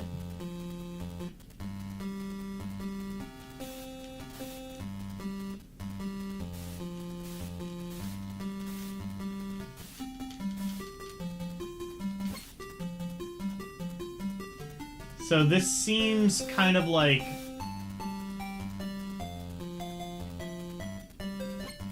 Whoa. I don't know what that did, but...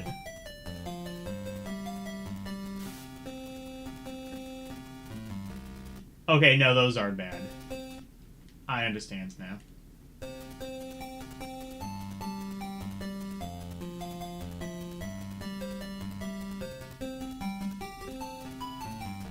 Baby... Okay, you know what? Baby probably should have fall damage. That's like the one time I don't, like, disagree with that.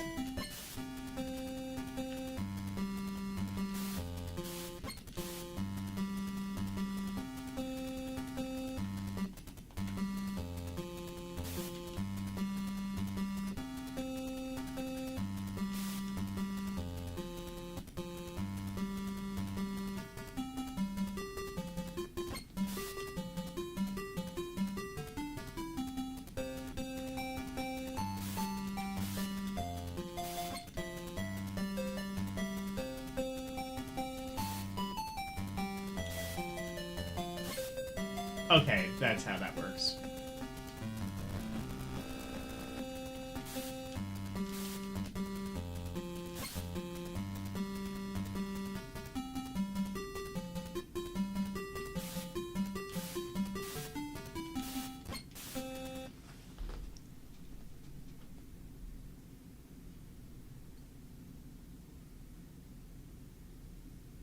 Fire in the hole. Oh, okay, I get it. Yeah, I get that. Yeah, there are animations to this.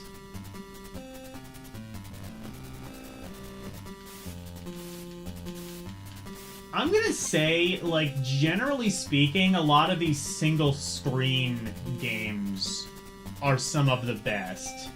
Like, Illuminator was pretty good. Chill Out was pretty good. Chill Out, I feel like, was just... it's a simplified version of Illuminator, but... which... I'd say, like, had a lot less... I thought it was, like, a lot less, like, unique. Oh, God, that...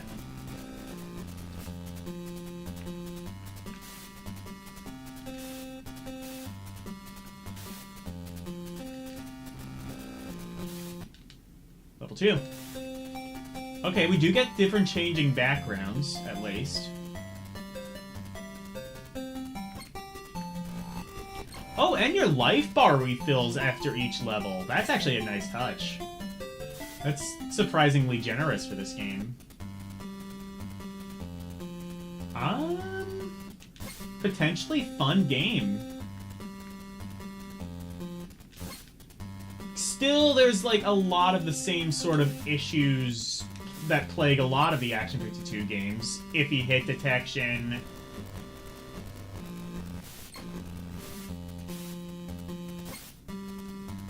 Iffy hit detection, things like that, but like, I mean, like, look at this. Look at what I can do right now. But like, otherwise, you know, this might be one of the better ones. I've said that a bunch of times, and I've come to understand.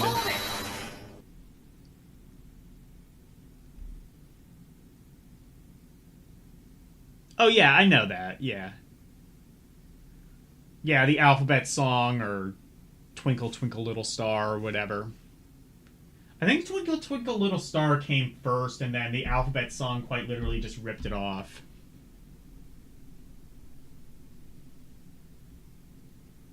Kind of like a cross between Mappy and Popeye. A little bit.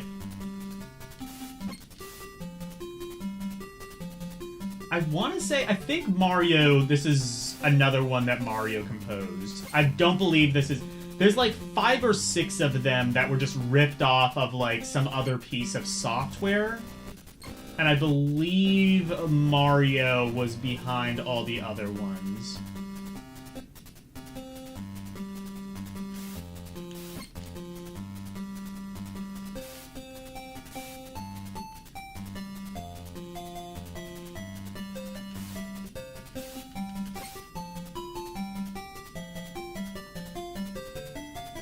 Granted, that one piece of software is all we know that they ripped off. I'm not 100% sure if they ripped anything else off.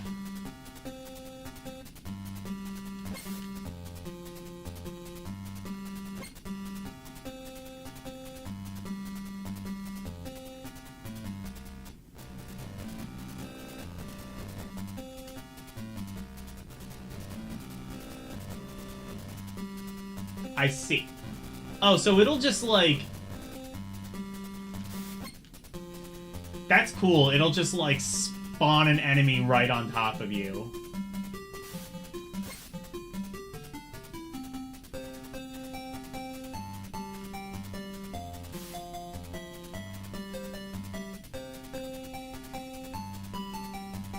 That's pretty...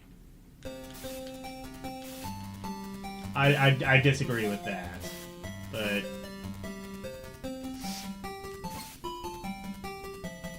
I mean, for an Action 52 game, if that's the only issue with it, that might not be the worst thing in the world.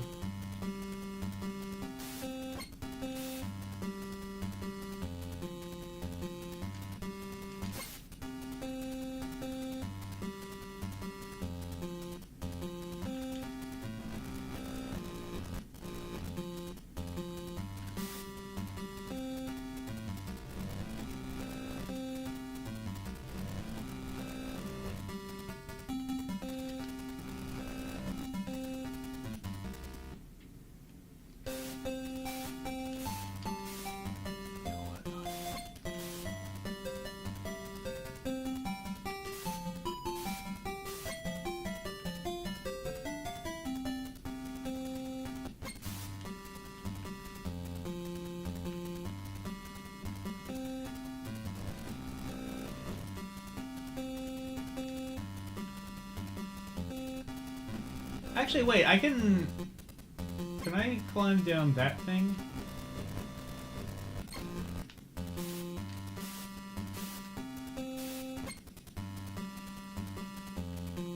I can. Okay, that works.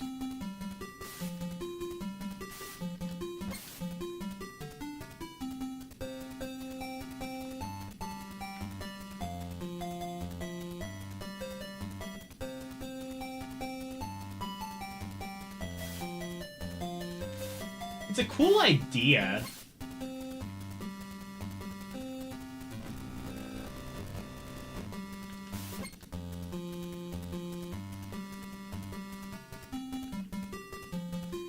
Oh, wait a minute.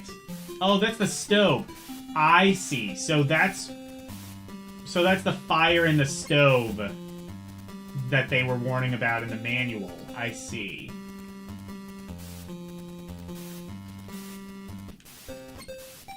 But, I mean, like, if it's coming out of the top of the stove, then that would be... I feel like you would more need to worry about, like, the fire... It seems more like the oven part is the thing that we need to be concerned about. Because the stove lid is shut, and I don't think we have the ability to open it, so...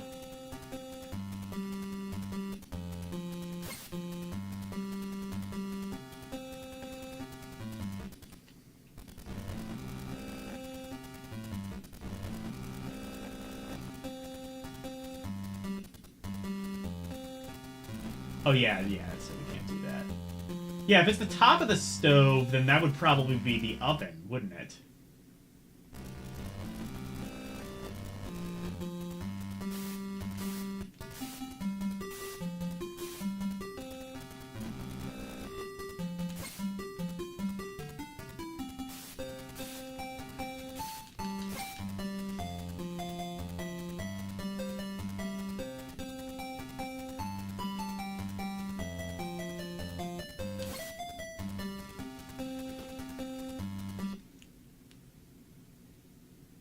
Yeah, Baba Black Sheep. Yeah, I guess there's a lot of songs that use that same melody. Our entire lives just run by this one melody.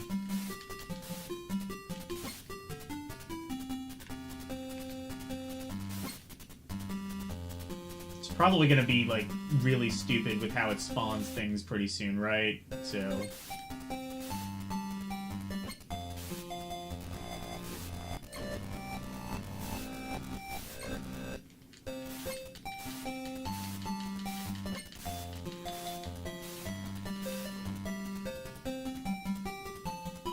start, like, spawning everything all at once. Well, to be fair, though, like, so far nothing's, like, shooting projectiles at me, so... If that is the case, having the enemies bunched up all on one side, I guess in this case isn't as big of a deal. And yet it also kind of seems like there's not really any case of just, like, multiple enemies occupying one floor anyway. It doesn't seem like it is anyway.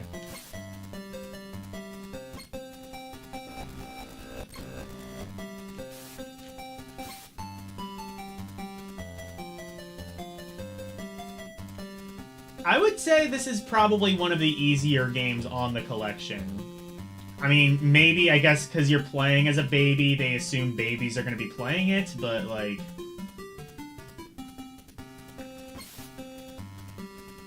Still, I would say this is one of the easier games. It also doesn't really seem to progress very much in difficulty. It doesn't seem like the enemies are getting very fast, like much faster or anything. Well, they might be getting a little bit faster, but not really in a way that seems to, like, actually affect the gameplay to any meaningful degree.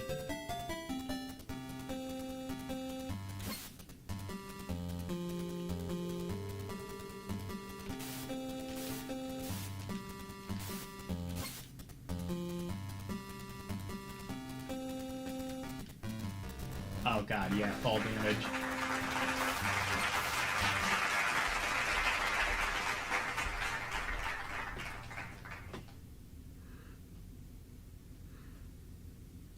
Kurumi beat Tomb Raider Legends. GG's. This looks pretty good. It's one of the better ones, I would say.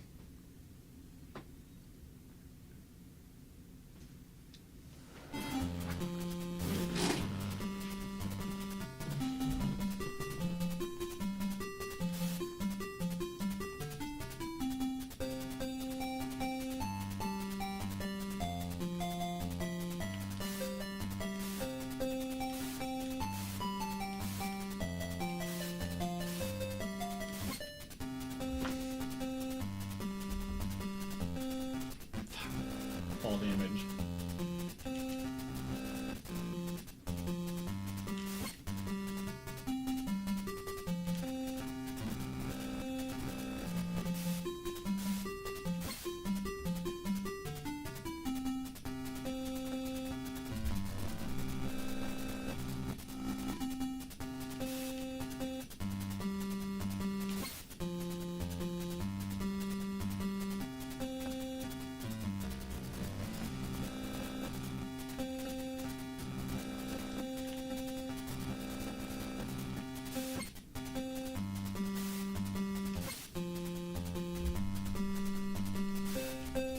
I see. I think the threshold for enemies that you get increases with the level.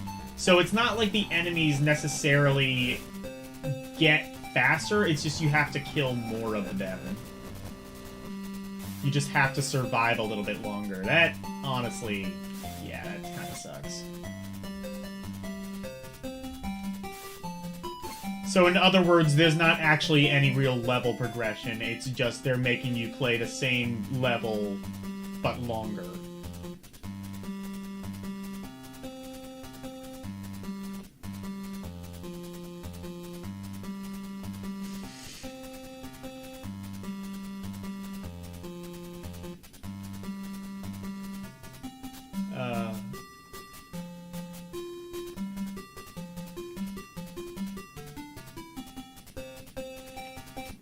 There we go.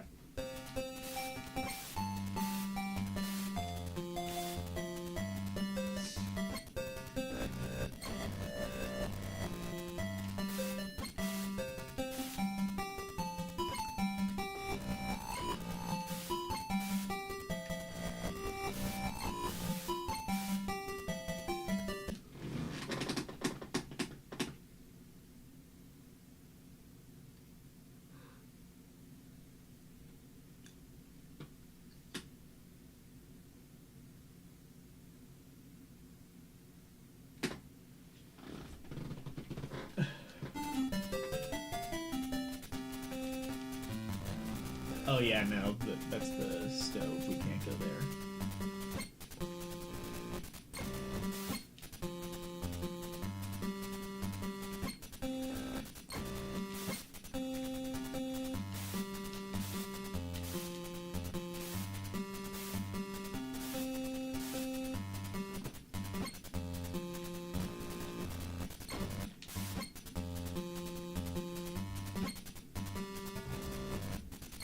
Now it's just doing, like, the random spawning and stuff.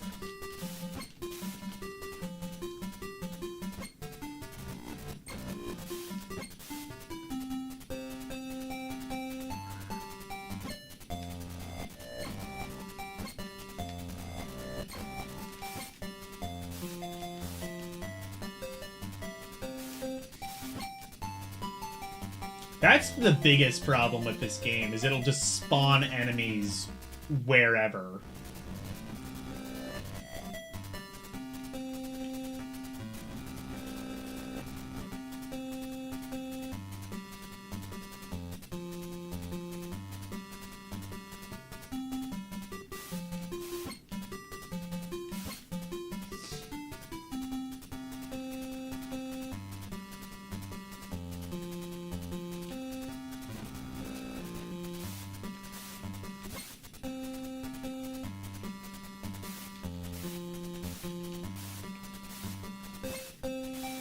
Still doesn't seem like multiple enemies can occupy the same floor, which is good.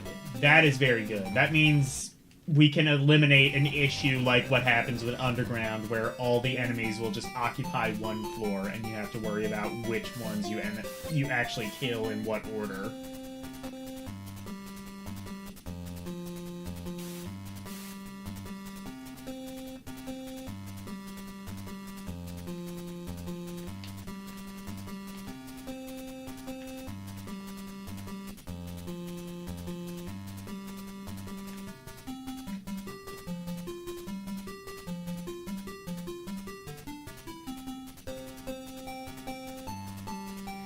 Alright, let's play a game.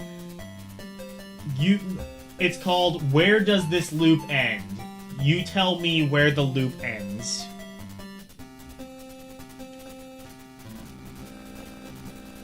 Okay.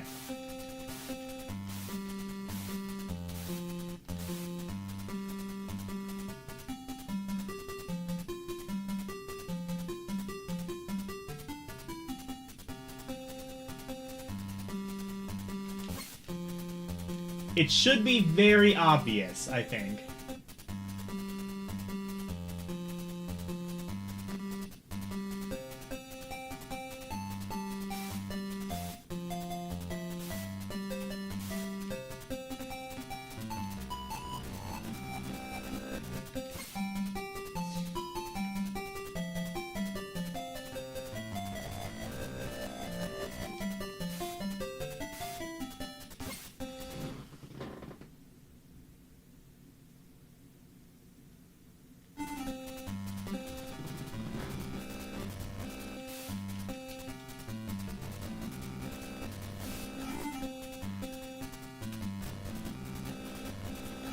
That is definitely very annoying. I think that prevents this game from being fun. Just, like, the random spawning of enemies.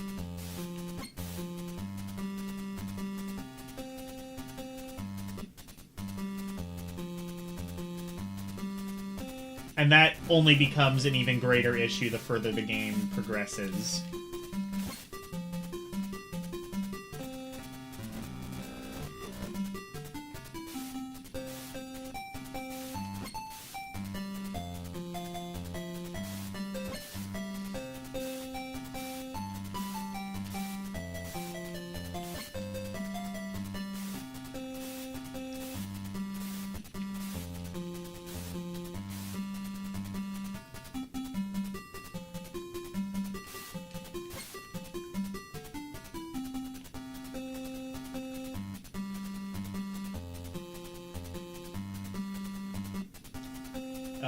What am I missing? Oh, there.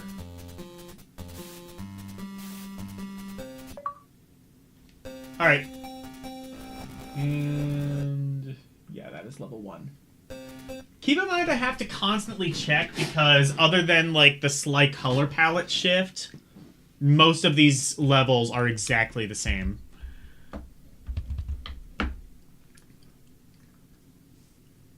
Yeah, Crybaby. Flawed. The way that it spawns in enemies is absolutely ridiculous. But otherwise, this is almost a good game.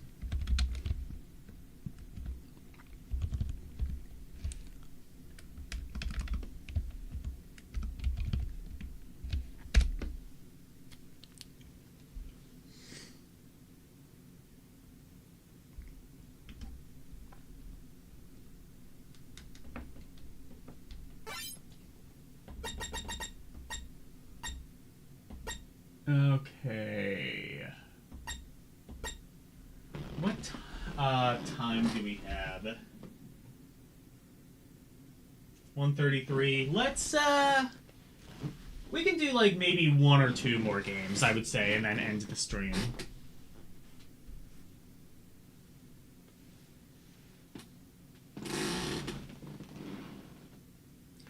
Anyway, slashers.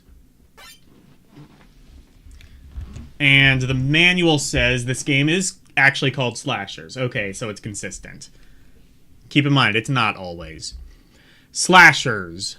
Is it Slashers? Oh no, it's Slashers for all of the languages except this one where it's os something. And then there's I guess that's how you say slashers in Spanish. Okay, fair enough. Slashers. They are everywhere. Mean guys with nails that are 9-inch knives. Wait. Mean guys with nails that are 9-inch knives. Do they mean, like, guys who are using knives and 9-inch nails? I think that's what they're trying to say. Because a nail is not a knife. You have... They're presumably using knives and 9-inch nails. While possibly listening to 9-inch nails. Hopefully. Hopefully they have some good taste in music. And they like to slash everything that comes into their path. Don't get in their way. Or you the next... Oh, no. Or you're the next victim. You're. Okay, cool.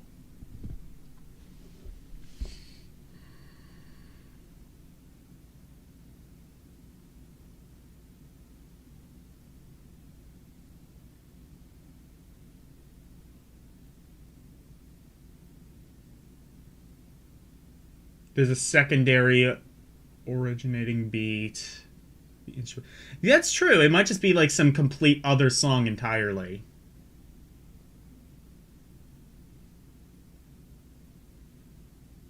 That's the first time you've ever heard that word to describe slashers in your life, and you're a horror fan. What the hell is this? It's Acuchilladores? They kind of made up that word. That's really cool. That's amazing. Okay. Anyway, slashers. If I remember, this is like one of the better games on Action 52. Essentially, it's kind of a poor man's Double Dragon.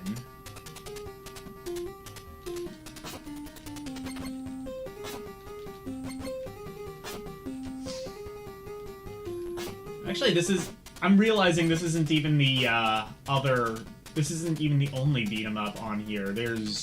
I forget what the other one was called, but it was like Ninja something. I forget what it was. Like crazy... I forget what it was. Ninja something. Ninja Assault, was it? All I remember is that whenever you punch something, they go, ha! Ha! Ha! And it's like one of the few games to actually have digitized voice.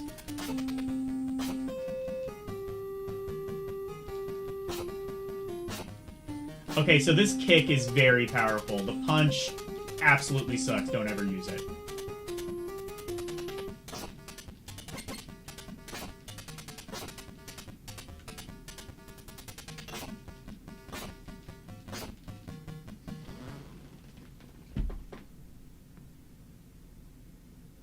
Cochillo is a knife. Oh, I guess, yeah. So, like, I guess I kind of see it like a knife man or something.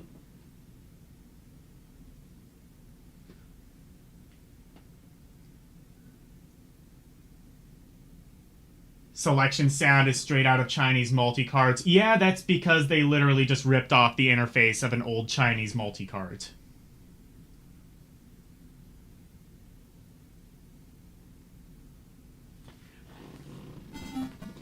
It does kind of sound... Yeah, I guess kind of like Spartan X. I think Double Dragon was probably the greatest influence for this. But yeah, the music definitely sounds a bit like Kung Fu, Spartan X, Kung Fu Heroes, whatever you want to call it. Meals on Wheels.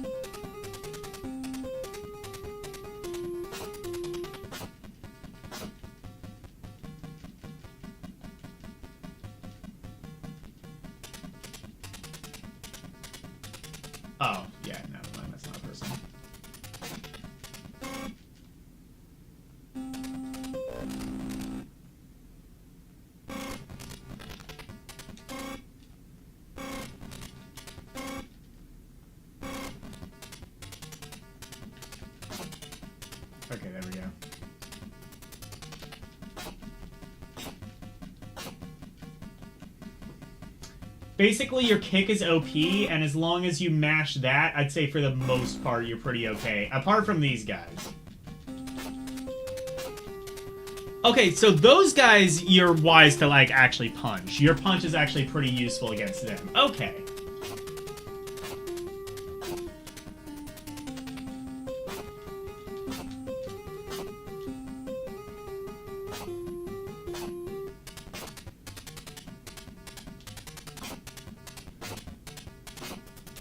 Actually, now your punch is pretty useful. Is there, like, an upgrade system or something? Whoa, music is different. And by different, I mean bad.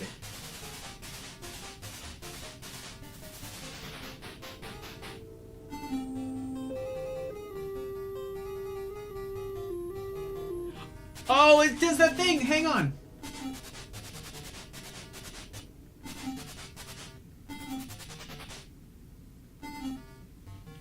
Yeah, if you pause it at the right time, it, like, fucks with the music. It's another one of those... I forget what the other game was that did that. I think it was, like... Fuck, I forget which one it was. But there was another game where you could just fuck with the music.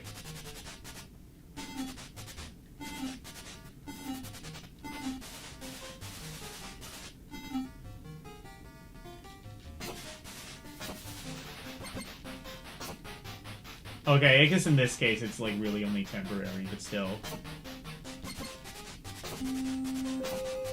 This music sounds like it's about to fall apart. Yeah, it's the same melody, but with different instruments, exactly.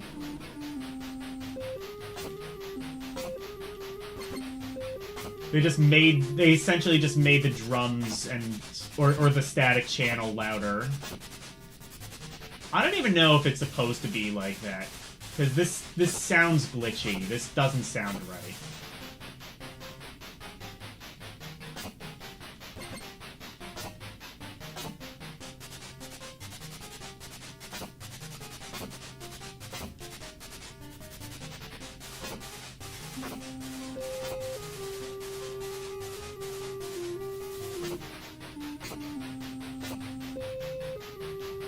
But I can make the music desync itself, and that makes it all worth it, really.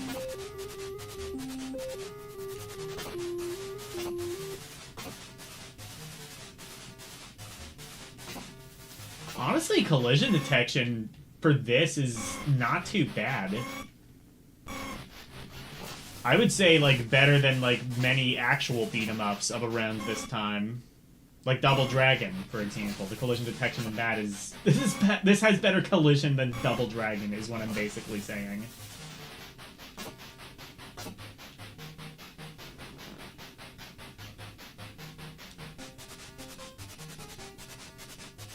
I don't think that was a boss, no.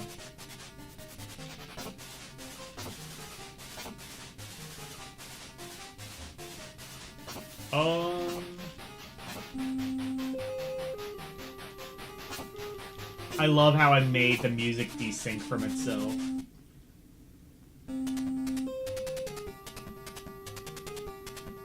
Okay, I think this might have actually been intentional, because now this is like a different variant of that song.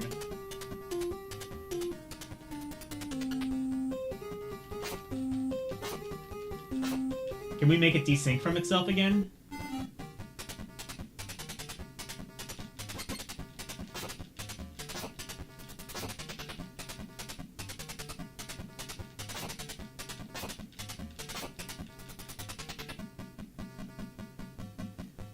Oh, I think I just got rid of the foreground track entirely. That's really cool.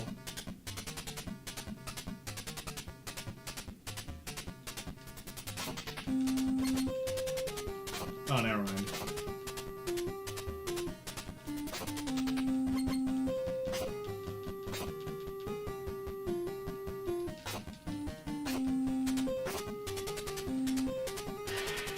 On one hand, it is a beat-em-up, and, it's very kind of like Final Fight, Double Dragon, Streets of Rage-esque, which is cool. The problem is that it's actually brain dead easy. apart from a couple of enemies that can sometimes block your shots, regardless of if you do punch or kick. Like that guy. Him being kind of like the rare exception, you can kind of... And even in that case... Well, okay, I guess in that case, you, like, wouldn't have, like, rewind or whatever. But, like... Even in that case, like, you recognize that he's there, and then you, like, actually make an effort to dodge him.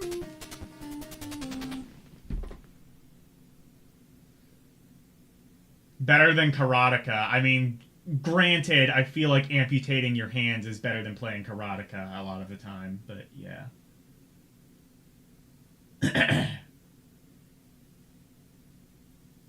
It lacks animation. That, I mean, that's like the least of this game's problems, though.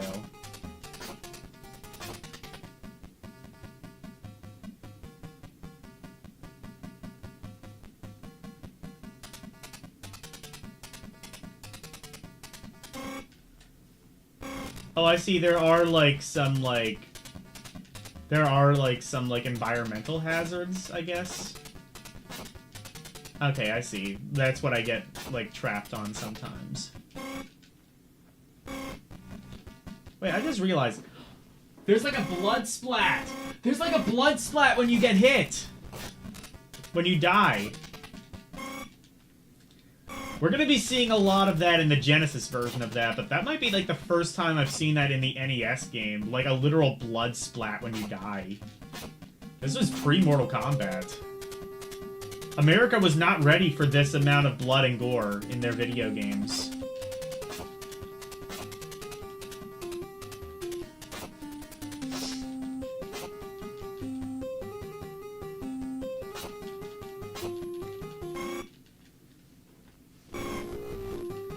Karateka can be okay if you know how to play it. But, yeah, it's kind of like Prince of Persia, where, like...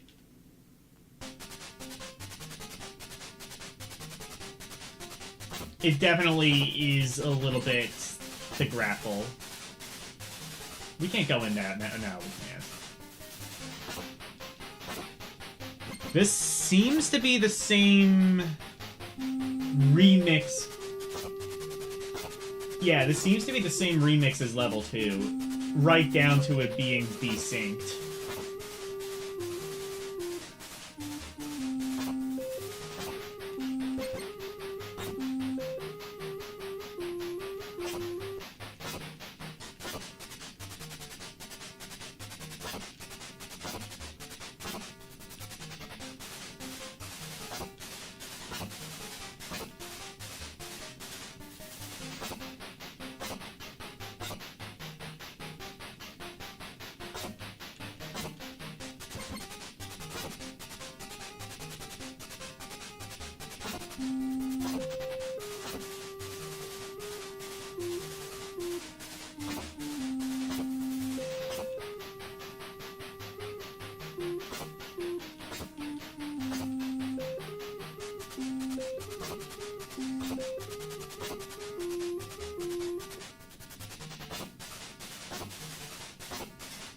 Honestly, this is probably, like, one of the games I was most excited for, but, like, it's just very much like a monotonous button masher.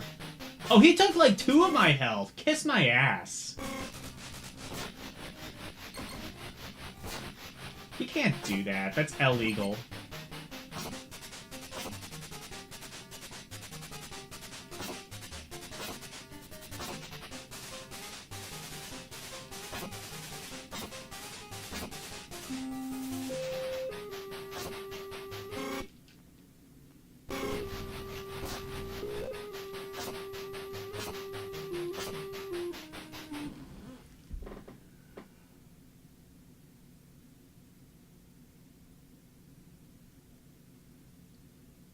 The double kick correctly is all you need.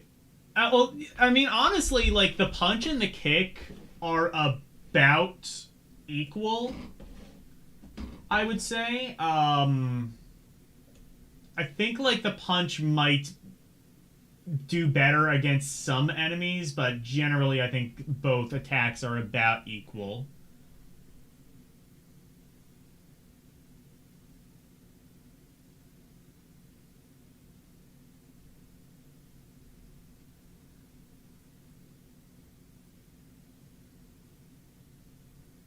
Stop beating Spooderman. Don't tell me what to do.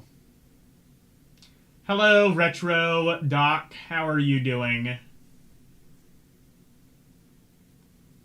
I'm actually playing a game I've never even touched. Oh man, have you not played Action 52? You need to play that. You need to get on these cheetah balls.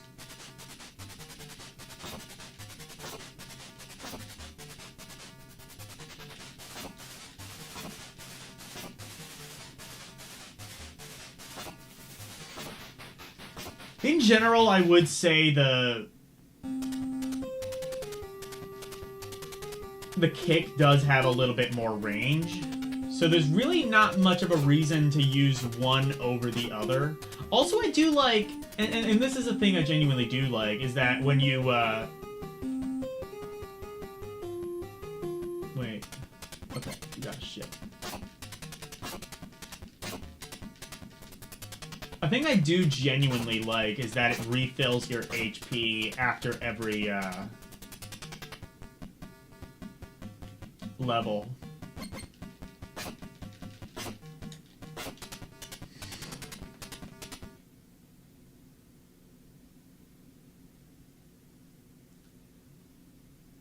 You have a ton of games. This looks dope. It's like a hybrid Renegade almost. Yeah, about that. Most of these games are not particularly good. So, do you know at least what Action 52 is? Essentially, if not, it's a collection of 52 games that were all programmed over the course of about 3 months by a group of people who did not really know how to program. Elle-C X actually interviewed one of those people.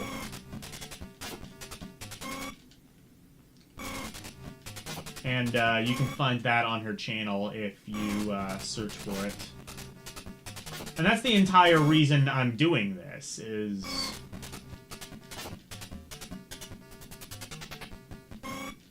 Well, it was initially to promote that review, but now I'm just kind of stuck playing Action 52.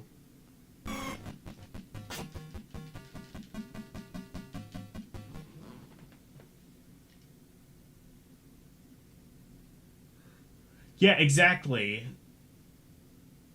Yeah, 52 amazing games, all for the extremely low price of $200 in 1991. Honestly, we're getting to a point where, like, $200 is gonna be, like, what people are asking for games in the near future.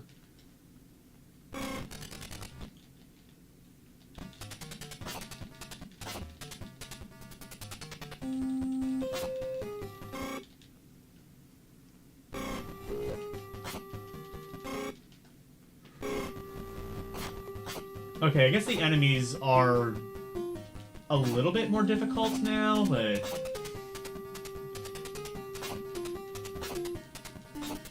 not really by much.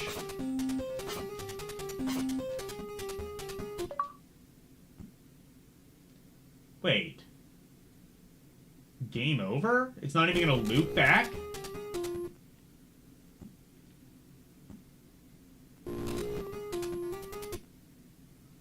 Yeah, okay, never mind. I beat the game. It doesn't even loop back, it just game overs you. Okay, that's different.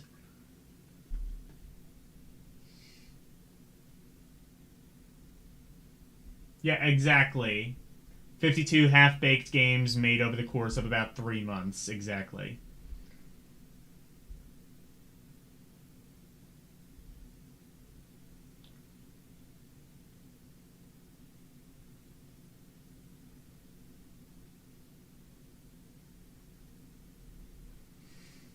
You heard it was the 52 games in one. You first heard about... Yeah, yeah.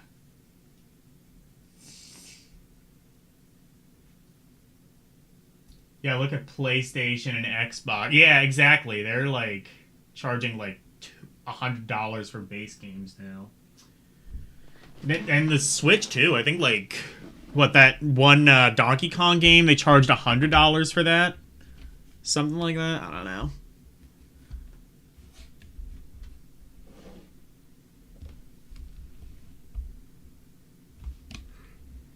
Anyway, that's slashers. Meh. There was an attempt, but no.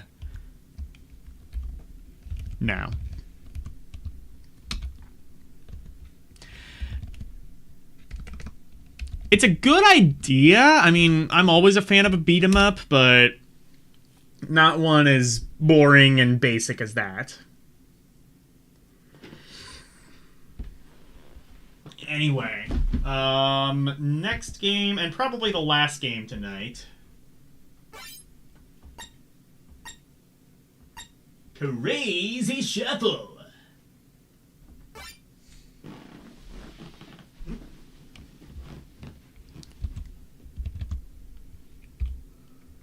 Crazy Shuffle. Okay.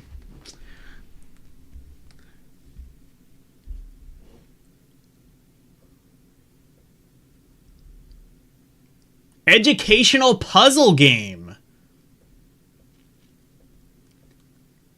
Picture matching with many levels, games and options.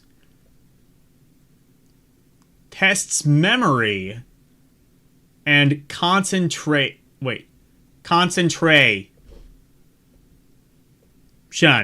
skills. Okay.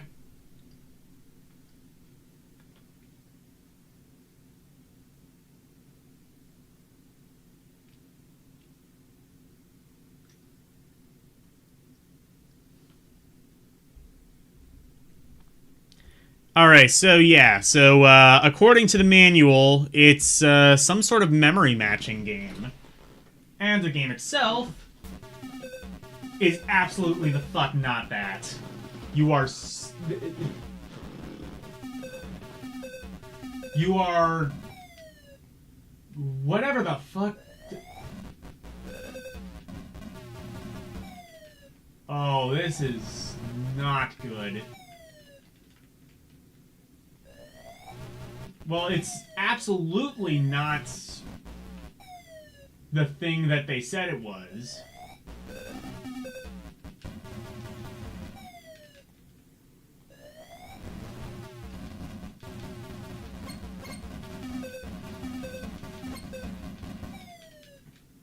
Okay, so you just end up being hit by things you cannot possibly see because they just move so fast. And they are so tiny.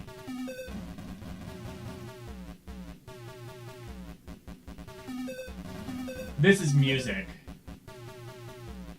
Normally the music is very good in this game.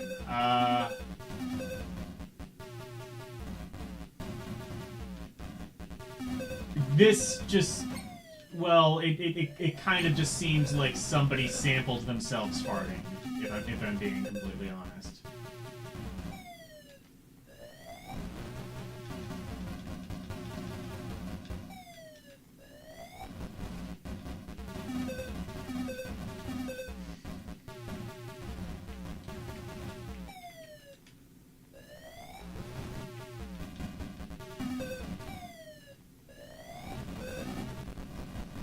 This might be another one of the worst games on the system, on the collection.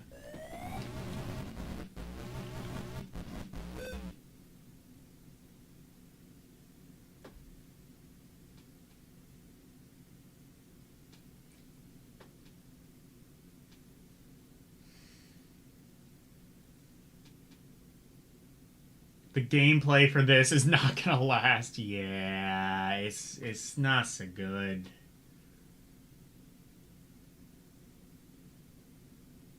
An Action 52 game that makes you smarter. Exactly. They're gonna finally educate us through the power of Action 52.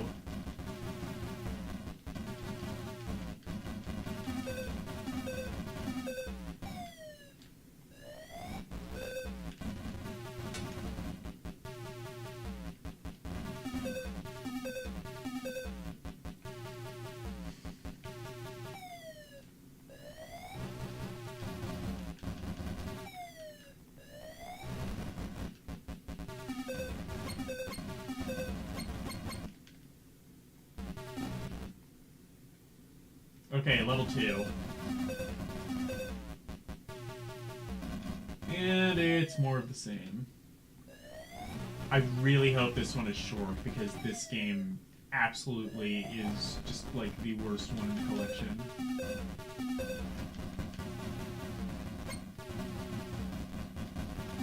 So you're this tiny pixel shooting even smaller pixels that move at, like, 400 nanometers per second. Or, like, 400, like, miles per second.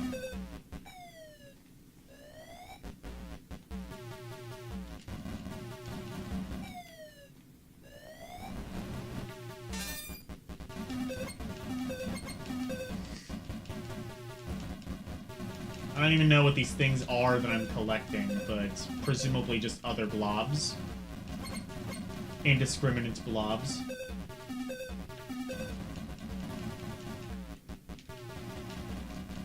They were probably supposed to be power-ups, but they just didn't have time to actually, like, implement an ability for them to do that.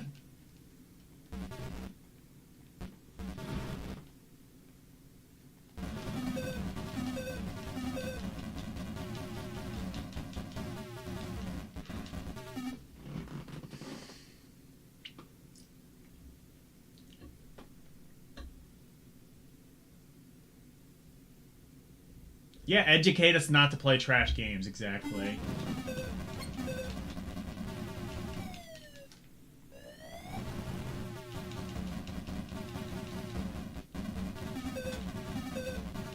I've learned a valuable lesson. Never spend more than $100 on any game.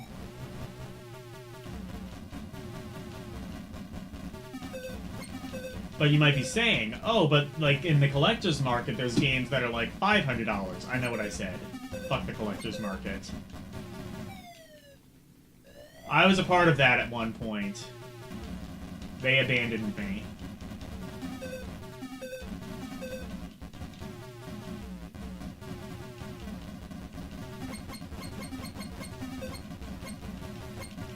Okay, enemies are just gonna... So enemies can just, like, infinitely spawn in one area, and as long as you do that, you can just rack up all the points. And just move on to the next level.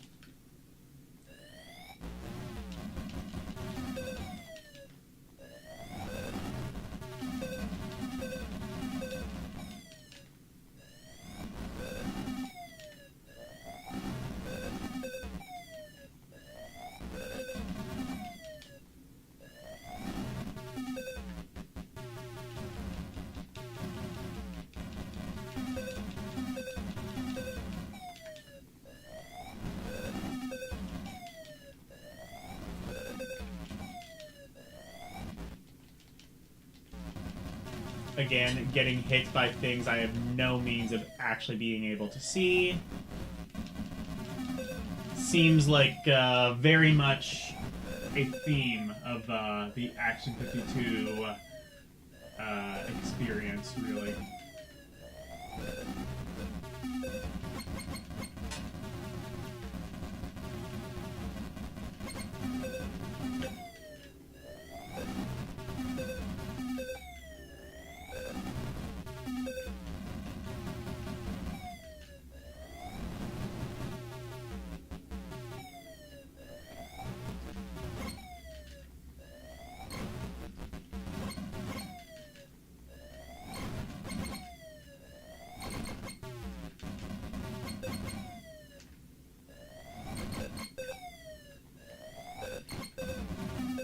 Presumably there's like a billion different enemies all right here.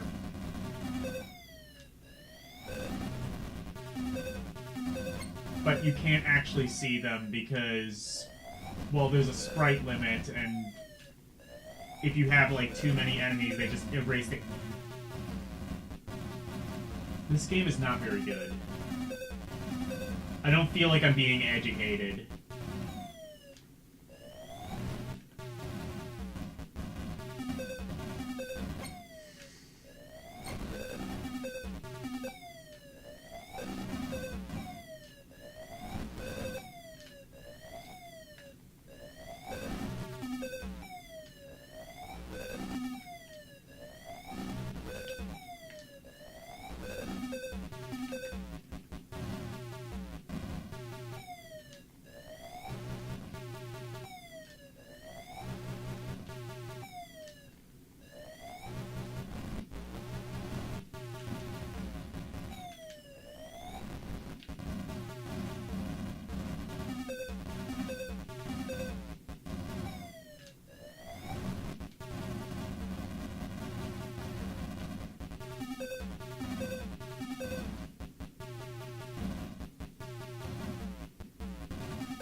unless... Oh, I see. Can you just...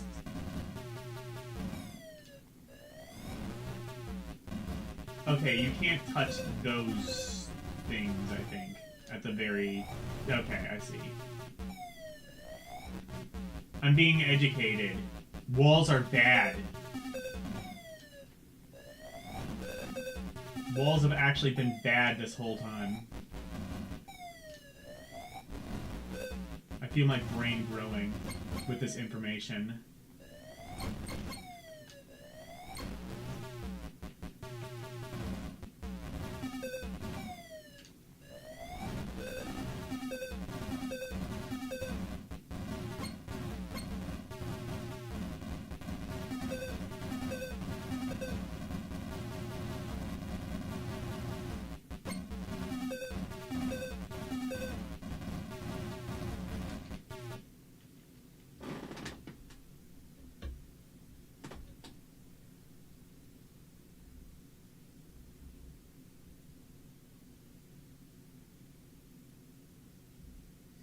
It's a shmup. Yeah, it's a shmup that's also apparently a picture matching game that educates you, according to the manual.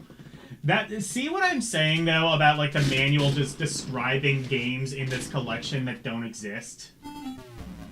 Presumably somebody wanted to... So, like, that's my thing, is just, like... The manual was probably written before the game was actually complete. And,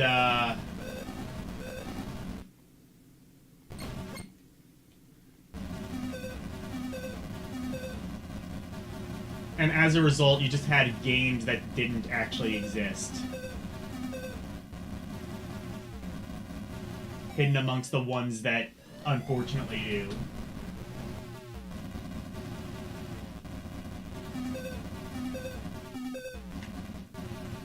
Nintendo was saying Night Stalkers. This one kind of reminds me a bit of Night Stalkers, honestly. Just, you know, bad, as you would come to expect from this collection, I would imagine.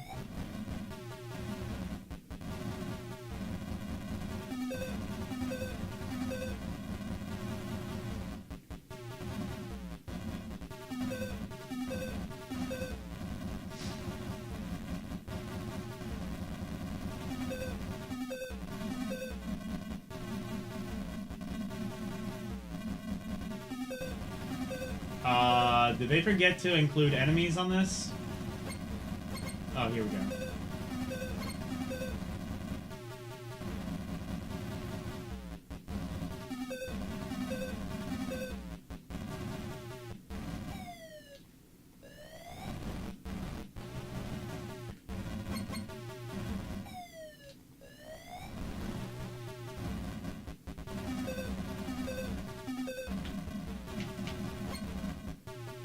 They just put all the enemies in this area.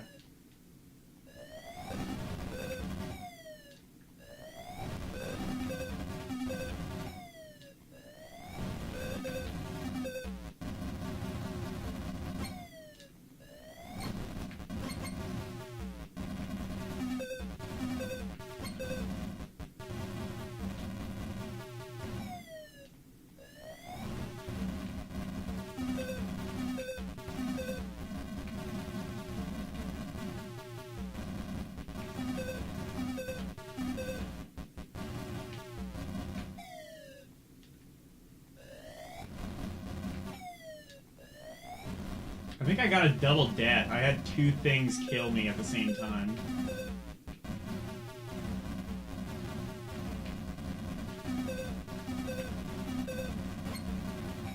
Yeah, so all the enemies just grouped up over here, apparently.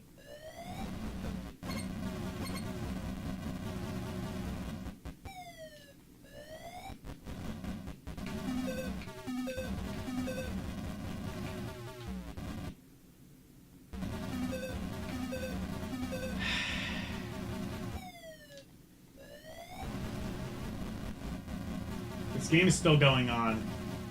I felt the need to remind you of that because, unfortunately, I have to live it myself.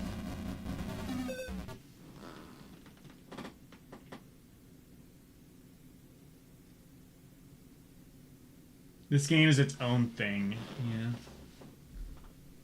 Tiny stalker, exactly.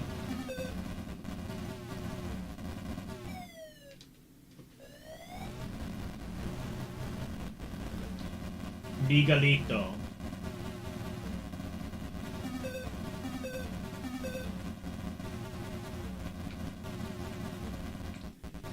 This character is smaller than Micro Miguelito.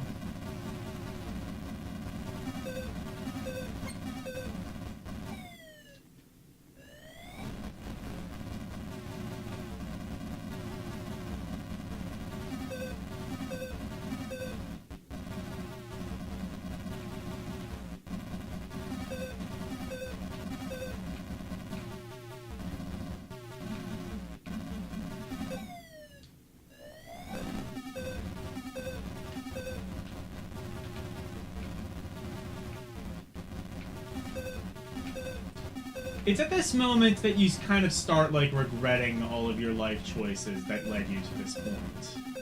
Like, you know, maybe I should have never became a streamer. Because... Or hell, maybe I should have never bought a computer, because buying a computer led me to become a streamer, which led me to play this game.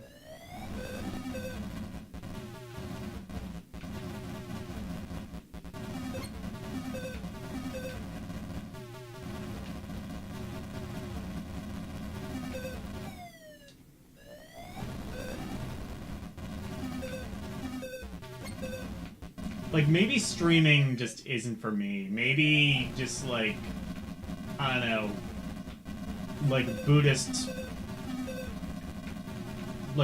chants. That's what I'm gonna do from now on.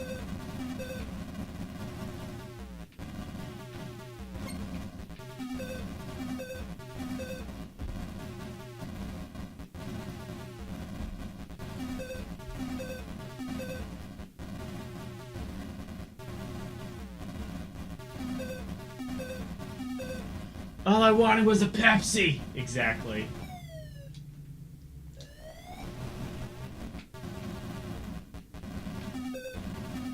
Institution by Suicidal Tendencies, surprisingly not on that Sgt. Pepsi's Thirsty Hearts Club Band album.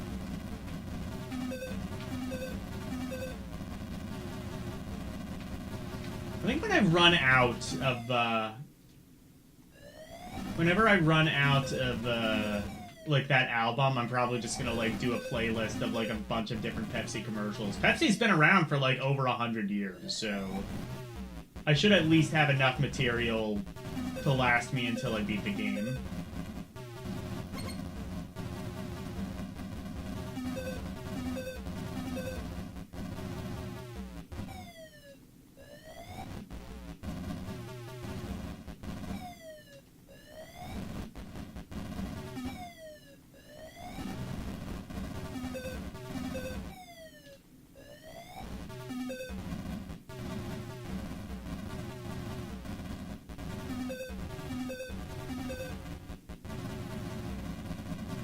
I mean, this doesn't look too bad. Here's the problem, though. Can you even see what I'm supposed to be shooting? It's got the same problem as all of the Action 52 games where, well, not all, but a lot of them, where you just get hit by invisible sprites that don't exist.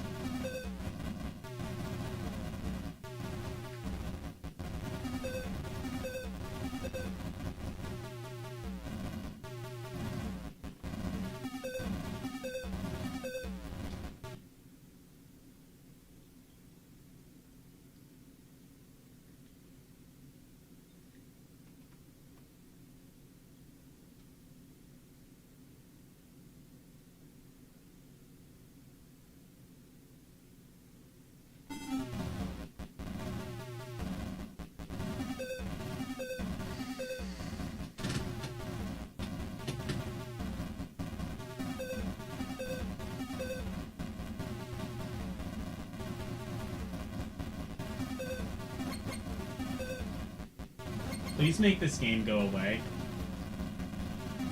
Please make this game go away.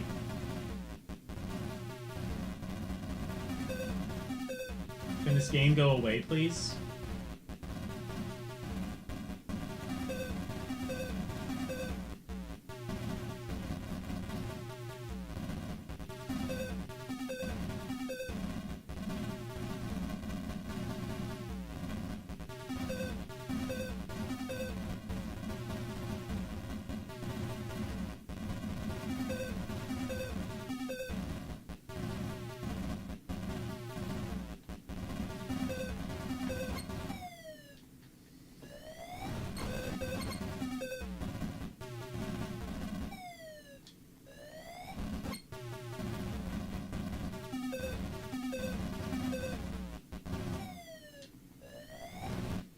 I guess they're all kind of like grouping up in this one area. But again, I cannot see them because they are completely invisible.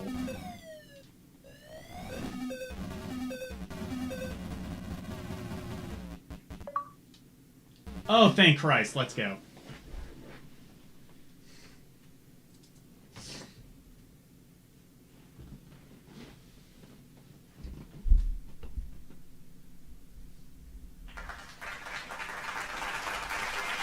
GG, now let us never speak of this again, except we immediately have to because we have to rank it. I mean, like, you saw, like, most of the enemies were invisible. Also, it was not an educate... This may be the first time I've ever actually preferred the game would have been, like, a memory match.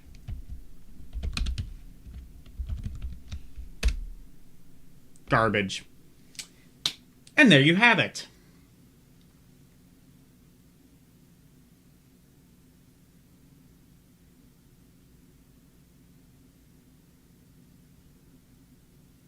Next review gonna have you out another 8 months or so. Aw, man.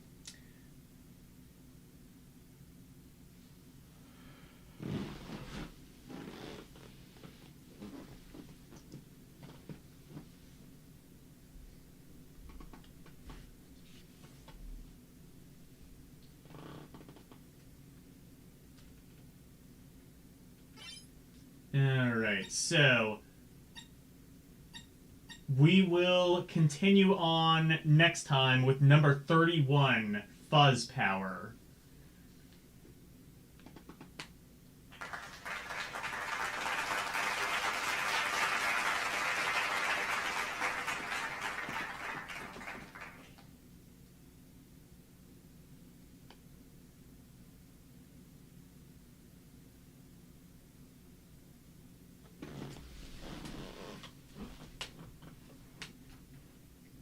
Okay, so next week we will take a look at Fuzz Power.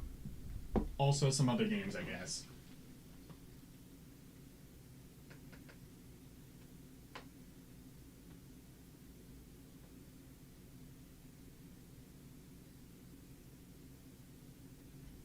Ooh. Todd in the Shadows is reviewing Walking on Sunshine by Katrina and the Waves. I know one of them came out as gay. That's all I know.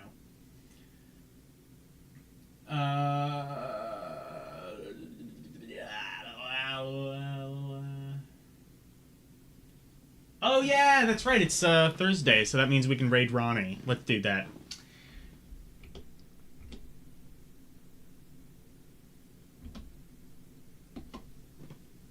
I like turtles. He's doing his variety show. Go raid him. And give him your love. So, tomorrow, tomorrow morning, tomorrow afternoon, in fact, I will be on Elle-C X's stream playing more Final Fantasy V for the Game Boy Advance. Saturday, I will be playing... What did I say I was going to be playing? Oh, yeah, the Shaman King game, whichever one that was. I forget what it was called. Sunday, I will be playing more Rhapsody 2, Ballad of the Little Princess for the PC. Monday, I will be playing Game Boy Advance games, more Game Boy Advance games beginning with the letter S. Tuesday, more Tales of Phantasia Cross Edition. And Thursday, more Action 52 for the NES. So, thank you guys so very much for watching. Always super appreciated. Special thank you to my members, Alicia, Arus218, DJ Ronnie G, and Elle-C X. And thank you to everybody for watching me tonight. Thank you, Drunky Cheese, Elle-C X, Xander, Karumin Good Gamer, Orc War Chief Reviews, Renee W, Retro Doc, and Nintendo Vaults. Thank you guys so very much for watching. Good night. And thank you for going to my TED Talk. Bye, everyone. It's the outro, and here's the outro free. Freddy Freak of into presentation, sweeping the nation, doing his thing by way. If you wanna see more of me, become a member, watch some movies on LD Cinema, play some games on Rum Roulette and Request. To be part of the community, join the Discord, talking about games, music, rock requests, and more. Join now. That's all of the plugs that I've made. Thank you all for watching. Now let's raid!